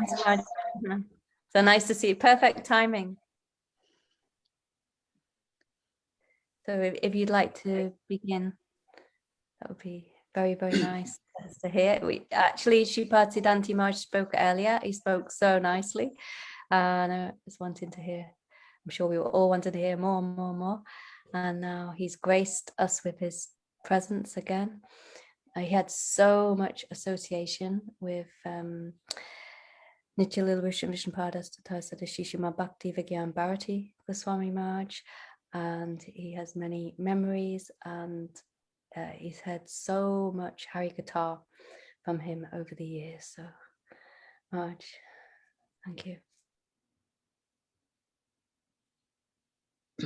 Can you all hear me, please? Yes, perfectly. Yes, Maharaj.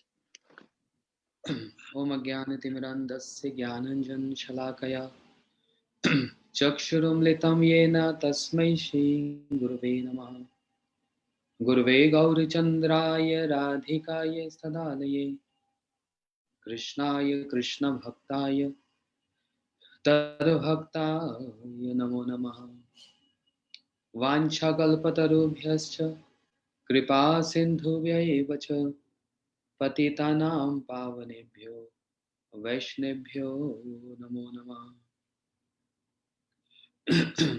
Samsara Dukha Jaladasya Patitasya Kamaha Krodadinakramakra Kavli Kritasya Durvasnasya Nigritasya Nirashayasya Chaitanya Chandra Mama Dehi Padavalam Chaitanya Chandra Mama Dehi Padavalam Mahabodhe Sthire Kanakaruchira Nila Shikhare Vasana Prasadanta Sahaja Balabhadre Subhadra Madhyasta Sakala Sura Seva Vasarado Jagannatha Swami Nayan Patagami Bhavatume Shri Jagannatha Swami Nayan Patagami Bhavatume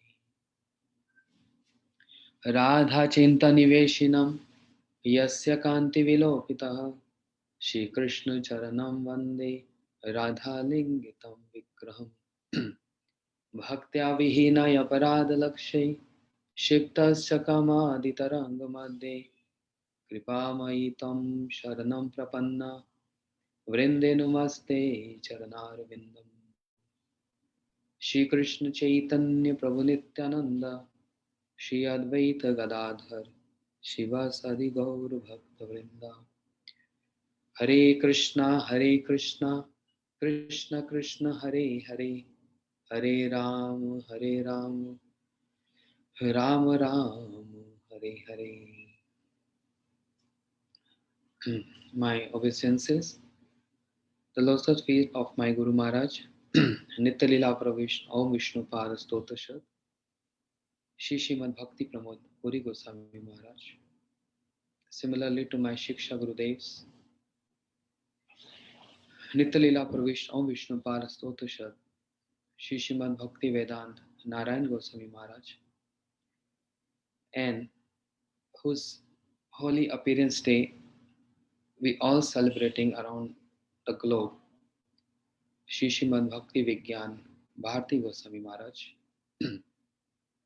to Srila Bhakti Siddhanta Saraswati Thakur Prabhupada and all his prominent associates, Shri Srimad Bhakti Rakshar Sridhar Goswami Maharaj, Srila Bhakti Daita Madhav Goswami Maharaj, Shri Srimad Bhakti Pragyan Keshav Goswami Maharaj, to Shri Chaitanya Mahaprabhu, to all his associates, to Shri Shri Radha Vinod Bihari, to all devotees who are on the Zoom meeting, my humble obeisances to all of you. We all celebrating Srila Maharaj appearance day on this special day, Shayan Ekadashi. And since morning I'm hearing so many devotees, they glorified Srila Maharaj. And in the words of Srila Maharaj, that's the best way of performing Vyasa Puja. Hearing and speaking the glories of the Acharyas, which is only our aim and object of our life. Only and only aim and object of our life, to serve Acharyas, to hear their glorifications. Because we feel more inspired to hear the glories of Acharyas, and we feel connectivity with them. Srila Gurudev, Shri Srimad Bhakti Vedant Narayan Goswami Maharaj, his appearance day is on Mauni Amavasya.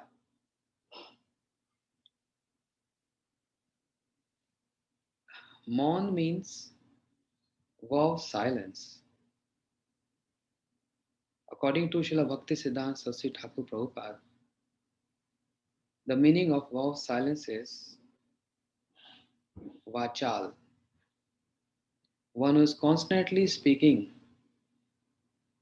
the glories of name, form, qualities and pastimes, and the glories of associates of Lord, is actually a bona fide meaning of the word monam. But on Mauni Amavasya, best amongst all the Vaishnavas, Vaishnav Nam Yatha Shambhu, Shri Mahadev, he became Maunam. One who is always glorifying the Lord, always glorifying Krishna, Shiva became Maun for some reason. But Srila Gurudev manifested in this world on that particular day, Vachal, explaining the ideal meaning of the word Maunam, was always speaking the glories of Krishna.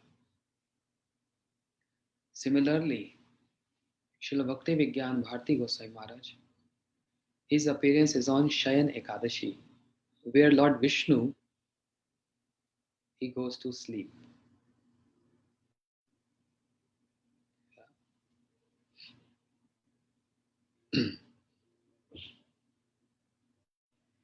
His sleeping means also a kind of mono, silence.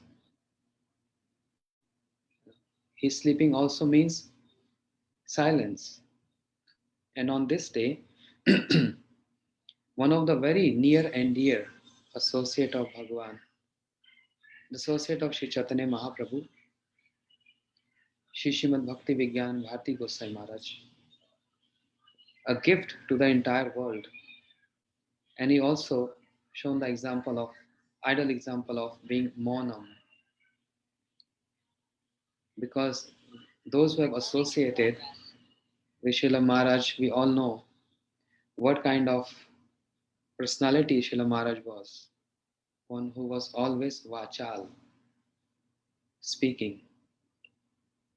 From morning till night, he was very fond of speaking. He just need 1 or 2 person in his room and he was keep on speaking.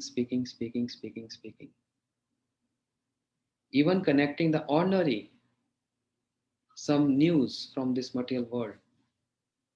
Srila Maharaj used to connect this with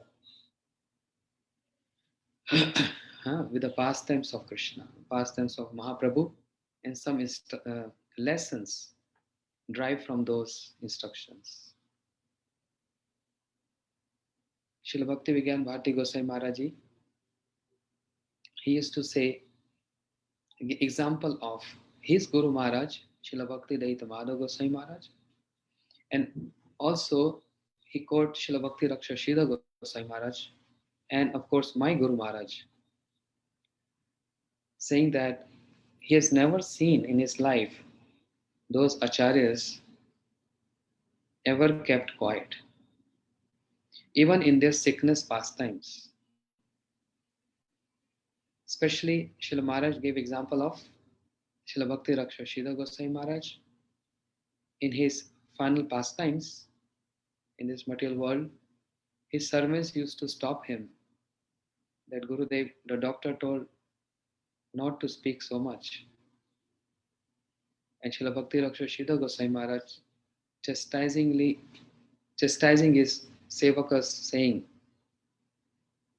"We are Saraswati Putras.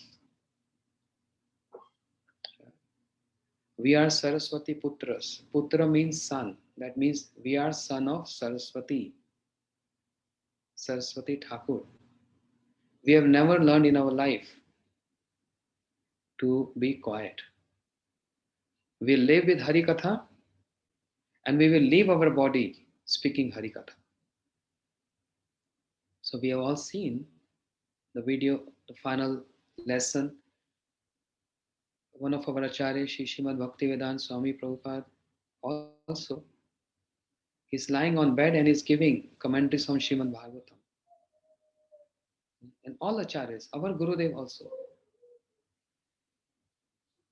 And all of us, we have seen Srila Bhakti Vijñāna Bhārati Gosvāmī Mahārāja ji, always and always speaking Hari Katha, non-stop Hari Katha, starting from morning Mangal Aarti.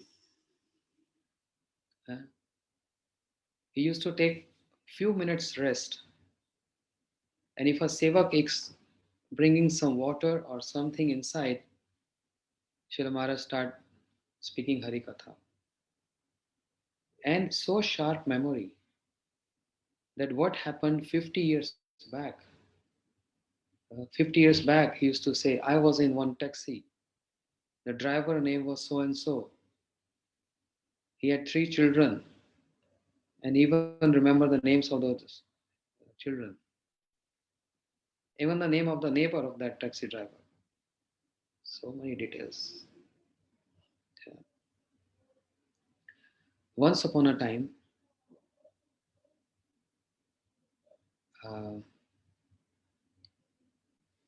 when we got initiated, me and my godbrother Madhapriya Prabhu, we heard from devotees in our mutt, Shri Gopinath Gaudiya Mutt, that Srila Bhakti Vijñāna Bhārati Maharaj, he served our Guru Maharaj in so many ways throughout his life. That was year 1996, 97 I think. So we came to know, we were very curious to know who is Srila Bhārati Maharaj. So we heard that he stays in Shri Chaitanya Gaudiya Mutt in Jagannath Puri. He spent most of the time there. So we went there, we asked devotees, and they showed us that room. He's there. First time we saw Srila Maharaj, we paid obeisances to him. We said, Maharaj, we came to know from our senior God brothers, you served our Guru Maharaj in so many ways. So just we want to know from you the glories of our Guru Maharaj. Srila Maharaj was so happy to hear this. And then he started speaking. And that was endless talk. non-stop. So and so that we were falling asleep.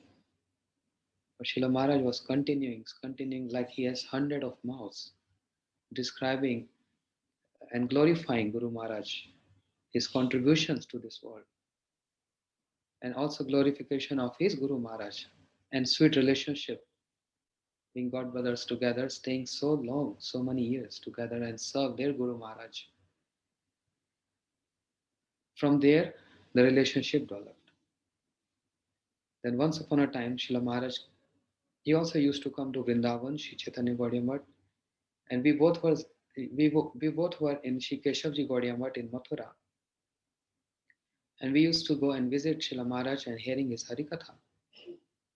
And that was after lunch prasadam, around 1:30, 2 o'clock. So as brahmachari, as all brahmacharis, we used to keep a chadar on our shoulder, that upper cloth. So it was very hot. When we were sitting in his room, because it was hot, I kept my chadar on the ground and hearing his Harikatha.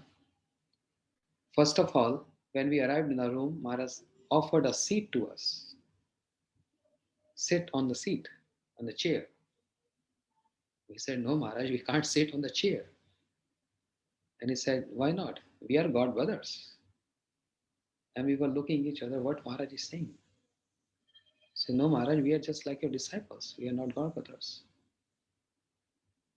He got so pleased to hear this. When we sat on the ground paying obeisances to him. And immediately Maharaj started speaking his Harikatha just by this. He said, yes, this is what we have learned in our life.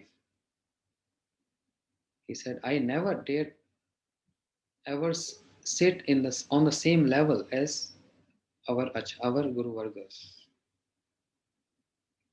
So he started speaking Harikatha, and that was hours and hours and hours.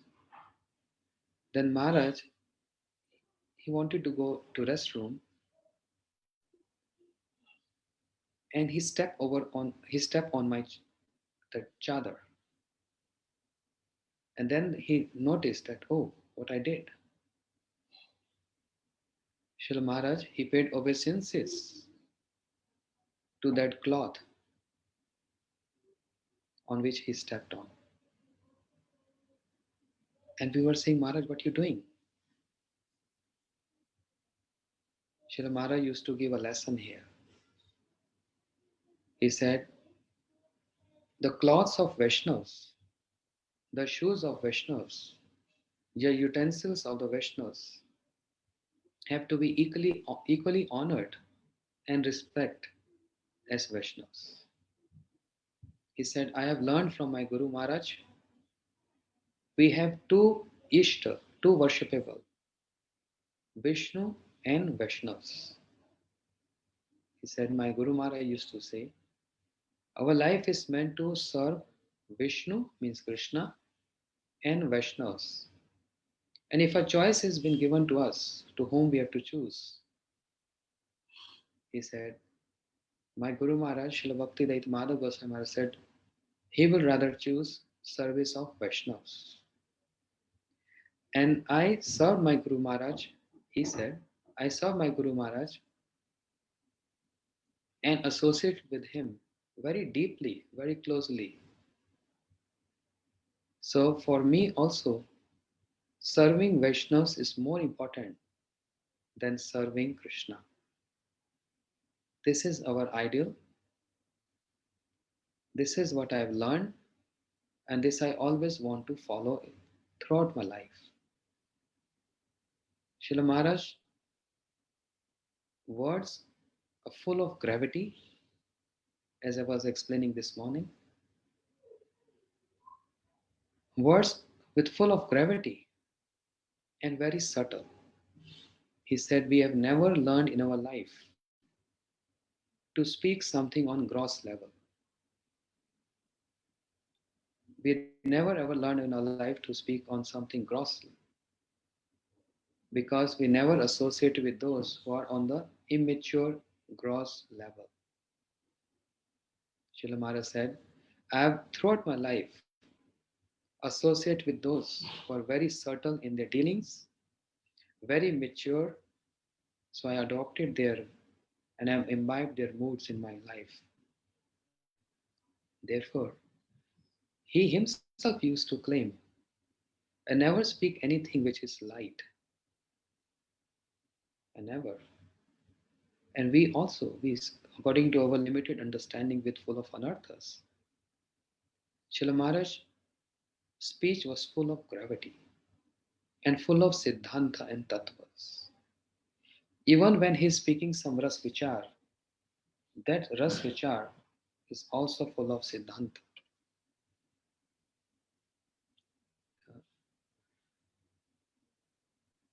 This was, I saw how much humble the Acharya of Sri Chaitanya Gaudiya Math, Nityalila Pravesh Sri Srimad Bhakti Vallabh Tirtha Goswami Maharaj. Once upon a time, I was in Chandigarh Math, Sri Chaitanya Gaudiya Math. Srila Bhakti Vallabh Tirtha Goswami Maharaj, who's Acharya of that Math, he has to go out. He had some work, wanted to go out for something. He came in Srila Maharaj's room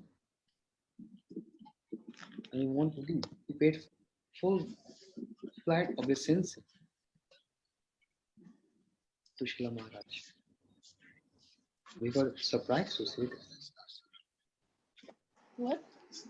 And Srila Maharaj also, immediately he got up from his bed and he paid obeisances, not lying full-fledged because he has some problem with his knees, and he paid also obeisances too. And Srila Bhakti Vallabh Tirtha Goswami Maharaj humbly said, so I'm going out for some medical, some checkup with doctor. I'll see you later. Just greeting you, paying obeisances to you so that everything should go well with me. We were shocked to see the dealings between two pure devotees. The Acharya of a Math paying obeisances to Srila Maharaj. Srila Bhakti Vallabh Tirtha Goswami Maharaj used to say, all of his disciples knows this, that whatever he have heard from his Guru Maharaj, he only used to repeat that, nothing adding or subtracting anything from his side. Exactly as it is. And if some disciples coming up with some questions to Srila Bhakti Vallabh Tirtha Goswami Maharaj, he very humbly used to say, I don't know the answer for this, or I've never heard from Guru Maharaj. Go to Bhāratī Maharaj. He can give you appropriate answer. So he was sending his disciples to Srila Maharaj for reconciliation if there is anything written in books or in any of his speech. Always he used to send his disciples to him. And Srila Bhakti Vijñāna Bhārati Goswami Maharaj used to nourish all disciples with his shiksha. Srila Maharaj said, I never used to ask anyone who's coming into my class, which math you belong to and whose disciple are you? He said that's not my principle. Devotee means devotee. We all are under one umbrella. We are in one family, one kutumba. I am here to nourish everyone. Whoever wants to hear Hari Katha, who are sincere in hearing Hari Katha, I am always there to speak Hari Katha. This kind of profile, Maharaj, never any partiality or discrimination of whose disciple is from ISKCON or any Gaudiya Math, doesn't matter. Because serving Vaishnavas is only my life. Maharaj used to say this. I did said this morning, I would like to repeat again because many more devotees joined, that today is Srila Maharaj appearance day, and we saw Srila Maharaj. I was with him a couple of occasions on his appearance day, but I recall one memory that when I was with him in Chandigarh Mutt, on Shain Ekadashi, they start their Chaturmasya on this day. And our Guru Maharaj, he used to start on Purnima. So they follow this standard, following Chaturmasya from this day on. So many devotees came, disciples of Srila Bhakti Gosvāmī Maharaj and many others, to celebrate Srila Maharaj appearance day. Maharaj, we brought him to a very nice decorated seat.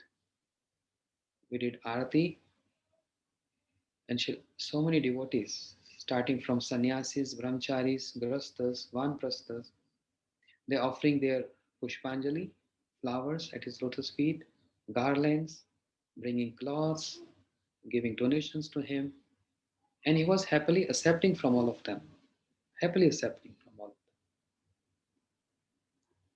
And this ceremony took so many hours because there are hundreds and hundreds and hundreds of devotees. After this was over, when mic was given to Srila Maharaj said, don't think I'm a fool sitting here to accept all of your offerings on my appearance day. I'm taking this as my appearance day not because I took birth on this day. That's a secondary. But my initiation also happened on this day. My Guru Maharaj blessed me with Harinam Diksha on this day. That's why I take this from that perspective. This is my appearance day. Maharaj gave a lesson. Our appearance day is not that when we got birth, but the day when we got initiation from our Guru Maharaj. Sakale Janma Mata Pita Pai. In each and every life, we get parents. But it's very rare opportunity to get blessings from Guru Maharaj, from spiritual master.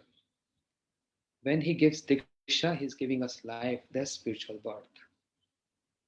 Srila Maharaj said, my Guru Maharaj blessed me on this day, that's why I remember this day. This is appearance day.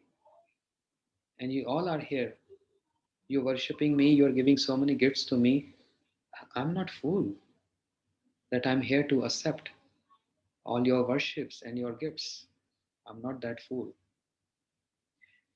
I'm here to accept all these offerings, in a mood to serve all of you. Because in spiritual life, in spiritual world, giving is service and accepting is also service. Not only giving is service, but accepting is also service. Looks like disciples serve Gurudev, but in real sense, it's Guru who serve disciples. At homes, it's parents who serve the children, not the children serving parents. Shri Guru, he gives Diksha mantra, he gives qualification and nurture disciple with his realization, infusing his potency.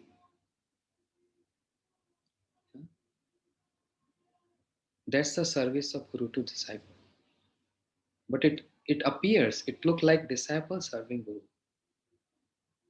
But in higher sense, from spiritual perspective, Srila Maharaj said, I accepted all of this because I want to serve all of you. You all came here to bless me on this day so that I can perform my sadhan bhajan sincerely and I can serve my Guru Pad Padma sincerely throughout my life.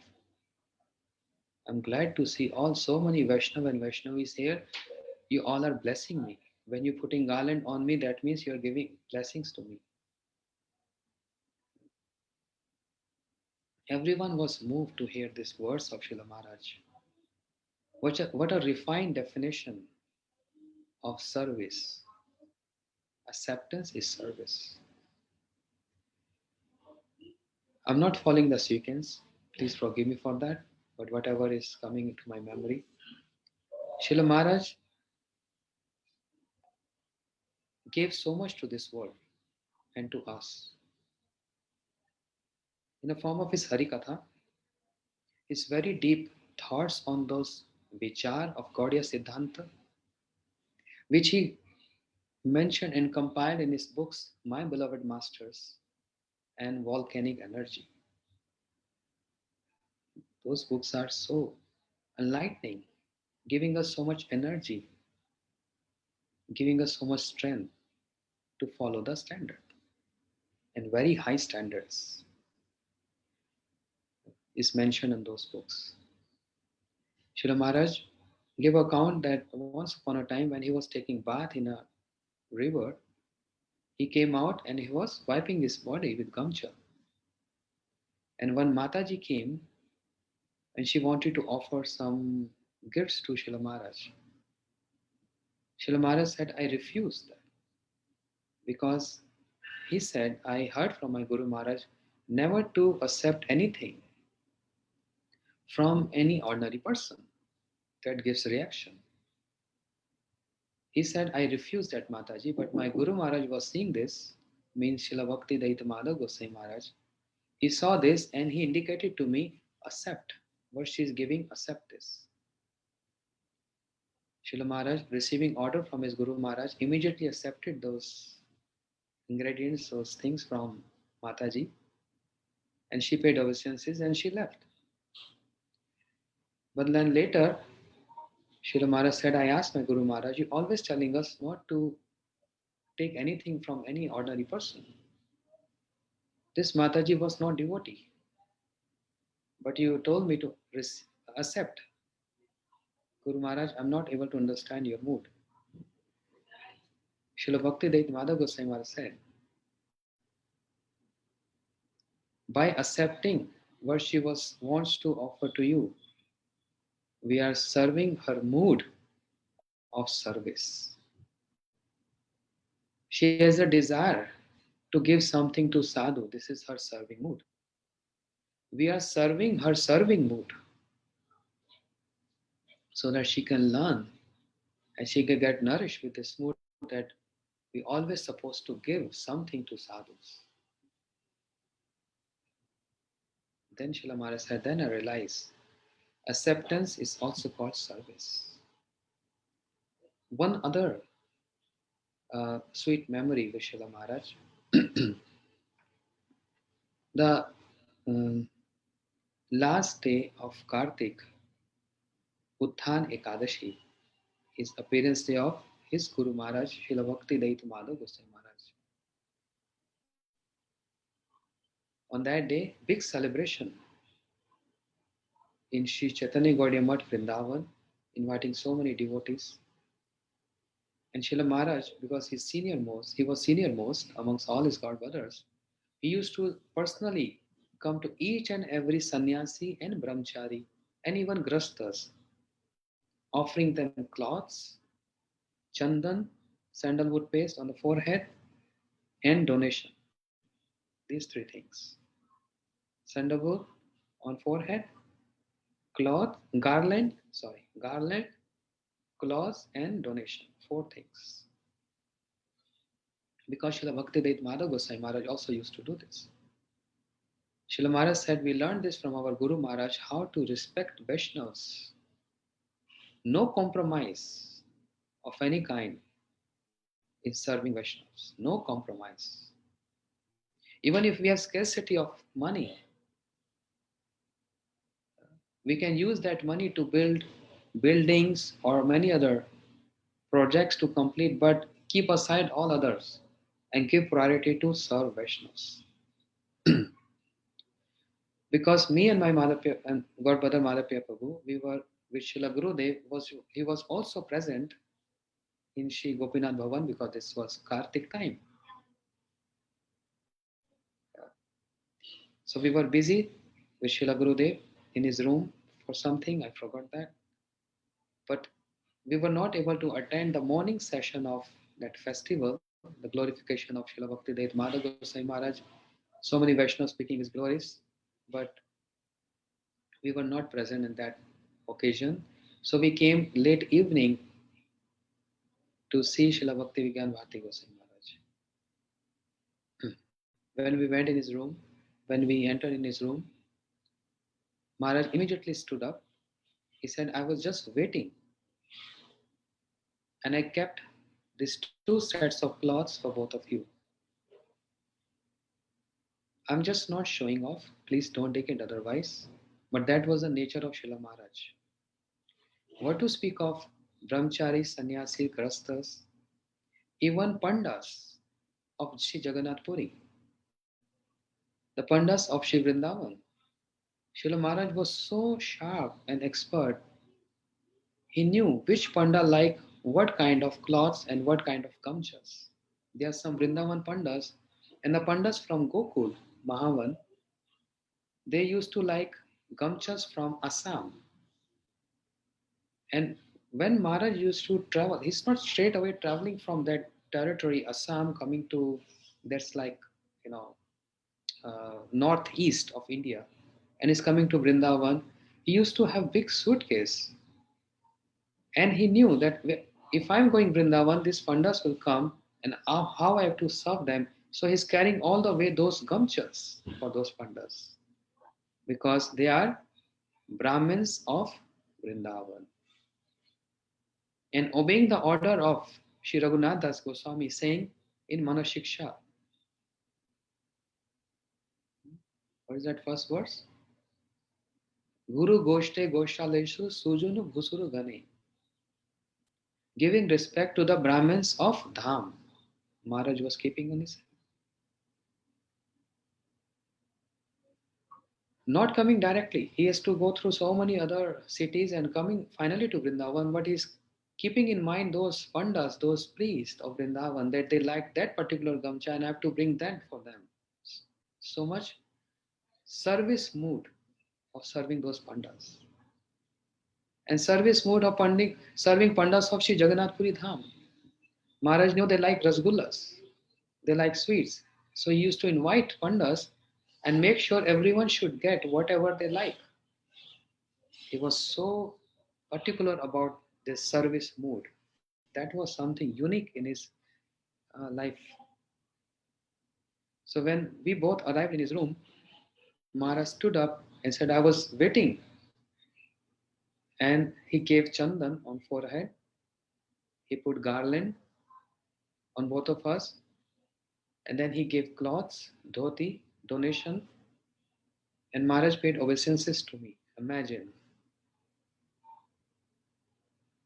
And I was in tears. Maharaji, what are you doing? Because we didn't expect it, he will do this. We thought he will just give this cloth and that's it. Maharaj paid obeisances and I paid flat obeisances to Maharaj. Said, Maharaj, what are you doing? He said, no, we learned this from our Guru Maharaj. My Guru Maharaj used to do this. Vaishnavas are our worshipable. If I don't do this, I'll be at fault. Because today is my Guru Maharaj appearance day. I'm celebrating this, observing this by serving Vaishnavas. So we didn't expect it, Maharaj will do this. When he did dandavats to me, and then he was about to do to Madhapriya Prabhu, Madhapriya Prabhu said, if you do this to me, I'm not accepting those cloths and donation from you. Try to understand the dealing here. Madhapriya Prabhu said, if you do this to me as you did, then I'm not ready. I'm not accepting those cloths and donation from you. And immediately Maharaj said, okay, then I will not do dandavats to you. But try to understand the mood behind this. Pleasing Vaishnavas is only my life. If Vaishnavas are not pleased, If I'm paying obeisance to him, if he's not happy with this, then I won't pay obeisance to him.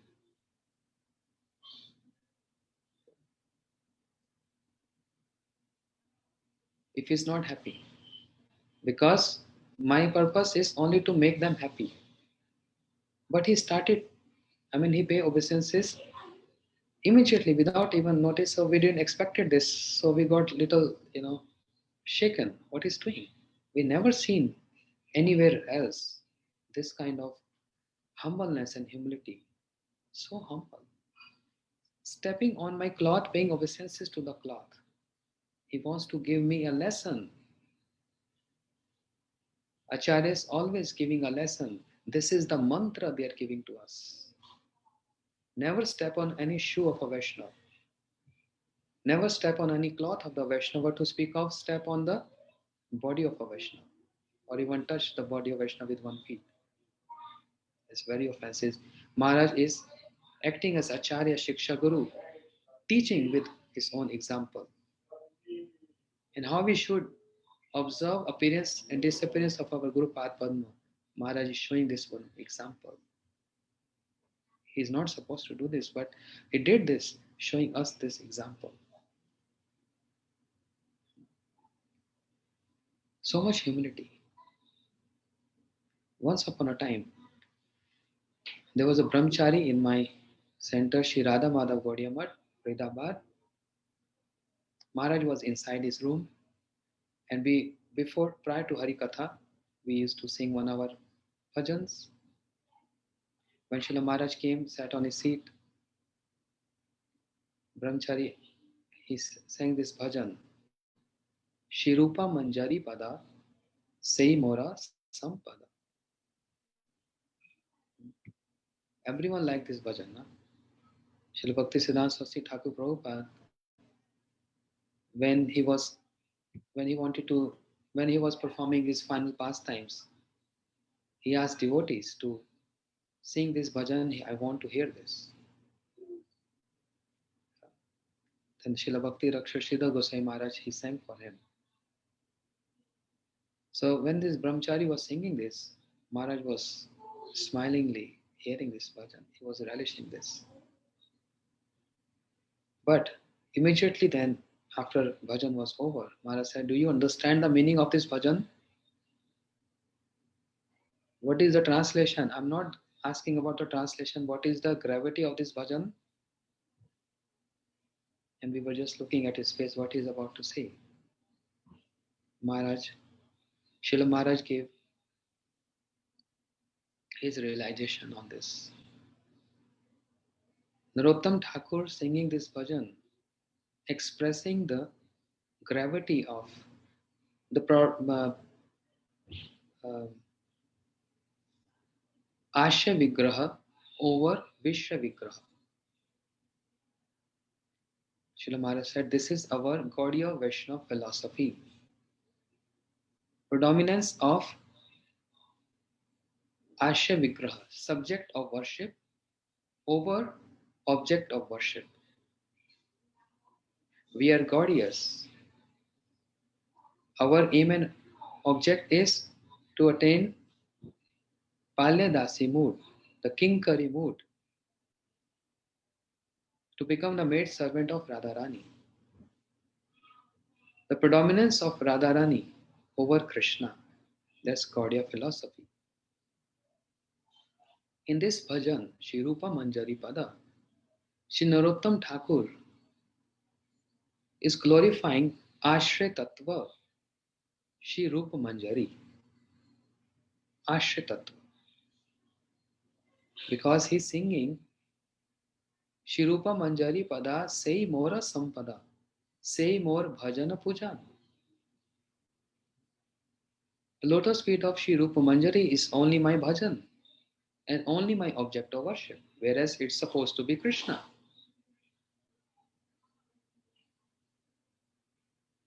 Sei Vrata, Sei Tapa, Sei Mora Mantra Japa. Sei Vrata. Do we fast on Shakti Tattva? No, we only fast on Vishnu Tattva. But Shri Thakur is saying, Sei Vrata, her divine, Shri Rupa Goswami's, Shri Rupa Manjari's divine lotus feet is only my Vrata. Sei Tapa is only object of my tapasya. Sei Mora Mantra Japa. I only want to chant the mantra of Shri Rupa Manjari. We chant Gaur mantra, we chant Vishnu Krishna mantra. Narottam Thakur saying, Shri Rupa Manjari mantra is only my mantra. Sei Mora Vedara Dharam. Anukula habe vidhi sei pade hoy besiddhi. Oh, when I'll get perfection. Perfection where? At the lotus feet of Shri Rupa Manjari. That's only my perfection. Shri Narottam Thakur following the footsteps of all Rupanuga Guru Vargas. Shri Raghunath Das Goswami, Shri Jiv Goswami. The priority is the lotus feet of Shri Rupa Manjari. And Shri Narottam Thakur also wrote in that bhajan, Kabe Loknath Sange Laya Jabe, Shri Rupa Pad Padme Mor Samarpive. When my Gurudev, my Guru Pad Padma, Shri Loknath Goswami will take my hand in his hands and offer me at the lotus feet of Shri Rupa Manjari. Mahārāja said, in this bhajan of Shri Narottam Thakur, he breathed the Gaudiya Vaishnava philosophy. Just like Param Gurudev, he manifested Radha Vinod Bihari Ashtakam. Radha Chinta Niveshinam Yasya Kanti Vilopita Shri Krishna Charanam Vande Radha Lingitam Vigraham. Krishna lost his bluish complexion by constantly remembering Radharani. The name of Radharani, the form of Radharani, the qualities of Radharani, the pastimes of Radharani. Krishna lost his complexion. So Ashray Vigraha is more important. Srila Bhakti Thakur also wrote, Shri Krishna Virahe Radhikara Dasha Amito Sahite Nari. I cannot tolerate, I cannot bear how my Radharani is feeling separation from Krishna. I cannot tolerate this. That's our philosophy. As Srimad Bhagavatam says. In the Ras Leela, Sacha mene taratmanam varishtam sarv yoshitam hetu gopi kaman aso bhajati priya tattva gatva vanam desham dhritrum kesham abravit na pareham chalitam naim mam yatra te manaha evam uktam priya ahas kand oraite etim tatascha antardhay Krishna savadu anvataptai. In short, excuse me. In short, this verse from Ras Leela said, Radharani said, Krishna, I cannot walk further. And Krishna said, come and sit on my shoulders. And then Krishna disappeared from Ras Leela. And Radharani started weeping and weeping, praying, Hanath Raman Preshta Kwasi Kwasi Mahabhuja Dasyaste Karpanye Me Sakhe Darshanam Sanidhim. Oh my beloved Krishna, where are you? Where are you? I am your maid servant. Please extend your darshan to me. Oh long arm ones, where are you? But by hearing this word, Srila Bhakti Siddhanta Saraswati Thakur Prabhupada was not happy. Because Radharani is feeling separation from Krishna. Whereas in Geet Govinda by Jayadev Goswami, he's saying, Itas tatad anusmritya anangavan khin manasa kritanu tapi sakalam dinandani tatanta kunje vishad madhava. When Radharani leaves Ras Leela in Vasant Ras, when Radharani leaves Ras Leela, then Madhav means Krishna. At Imlitala, next to our Gopinath Bhavan in Vrindavan, in separation from Radharani, He's in Vishad, he's in separation and crying and weeping, calling out Radhe, Radhe, Radhe. And he lost his complexion and got golden complexion, Radha. So Ashya Vigraha is important than Vishya Vigraha. In the same sequence, our Srila Gurudev also, he established Shri Vrinda Devi in Shirup Sanatan Gaudiya Math, along with Mahaprabhu and Radha Vinod Bihari. Jamuna Maharani at Durvasa Gaudiya Math, and Shri Giriraj in Shri Girdhari Gaudiya Math. Why? We can't and we don't want to serve Krishna without the shelter of Ashya Vigraha. So just by this one bhajan, Shri Rupa Manjari Pada, Srila Maharaj gives so many details of the predominance of Ashya Vigraha, and that's Radharani. Then Srila Maharaj also used to say this example of the pastime happened at Govardhan at Pethagram, where Krishna, he assumed 4 hand forms, Chaturbhuj Narayan form. When he disappeared from Ras Leela, then all the gopis running in search for Krishna, and they saw Narayan and they paid obeisances to Narayan, even though he was Krishna. The gopis paid obeisances to Narayan and they left. But when Radharani came, Krishna not able to hold his forearm form. He was trying to play a trick. But just by seeing Radharani, he melted and his 2 hands, 2 arms disappeared. He assumed his Krishna form, Murlivadan Krishna form. So we all hear this when we go Brajmandal Parikrama. But Srila Maharaj added such important point in this. You see, this is called subtle vision and going deep into the philosophy. Srila Maharaj gave this point that those gopis who were following Radharani, fortunately they saw Krishna with 2 arms playing flute. But those who were ahead of Radharani, they only saw Krishna 4-arm form. That means following the footsteps of Radharani, following the footsteps of Ashray Tattva, Ashray Vigraha. If someone really want to see Krishna or to adore the beauty of Krishna or want to develop the desire to serve Krishna, everyone is supposed to follow the footsteps of Radharani. So those who do this, Gaudiya Vaishnavas, those who do this, they can get the proximity of Krishna and get the service of Krishna under the guidance of Radharani. That's Radha Dasyam. Srila Maharaj gave such a wonderful point. Also,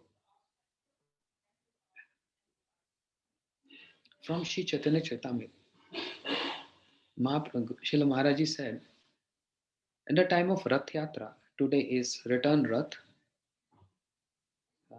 At the time of Rath Yatra, Shri Advaitacharya Prabhu dancing and singing in front of chariot, along with Mahaprabhu and Shri Nityam Prabhu and all associates. But Shri Advaitacharya Prabhu, he did Shri Jagannath Parikrama. When Shri Chaitanya Mahaprabhu dancing in front of chariot, the chariot moving so smoothly. Mahaprabhu is happy to see Jagannath. Jagannath is happy to see Mahaprabhu. And they both are crying to see each other. So much reciprocation of those transcendental ecstasies and moods between Jagannath and Mahaprabhu. But moment Mahaprabhu goes back behind the Rath to play, to see how Jagannath react on this, how Krishna is going to react on this, the chariot does not move. Chariot is not moving because Krishna cannot see Radharani, means Krishna. Jagannath cannot see Mahaprabhu. Mahaprabhu means Krishna who is in the mood of Radharani. The chariot is not moving. So when Shri Advaitacharya Prabhu While all Mahaprabhu and all associates dancing, Advaitacharya Prabhu going behind the chariot, the Rath is not moving anymore. The chariot not moving anymore. I'm sorry, I'm so sorry. That's Mahaprabhu. But when Shri Advaitacharya Prabhu doing parikrama and he complete that parikrama, Mahaprabhu used to say, Advaita, you lost, you defeated, you lost. And no one was understanding what Mahaprabhu meant. You lost and you got defeated. Mahaprabhu said, seeing Krishna, how can one take their eyes away from Krishna? Advaita, you performing parikrama, and the moment you went back behind the chariot, not able to see Krishna, you lost that vision of Krishna. Mahaprabhu is saying in the mood of Radharani. Because when Radharani is seeing Krishna, her eyes get stuck to just see one limb of Krishna. Therefore she say, I never saw Krishna in my life. I never saw complete Krishna in my life. If I see one eye of Krishna, my eyes get stuck there. So I'm not able to see the other eye. If I see one hand of Krishna, I cannot see the other one because my eyes get stuck, because beauty of Krishna from toe to head is unparalleled. The beauty which is asma ordam ananya siddhim, unparalleled.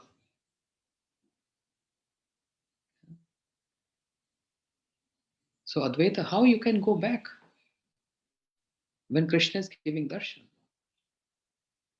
Radharani, when she's adoring the beauty of Krishna, some tears come in her eyes and the eyes gets moisture. She condemned those transcendental ecstasies, those tears.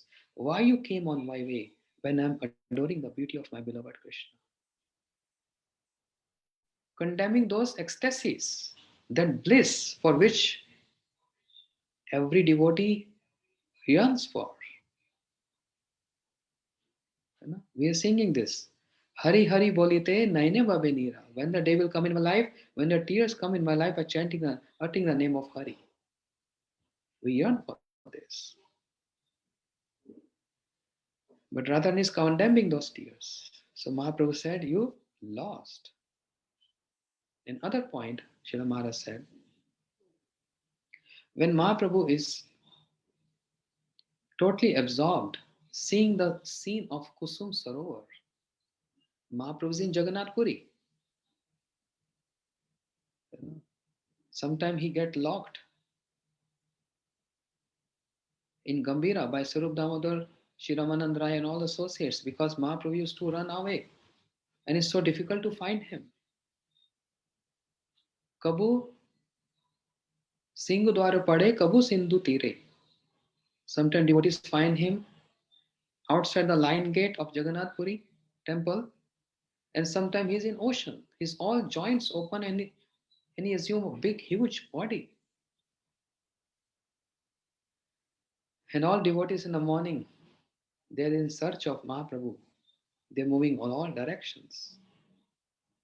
Shri Sarup Damodar Gosvāmī came on the shore and he saw a fisherman who's chanting, madly is chanting, Hari Bol, Hari Bol, Hari Bol. And he's telling Sarup Damodar Gosvāmī, don't go there. There's a ghost. I'm a fisherman, a poor fisherman. I spread out my fish net to get some fish for my income. That's my work. But I thought a big fish got caught in my net. But that was a huge body. Moment I touched that body, I don't know what's happening to me. I got just like a ghost haunted me. And I was just chanting Hari Bol, Hari Bol, Hari Bol. And Sarup Damodar Gosvāmī gave a slap to him. That's a good ecstasy. Then he understood it was Mahaprabhu. They came. Oh, hold on a minute, Lalita. Mahaprabhu was in totally absorption. He's seeing the pastimes of Radha Krishna and Vrindavan. Mahaprabhu saw this. He was absorbed in this. And Swarup Damodar Goswami called all devotees, those who were in search. They came and they started chanting Mahamantra. Hare Krishna, Krishna Krishna, Hare Hare, Hare Ram, Ram Ram, Hare Hare. Mahaprabhu came back to his consciousness. When Mahaprabhu came back to his consciousness, what he said? This is kolahal,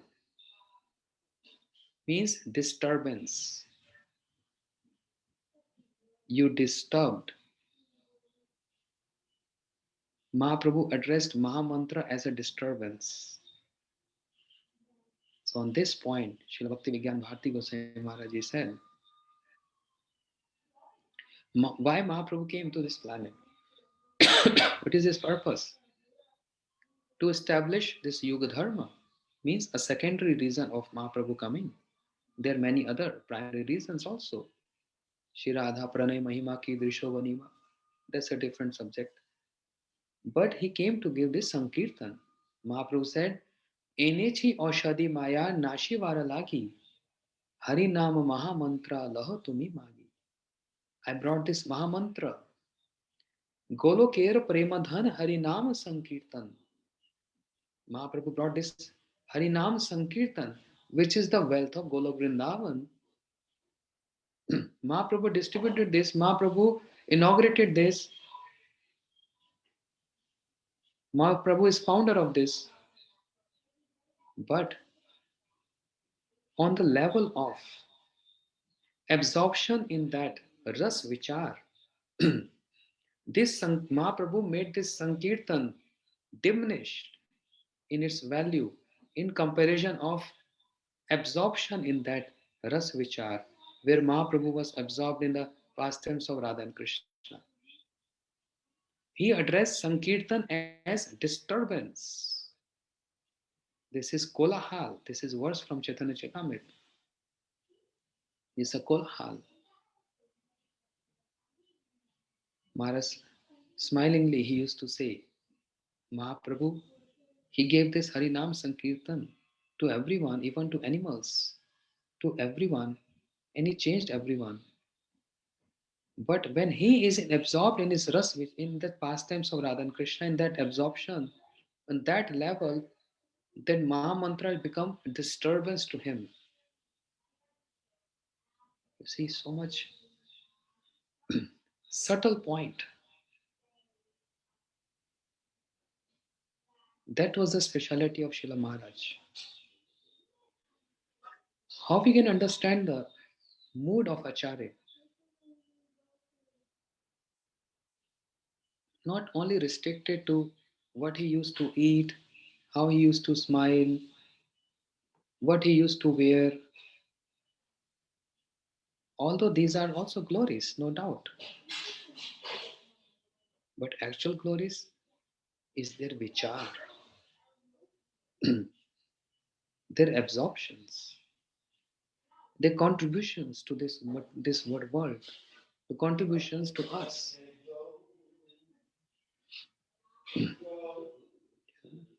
That's more important. So Srila Maharaj, personality, very grave. His words full of gravity. His vichar, not ordinary. Even seeing any person, any brahmachari with cloths, he used to comment, related this to some pastimes of Mahaprabhu. And while speaking, then he goes deep into those pastimes.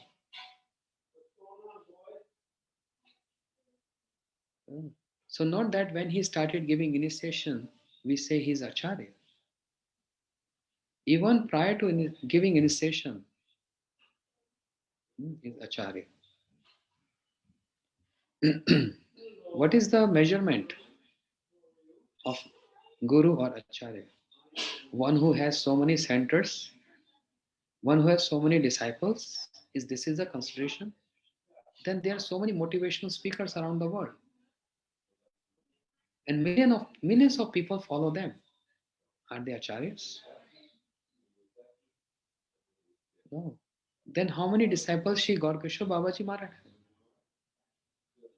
If this is the only consideration, how many Gaudiya Maths Shri Rupa Goswami, Srila Bhaktivinoda Thakur or Babaji Maharaj established?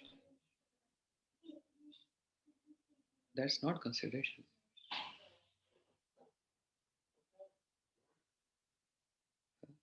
These were the words of Srila Maharaj. I'm repeating his words. Once upon a time, his Guru Maharaj, Srila Bhaktivedanta Madhav Goswami Maharaj, asked him, I'm thinking who will become my successor? Who will take up this responsibility of Acharya? Do you? Srila Maharaj understood that his Guru Maharaj is testing on him. But straightforward, Srila Maharaj said that Guru Maharaj, so far I have not developed this mood of being so much compassion to see the sufferings of jivas in this material world. I am not this mood. I am not like Prahlad Maharaj or Vasudev Dutt, seeing that everyone is suffering in this material world. I have not that compassion. Therefore, I am not qualified for this. So this dealing between his Guru Maharaj and Maharaj is giving lesson. But then there are other further details. As Srila Bhakti Raksha Sridhar Goswami Maharaj also, he mentioned in his books, in other considerations. Srila Maharaj started giving initiation in very advanced age. Prior to that, he was not giving initiations at all. But I would say yes, he was giving initiation. In what form? Just only giving mantras is not initiation. But giving instructions and teachings is also initiation. What is meaning of Diksha? Diksha means Divya Gyan Yado Dadat Kudasya Pap Sankshayam.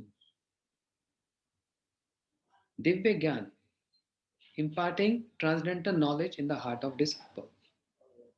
So just like Diksha Guru gives mantra and give Diksha, Shiksha Guru also give mantra in giving Diksha. And this process of Diksha goes every single day. Not only just receiving mantra, we can say the mantra, we receive Diksha. In related to this, before I forget, Srila Maharaj used to say, one who gives Harinam is your Diksha Guru. One who gives Harinam. But then Shiksha Guru nourish disciples with Shiksha. So Shiksha Guru also gave transcendental knowledge. Srila Maharaj was also acting as Shiksha Guru to so many aspiring devotees. So he was in that sense imparting transcendental knowledge, giving transcendental knowledge in the heart of his Shiksha disciples was also Diksha. In true sense. I don't know how much time I have. I think I already spoke more than 1 hour. And it's getting late in some countries. Maharaj, you're very welcome to. For me, you're very welcome to continue, but it's up to you, and people can Can you take stay. another? Yes, please do. Srila Maharaj also gave very important insight on the word sevaka. He said, everyone is supposed to become Uttam Sevak, not Kanishta Sevak. He gave very wonderful idea of those who are volunteers and those who are sevakas. Volunteers are those who don't take responsibility, and volunteers just walk in and they do some seva and they walk out. And if they don't want to do any seva, then fine, they have no responsibilities. But sevak is the one who take a responsibility and then serve. So what is the difference? Volunteer also serving, but volunteer serving without responsibility. If volunteer is going through some, because it's naturally when we start serving, there's always some ups and downs. Always we get glorified by so many, and also we get criticized by so many. That's the nature. Śrīla Mahārāja said once, he said, while your service to your Gurudev, to the mission, while you're preaching, there will be so many critics will come on the way. And also some glories will come on the way. Don't get puffed up to hear those glories, and don't get disheartened seeing that some section, some people don't like you. March forward. He said, I never cared for all these things.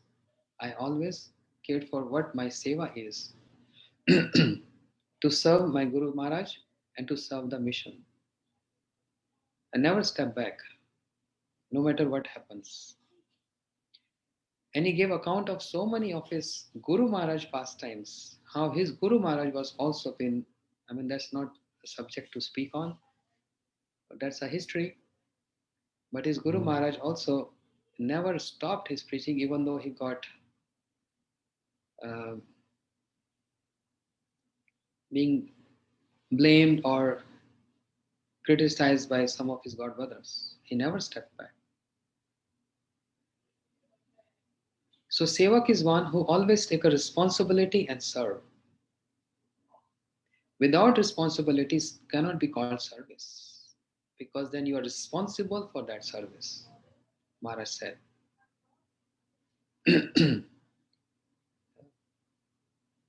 Service, in that service, the Sevaka,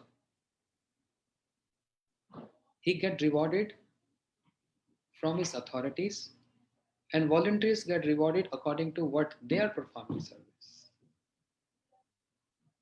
I think you're understanding what I'm saying. Volunteer means mood. I'm in a good mood and I will serve. If I'm not in a good mood, I won't serve. But Sevak will not see his mood or her mood. Sevak takes the responsibility and serve whatever mood it is. Even get chastised by Gurudev or even get affection by Gurudev. Because he can't escape, and he don't want to escape from this mood of service. No matter what happens. No matter what happens, never leaves. And that service has to be also unconditional service. I often say this point to make myself realize this. I'm not instructing to anyone, please. So I can become firm in this point. When a sevak take a responsibility and serve, so many good times and bad times comes on the way. So if right in the beginning, we're expecting that because I'm serving my Gurudev, serving my Vaishnavas and serving Krishna, I should always get a good times. I expect a good times. That means I'm implying a condition in my love to my Gurudev and in love to Krishna. Whereas our philosophy, following the footsteps of Braj Gopis, following the footsteps of Radharani, that love is unconditional love. There is no condition applied in that love. That's why Sri Gosvāmī addressed that Rati is Samartha Rati, where there is no condition applied. And absorbed in the mood of Radharani, Krishna, as Sri Chaitanya Mahaprabhu uttered the 8th verse of Shikshashtakam, Ashlishya vapadaratam pinashtu mam, mama darshnaha tava karotu va, yatha tatha va vidhatu lampato, mat pranathastu eva napara. Not going word to word translation, but the essence is, Krishna, even if you're making me sad or giving me pain by not appearing in front of me, or even if you give me bliss and happiness by appearing in front of me, mat pranathhastu eva napara. You always was and will remain the life of my life, my beloved. Mat pranath, the Lord of my life. This is unconditional love. Not that you're putting in separation, that you're not Lord of my life. In Brahmar Geet, Radharani is feeling separation and addressing to Bumblebee, addressing to Uddhavji. Even though saying, don't trust these black people. They're always lying, they're always cheaters. Krishna cheated us.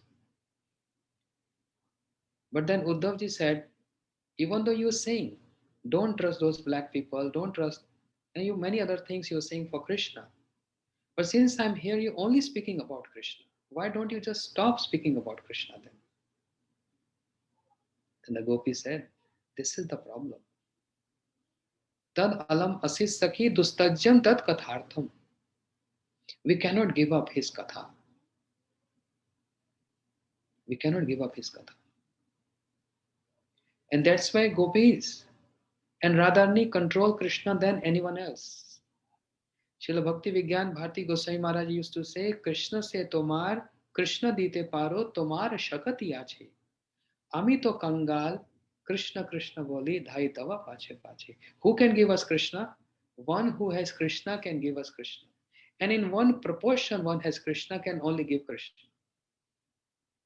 Śrīla Mahārāja said, Dasya Ras, devotees can only give Krishna to only that level. Only that much as they realize, oh, they have Krishna, according to mood. Sakhya Ras can only give as much as they can. Vatsalya Ras can only give as much as they can. And Madhur Ras can give according to their capacity. And Madhur Ras is according to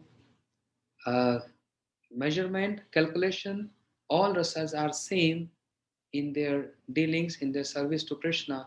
But according to neutral consideration, we see there is some gradations from Dasya to Sakhya to Vatsalya and Madhur Ras.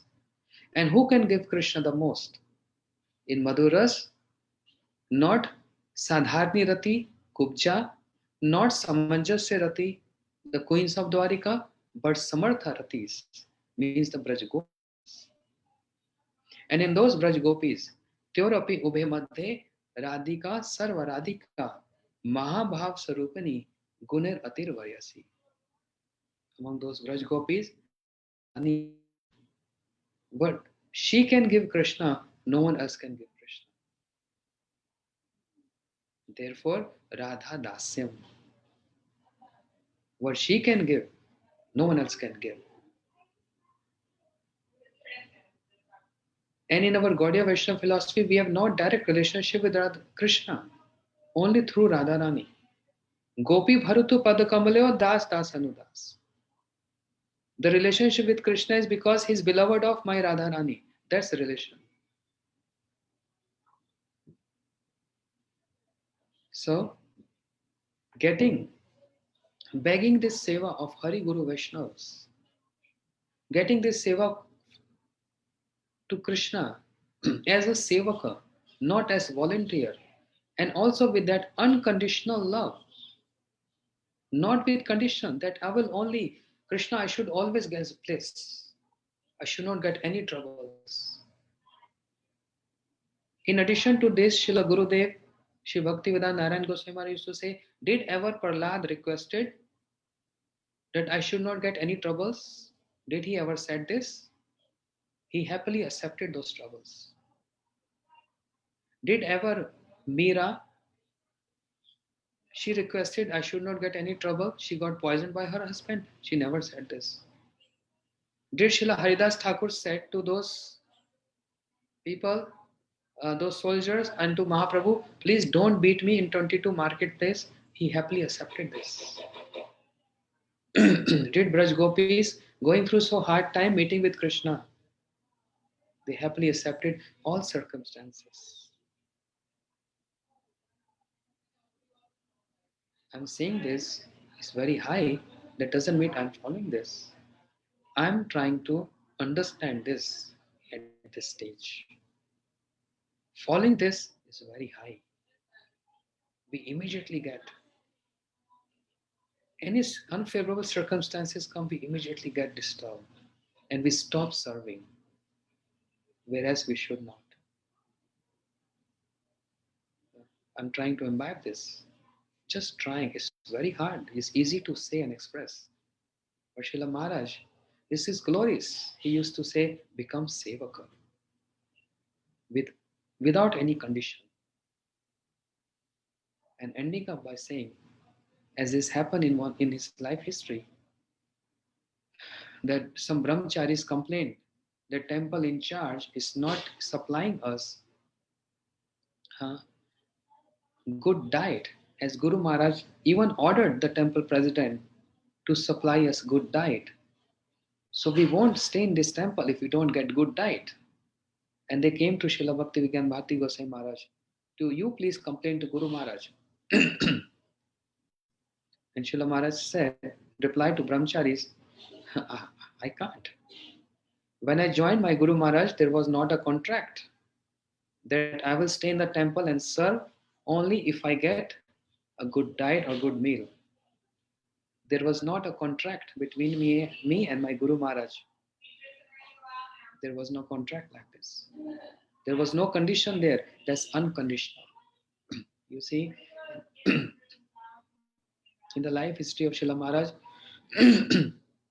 throughout his life, with his own practices, he's showing this example of unconditional love.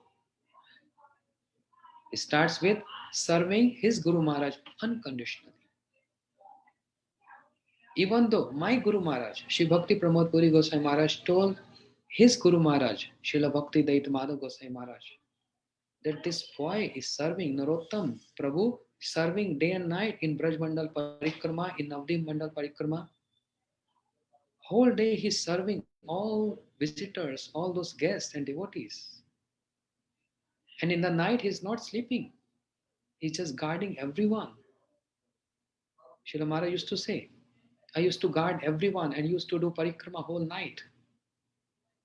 And I was chanting Radhe Sham to guard devotees from thieves, etc. Yeah. So my Guru Maharaj told to Srila Bhakti Daita Madhav Goswami Maharaj, this boy is serving so much, he will fall sick one day like this.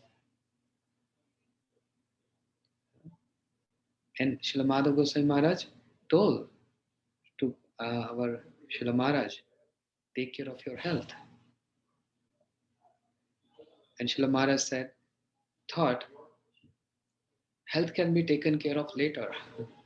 But this is opportunity to service. And Srila Maharaj always used to give this instruction. Whenever there is opportunity of service, immediately avail that. Without a delay. Immediately avail that, because this opportunity may not come again in your life. Immediately avail that opportunity. So there are so many glories. I just touched few of his points. His personality is so glorious. His acharan, his conduct, all glorious. His bhajan is all glorious. His harikatha, all glorious. His preaching, every activity of Srila Maharaj is all glorious. And all glorious are devotees who are actually sincerely following the footsteps of Srila Maharaj. I am not worthy to pray to Srila Maharaj for his mercy, for his blessings, but to his associates, I do beg to all of you, can it possible that I can get a fraction of that inspiration in the heart to follow that standard, what Maharaj expected from all of us. He was a so great hope after Srila Gurudev left 2010. The whole entire world was so happy. God, they were seeing Srila Gurudev presence in Srila Maharaj. But now in his absence, only their Guru Maharaj, Gurudev, Srila Maharaj, their instructions,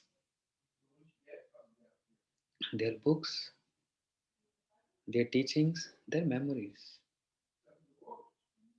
Only this can save us. So, ending up by asking something in return, that can I get a fraction of that inspiration? I can follow that conduct and follow what Maharaj instructed me to follow. May he can supply his association. And this can only be possible when there is some living Acharya like him. So please, O Acharyas, O Gurudev, O Srila Maharaj, please reveal someone like yourself again so that our life can be saved. And we can imbibe that mood of become a sevaka and not a volunteer. Vancha kalturvacha kipa sindhuvevacha patita nam pavanebhyo vaishnebhyo namo namah. Jai Shri Srimad Bhakti Vijñāna Bhārati Gosvāmī Mahārāja ji ki jai. Thank you, Didi. Thank you, both Charu Chandrika Didis. Actually, she's Chandrika Didi, and she stole my name. Because you had to sign on in my name, isn't it? Is that what happened? Yeah, I was wondering as well what's going on. Okay. Thank you so much, Maharaj. Really, really appreciate you joining us, actually giving us your, sharing your heart and all your beautiful, sweet moods of service. And you had such a deep connection with Maharaj. So we're extremely fortunate to hear from you on this most auspicious day of Srila Bhakti Vijñāna Bhārati Gosvāmī Maharaj's appearance day. This program has been going on for 6.5 hours, and still, you know, you came just over an hour ago, and still we were wanting to hear more. So much nectar coming, you know. Yeah, you made so many nice points about Maharaj and how he gave us so much hope. Actually, you know, many of us were feeling so hopeless after our beloved Srila Gurudev departed this world. And yeah, I don't know what I would have done or where I would be without Maharaj's inspiration, his Hari Katha, his so sweet words and guidance, example he gave to us all. So it was so fortunate to have his association, and we're now bereft of that, but we're not bereft in the sense that we have association of Vaishnavas like Sripad Siddhanti Maharaj and also Sripad Bon Maharaj. He spoke very nicely today, and everyone spoke very nicely today and reminded us, gave us so many memories and teachings of Maharaj. And like you said, Bhakti Maharaj, that, you know, Maharaj isn't a charya just because he's taken the position of like guru and taking on disciples, but he's a charya anyhow. You know, from practically when he first came, and in his whole life he gave example. That's the meaning of acharya, giving example of is perfect Vaishnav etiquette, is perfect Vaishnav behavior, and teachings that he would practice himself perfectly. So anyway, I am probably rambling on now. Please forgive me. So thank you so much, Chandrika Didi, for allowing me to assist you today. And it's been so wonderful to hear all glories of Maharaj. And we could just go on and on and on. It's true, it's true. Thank you so much for agreeing to co-host with me today and to be MC. I'm very grateful for that because I'm useless at most things. So that's so I'm very grateful for that. Thank you. Yeah. Thank you so much. Thank you to all our wonderful speakers as well. Yeah, everyone. Folks, so it's been so sweet. Nectar just flowing constantly. So thank you. Yeah, carry on. Sorry. Jamuna Didi, did you want to say something also? Dandavat Pranam to all the devotees present, and especially to Bhaktivedanta Siddhanti Maharaj, who gave us such an inspiration in our hearts, such beautiful teachings, and this very beautiful point that he made, the difference between a volunteer and a sevak. That is a very important teaching to all of us, that it is not about I serve if I feel like, but I serve because I feel committed. And this is really the meaning of love and affection. And these are the teachings that we are receiving from all of our spiritual masters. And it is always so inspiring. And after all, this was really the mood that I understood in my very limited capacity of Srila Bhaktivedanta Bhāratī Gosvāmī Maharaj, that he was giving so much emphasis to the glorification of the Vaishnava, knowing that through those glorification, we would all receive so much mercy and we would all receive so much inspiration to serve, following in their footsteps, following their guidance, following their inspiration. And I think that it has been a very wonderful experience today. And even though that we are here, like Charu Chandrika Didi was saying, for 6 hours, but we don't feel that any time have passed really. And we felt so much of the mercy flowing of Srila Bhaktivedanta Bhāratī Gosvāmī Maharaj, hearing from all the devotees, from all our Sanya Vaishnav and Vaishnavi like Srimati Shamarani Didi and Srila Bhaktivedanta Vana Gosvāmī Maharaj.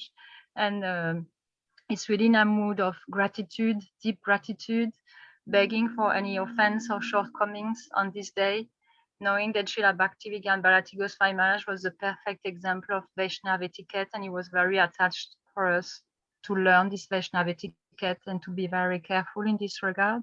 And very deep gratitude also for Chandrika Didi to have very spontaneously taking up this initiative. And Bhakti Devi is completely independent, and whoever volunteers or gives this inspiration to take the position of any service, they can be engaged. And I remember this was one of the teachings of Srila Bhaktivedanta Narayana Goswami Maharaj, when 1 year in Navadvip Dham, we had meetings there about the way that the services in our Sangha could be conducted, could be transformed.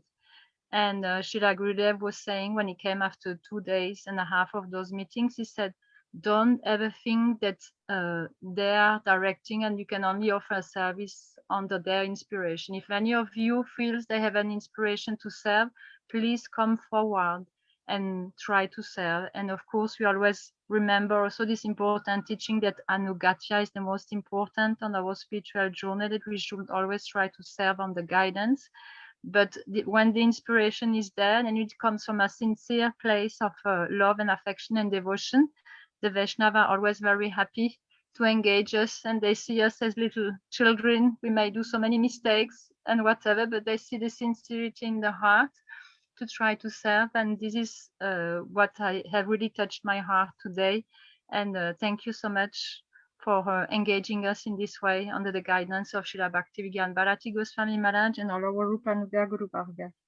Vanchakalpatarubhyascha kripasindhubhyaya vacha patitanam pavanebhyo vaishnavibhyo namo namaha. In the last, I just want to request devotees, if you are interested to, although we have in a book form, the books of Srila Maharaj, Volcanic Energy and Beloved Masters, but if you want to hear audio, I have done this audio, these 2 books, and it's available in English. So you can contact Yashodhari Didi from London, or even Charu Chandrika Didi if you have the access to that. So if you want, you can get from them. And while you go to your work or doing some any activity at home, you can just plug in and hear those books. And just by hearing this, you can, remembering how beautifully Maharaj is glorifying his acharyas. So that's the audio book. And if anyone wants the actual book also, Maharaj, how would they get that? Do you know? Or anyone know? For that, I don't know if they're still in print. Vasanti Didi? Vasanti Didi, you still here? Oh, maybe If anyone wants to have actual book, they can contact Vasanti Didi. Okay. Yeah, it'd be very nice to have the book and to also hear your audio, because many times people are working, they have jobs and everything, to read from start to finish is not so easy. So the audio is very, very nice also. Thank you, Maharaj. Okay, so should we close now, Chandrika Didi, with a bhajan or kirtan? Should we do a kirtan to close? Would anybody like to lead a kirtan for closing? Charu Chandrika Didi, would you like to sing? Or Jamuna Didi, would you like to sing? If I sing, everyone will run away, that's for sure. Maharaj did, although Shilbhati began Bhāratī, Maharaj did say not so important the melody, but if everyone's on that level. Maybe Śrīla Mahārāja would like to sing. Śrīla Mahārāja is a wonderful kirtanya as well. Yeah, that's true. Maharaj, will you please sing for us? Yes, that would be so nice. Well, not for us, for Śrīla Mahārāja. Hare Krishna, Hare Krishna, Krishna Krishna, Hare Hare, Hare Ram, Hare Ram, Ram Ram, Hare Hare, Hare Krishna, Hare Krishna, Krishna Krishna, Hare Hare, Hare Ram, Hare Ram, Ram Ram, Hare Hare, Hare Krishna, Hare Krishna, Krishna Krishna, Hare Hare, Hare Ram, Hare Ram, Ram Ram, Hare Hare, Hare Krishna, Hare Krishna, Krishna Krishna, Hare Hare, Hare Ram, Hare Ram, Ram Ram, Hare Hare, Hare Krishna, Hare Krishna, Krishna Krishna, Hare Hare, Hare Ram, Hare Ram, Ram Ram, Hare Hare, Hare Krishna, Hare Krishna, Krishna Krishna, Hare Hare, Hare Ram, Hare Ram, Ram Ram, Hare Hare, Hare Krishna, Hare Krishna, Krishna Krishna, Hare Hare, Hare Ram, Hare Ram, Ram Ram, Hare Hare, Jayo Sachi Nandan, Jai Gaura Hari, Sachi Nandan, Jai Gaura Hari, Jayo Prabhupada, Śrīla Prabhupada, Prabhupada, Śrīla Prabhupada, Jai Gurudeva, Jai Gurudeva, Gurudeva, Jai Gurudeva, Gurudev, Gurudev, Gurudev, Gurudev. Prabhu He, Prabhu He, Prabhu He, Prabhu He, Jayo Vaishnav Thakur, Jayo Vaishnav Thakur, Vaishnav Thakur, Prabhu Vaishnav Thakur. Hari Bol, Hari Bol, Hari Bol, Hari Bol. Nitai Gaur Hari Bol, Hari Bol, Hari Bol, Hari Bol. Gaur Premanande, Hari Hari Bol. Shri Shayan Ekadashi ki Jai. Shri Bhakti Vijñāna Bhārati Gosvāmī Mahārāja ki Jai. Shubh Avirbhav Tithi Maha Mahotsav ki Jai. Anant Koti Vaishnav Vrinda ki Jai. Gaur Bhakt Vrinda ki Jai. Guru Naam Sankirtan ki Jai. Nitai Gaur Premanande. Zoom meeting ki Jai. Bhaktivedanta Siddhanti Mahārāja ki Jai. Thank you so much. Okay. Thank you so much, Mahārāja. Thank you so much, everybody, for joining us today throughout the day and being here and staying with us till later. We could carry on, but it would be so lovely to carry on. But yeah, thank you so much to everybody for, well, everybody who knows who they are for helping with this beautiful seva today. And I just hope that Śrīla Mahārāja is happy with our endeavors today. Yeah. Śrīla Bhakti Vijñāna Bhārati Gosvāmī Mahārāja ki Jai. Shri Vishnu Guru ki Jai. Nanda Koti Vaishnava Vrinda ki Jai. Samakata Bhakta Vrinda ki Jai. Shri Nitai Gaur Premanandi. Hari Hari. Thank you, everyone. Thank you. That's another Charo Chandrika today. Another Chandrika. Charo Chandrika. So many of them. Actually, you know, when Gurudev gave me the name Charo Chandrika, I was the only one, and then Shipad Madhavraj, to tease me, kept suggesting, "Oh, Gurudev, give the name Charo Chandrika to." Oh, sweet. This is maybe how my daughter in France got this name, Charu Chandrika. Yeah, Madam Raj.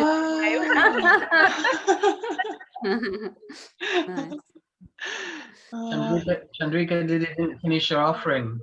I didn't finish my offering? You didn't finish your offering? No, Yeah. I did later. I think you must have been in the kitchen. Okay. Actually, we never finish our offering. We never finish our offering. That's very, very true. No, I was just yeah, I think I did finish. I just oh,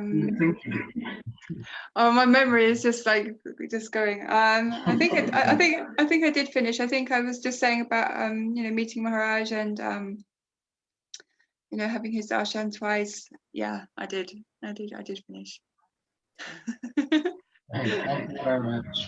Dandavat pranam. Everyone, Hari Bol. Hari Bol. Hari Bol.